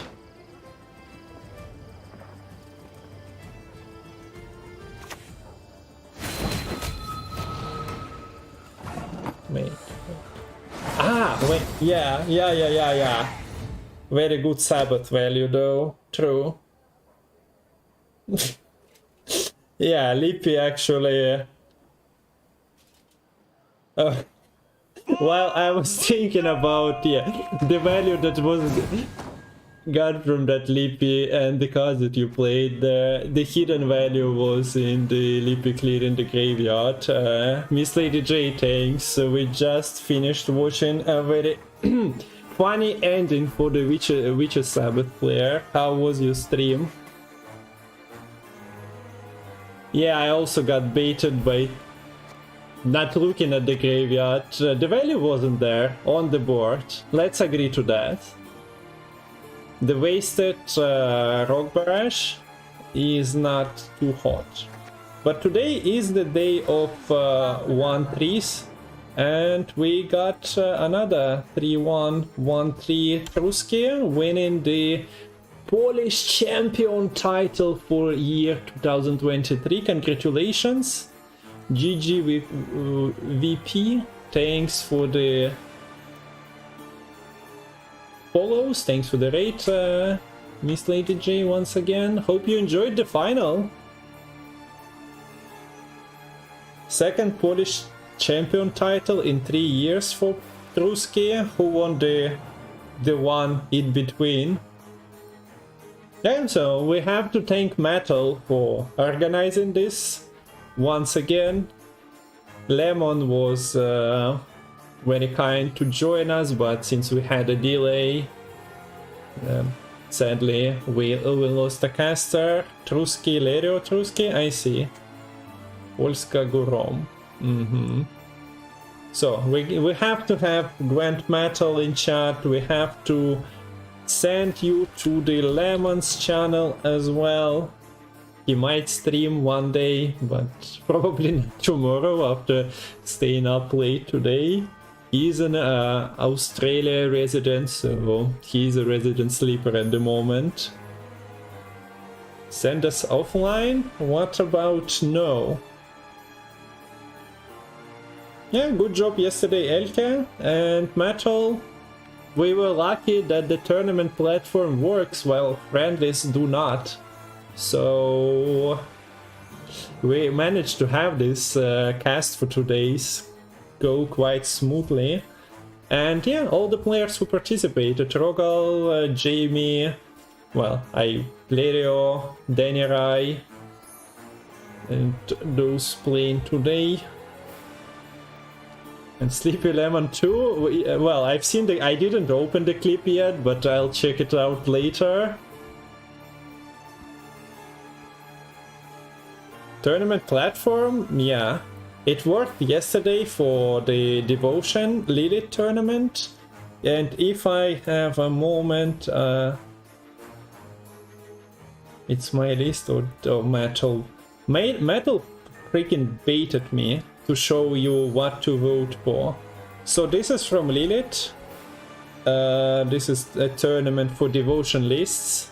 When I was that you already realized it and I was dying. Well, yeah, first of all, I have this stream kinda opened and I was like, is he taking a break or actually dozed off? So yeah. A funny moment. A funny moment.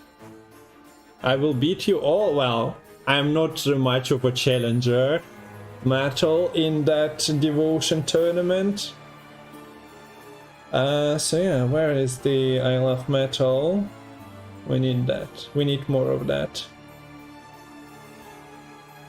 Всем спасибо, кто смотрел. Подытоживаем. 10 провизий на компасе ничего не значат. We just had -10 compass win another game. Is any of those... How many games do we need for Truzky to win? For people to listen about the compass being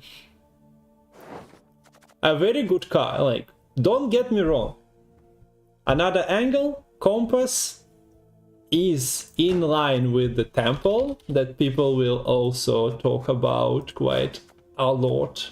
It's in line with cards like Mahakampas Novigrad. Basically cards that create, that everyone loves and adores, but the cards that allow units that see no play to actually feature in the game. So I understand why those might have been included. Like from Temple you get occasional Meave plate, you get Kimball. Is that good or bad? That's another angle to discuss. But same goes for the compass, for occasional Cambi and occasional Heim. So I understand people who like it, especially the memesters who play it for double and triple Gedinate, for people who play it for other stuff. But we have pirates. And pirates are hell of OP, especially if people simultaneously make Roach playable. So Truzky sent his message. Will community listen or not? I do believe that the compass nerve goes through. Where am I from? I'm from Estonia. Hello, Fantozzi. If any of the pros would want to provide their list, that is, yeah, happening. I got baited by Matol, for those of you who missed. So there is a post coming, or yeah, it's not out yet, or at least some posts from the pro players who are concerned about the Masters. And Matol dropped me his own list, and it looked more or less the same. And yeah, I got baited. So yeah, if you are interested in my current votes and thoughts about it, it's not final. So I'm only locked in for voting for River Hunters to come back because what community done is stupid. I'm kind of sold on those two nowadays. Scholar is just kind of overall decent. Incubus, like carrying monsters sorta. Can lose a one power, doesn't really lose anything. I want to see Temple creating 3 judgments.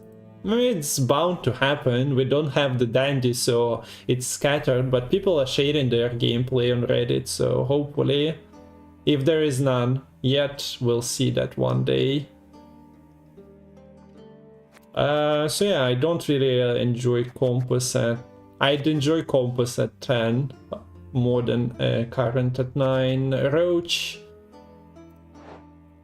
is cute to have at 9, but at the same time it's just taking a slot in Golden Necker decks, and those would be better if there was more variety between them, or just I put a dog and I put a horse into that, and that's already 2 thinning done.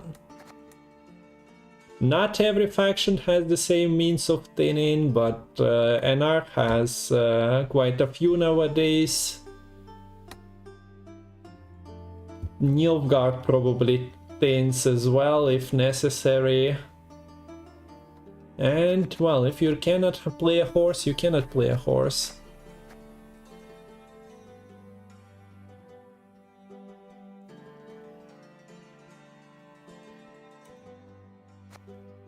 I mean, with Relics, Roach, Niggers already thin enough.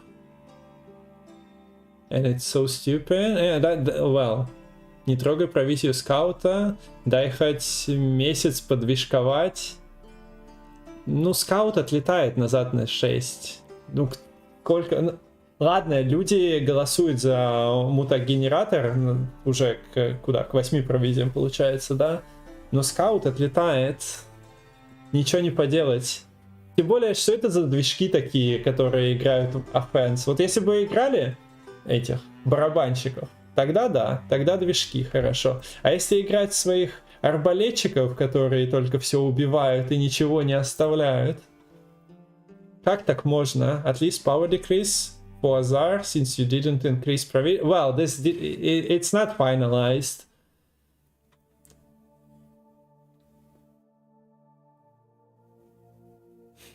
Центры на 30. Ну, да, но тоже движки же. Отчасти.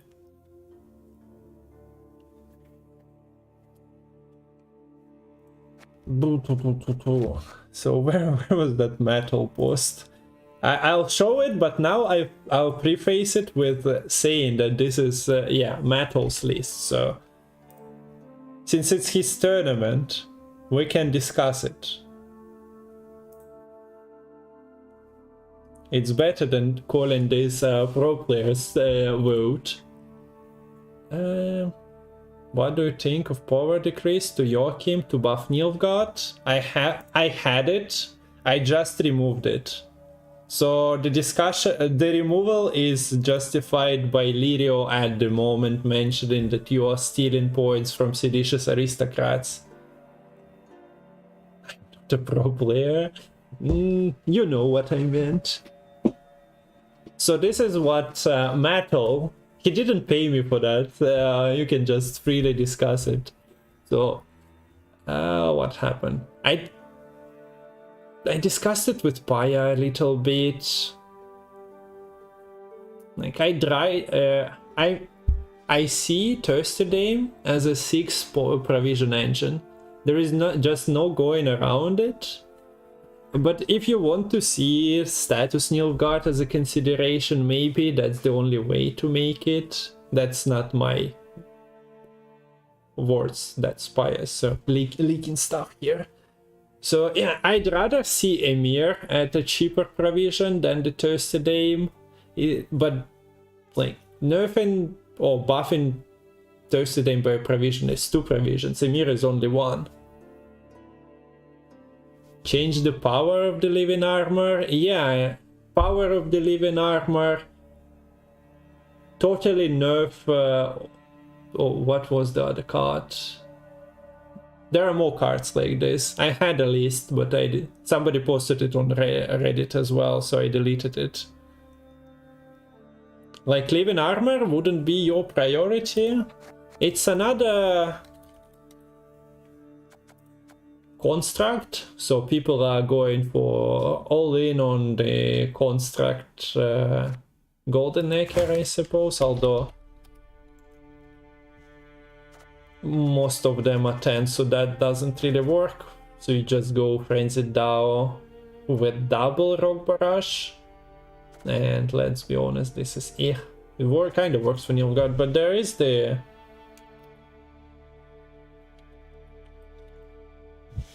route, right? Maybe you can construct something playable with those 3 constructs and alchemists.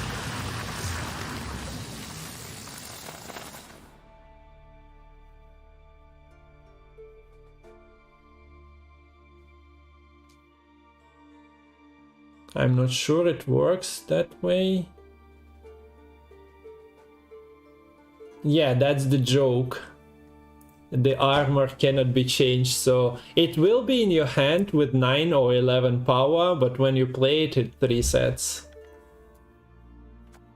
So well, the River Hunters is another joke change that shouldn't go through, but if you want to waste your votes, yeah, you can vote for the Living Armor power buff or power nerf. It wouldn't do anything. I'm once again voting for haste. You can leave.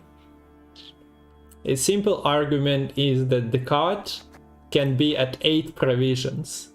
Why do you need it completely dead at 1 power when the card game doesn't get any new cards?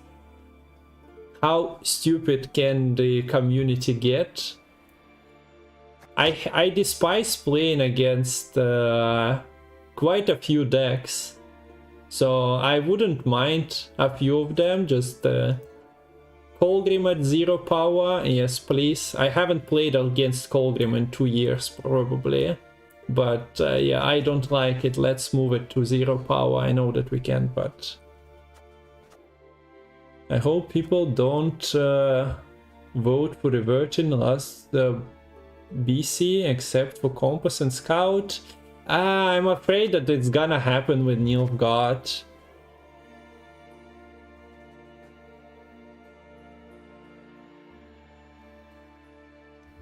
Remove NR, remove Squirtle. Nobody plays Great Oak, so that's kinda not purely my idea. If enough people vote for it and it's completely busted at 10, we have to atone for our sins. But that's a flexible card from early Homecoming that most people either liked or like, at least it's a flexible, memorable card that also slams 4 points on deploy, so I'd want to see it back. I haven't seen it in Eternity. Like, yeah, somebody later mentioned that people played it with P-Strike, but that was not really too popular. We are gonna get less changes, and that's good. 1 patch before the Masters. I'd hope that we'd revert. Like, have you seen the lineup for this tournament? I understand that you can blame players for not risking, but we literally had 1 Nilfgaard and 2 Syndicate and a bunch of Mutagenerator players for NR. Like 7 provisions, 6 provisions, doesn't matter. Mostly Golden Necker Nova.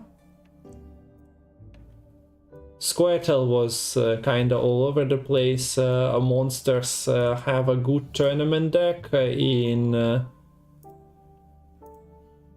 Arachas Queen, but also yeah, other things were brought. So there is no agreement there, but at the same time, like this is not nice to see. Even if there is a split between the Shoop and Golden Necker and just, yeah, Knights.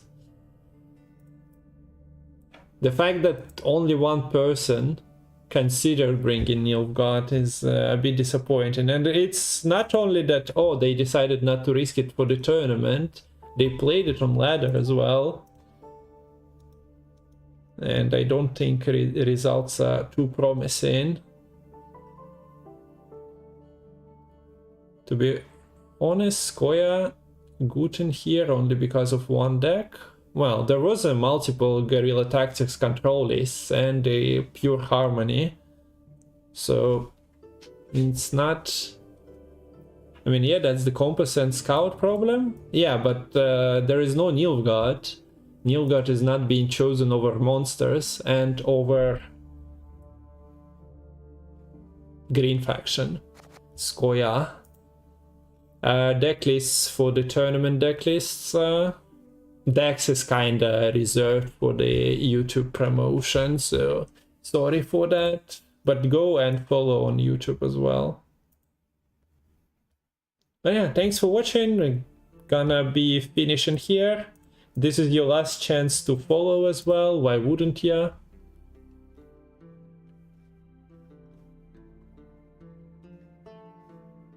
And let's see who's live. I followed, I appreciate it. It didn't show. Ah, yeah, it showed 4 hours ago. Thank you, Vangi. Didn't get a kick. Okay, everyone who follows gets a kick. And let's open what? 10. Surely we got 10 follows today. We make smash smash. So we make smash bash.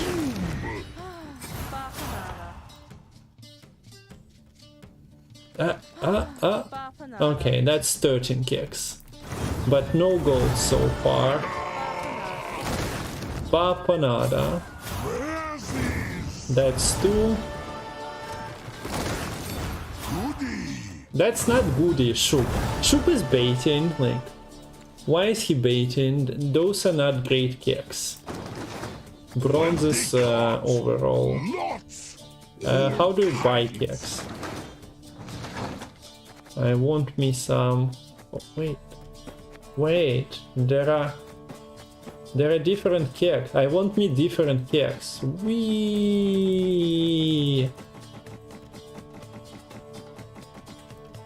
But also, would be nice to have a number here that you can put in and buy the exact amount of kicks. Wouldn't it? Instead of this.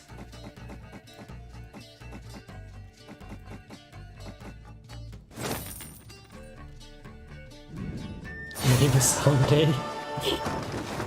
I never opened a cursed toad kick. Wait, no, I don't. I am not buying 15 kicks for €18. I'm sorry. Open goodies is what I was searching for. Smash smash. Soup show. Shoop, I just bought some new stuff. Fresh kicks. Surely those should at least bait me into spending money and giving me golds. Okay, so this is from this year. Any guessers? We finally got a kick. If you guess correctly, you have to sub. You know, other channels have different rules, but this one has. If you guess correctly, you have to sub. Cannot be Albrecht. This is from... Okay, guys, stop, abort. This is from this year's releases only. Yeah, this is Cursed Toad Kicks, so Yoyagos, although that's a legendary. Frog mating season is a good. So, see? Pulling the strings. Bart should be there. The frog mating season should be there. Wait, Ouroboros. Yeah. Sorry. Kinda light. I'm very aware. Yeah. Good point. So this is when the night. I did the reveal of Oakwen, okay? I'm totally aware when it happened.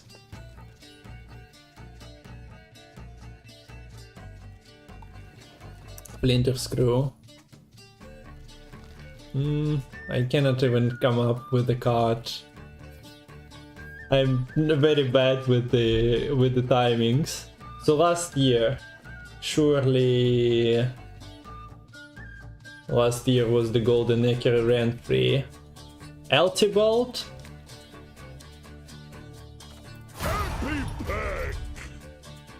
That's not Eltibolt. That's a freaking neutral generator following me from the casting to this.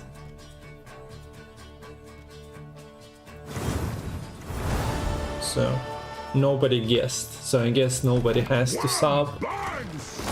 We'll open playing 10 by now. So we got 4 more after this one. So 1. Cursed Toad? Yes. Cursed Toad. 1, 2. That's not a great gold trade, by the way.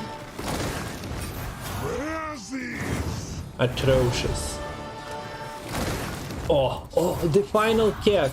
So, Relim, that's from your follow.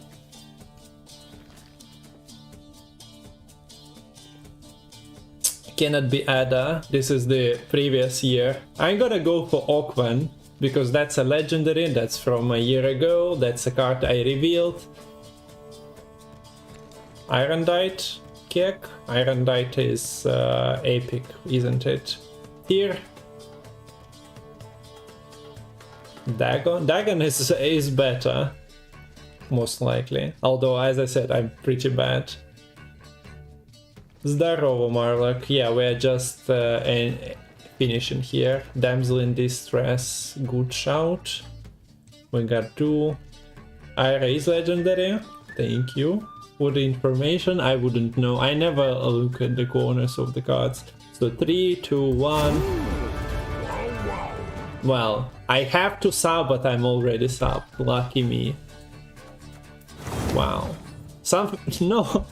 Shoop is scamming me, guys. Shoop is scamming me. I just got Oakwen. You have to send a gift sub then. I have no idea how to do that, right? You get it back, just open again. How do I send a gift sub? Do you click? And then banned for cheating. I wouldn't even know if it got to my deck builder, right? But you know what? I'm not playing by the rules anyway. Giving Amazon money is stupid. If you want to donate, better than subbing is just a straight up donation anyway. A cold truth for you guys. Also, there was some chat on YouTube, but yeah, it was mostly thank you. So thank you for the guys watching the tournament on YouTube as well. Have I intrigued? It's nice to hear that the feedback is great. You are not the only source I referred to, but yeah, I'm happy. Where am I sending ya?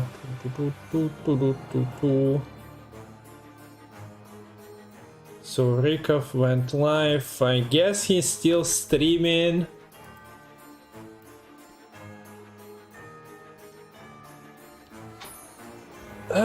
So, deck lists available, votes if you missed the games, votes should be up, but they're gonna be removed because it's moving to YouTube, so follow the YouTube. Thanks for the opportunity to cast Matol, thanks everyone who joined, there was like over 200 of you, всем спасибо, что смотрели, P-Star, спасибо за рейд, кто остался с рейда, благодарю, кто сам пришел тоже, респект и уважуха. Увидимся на следующей неделе. So yeah, see ya next week someday.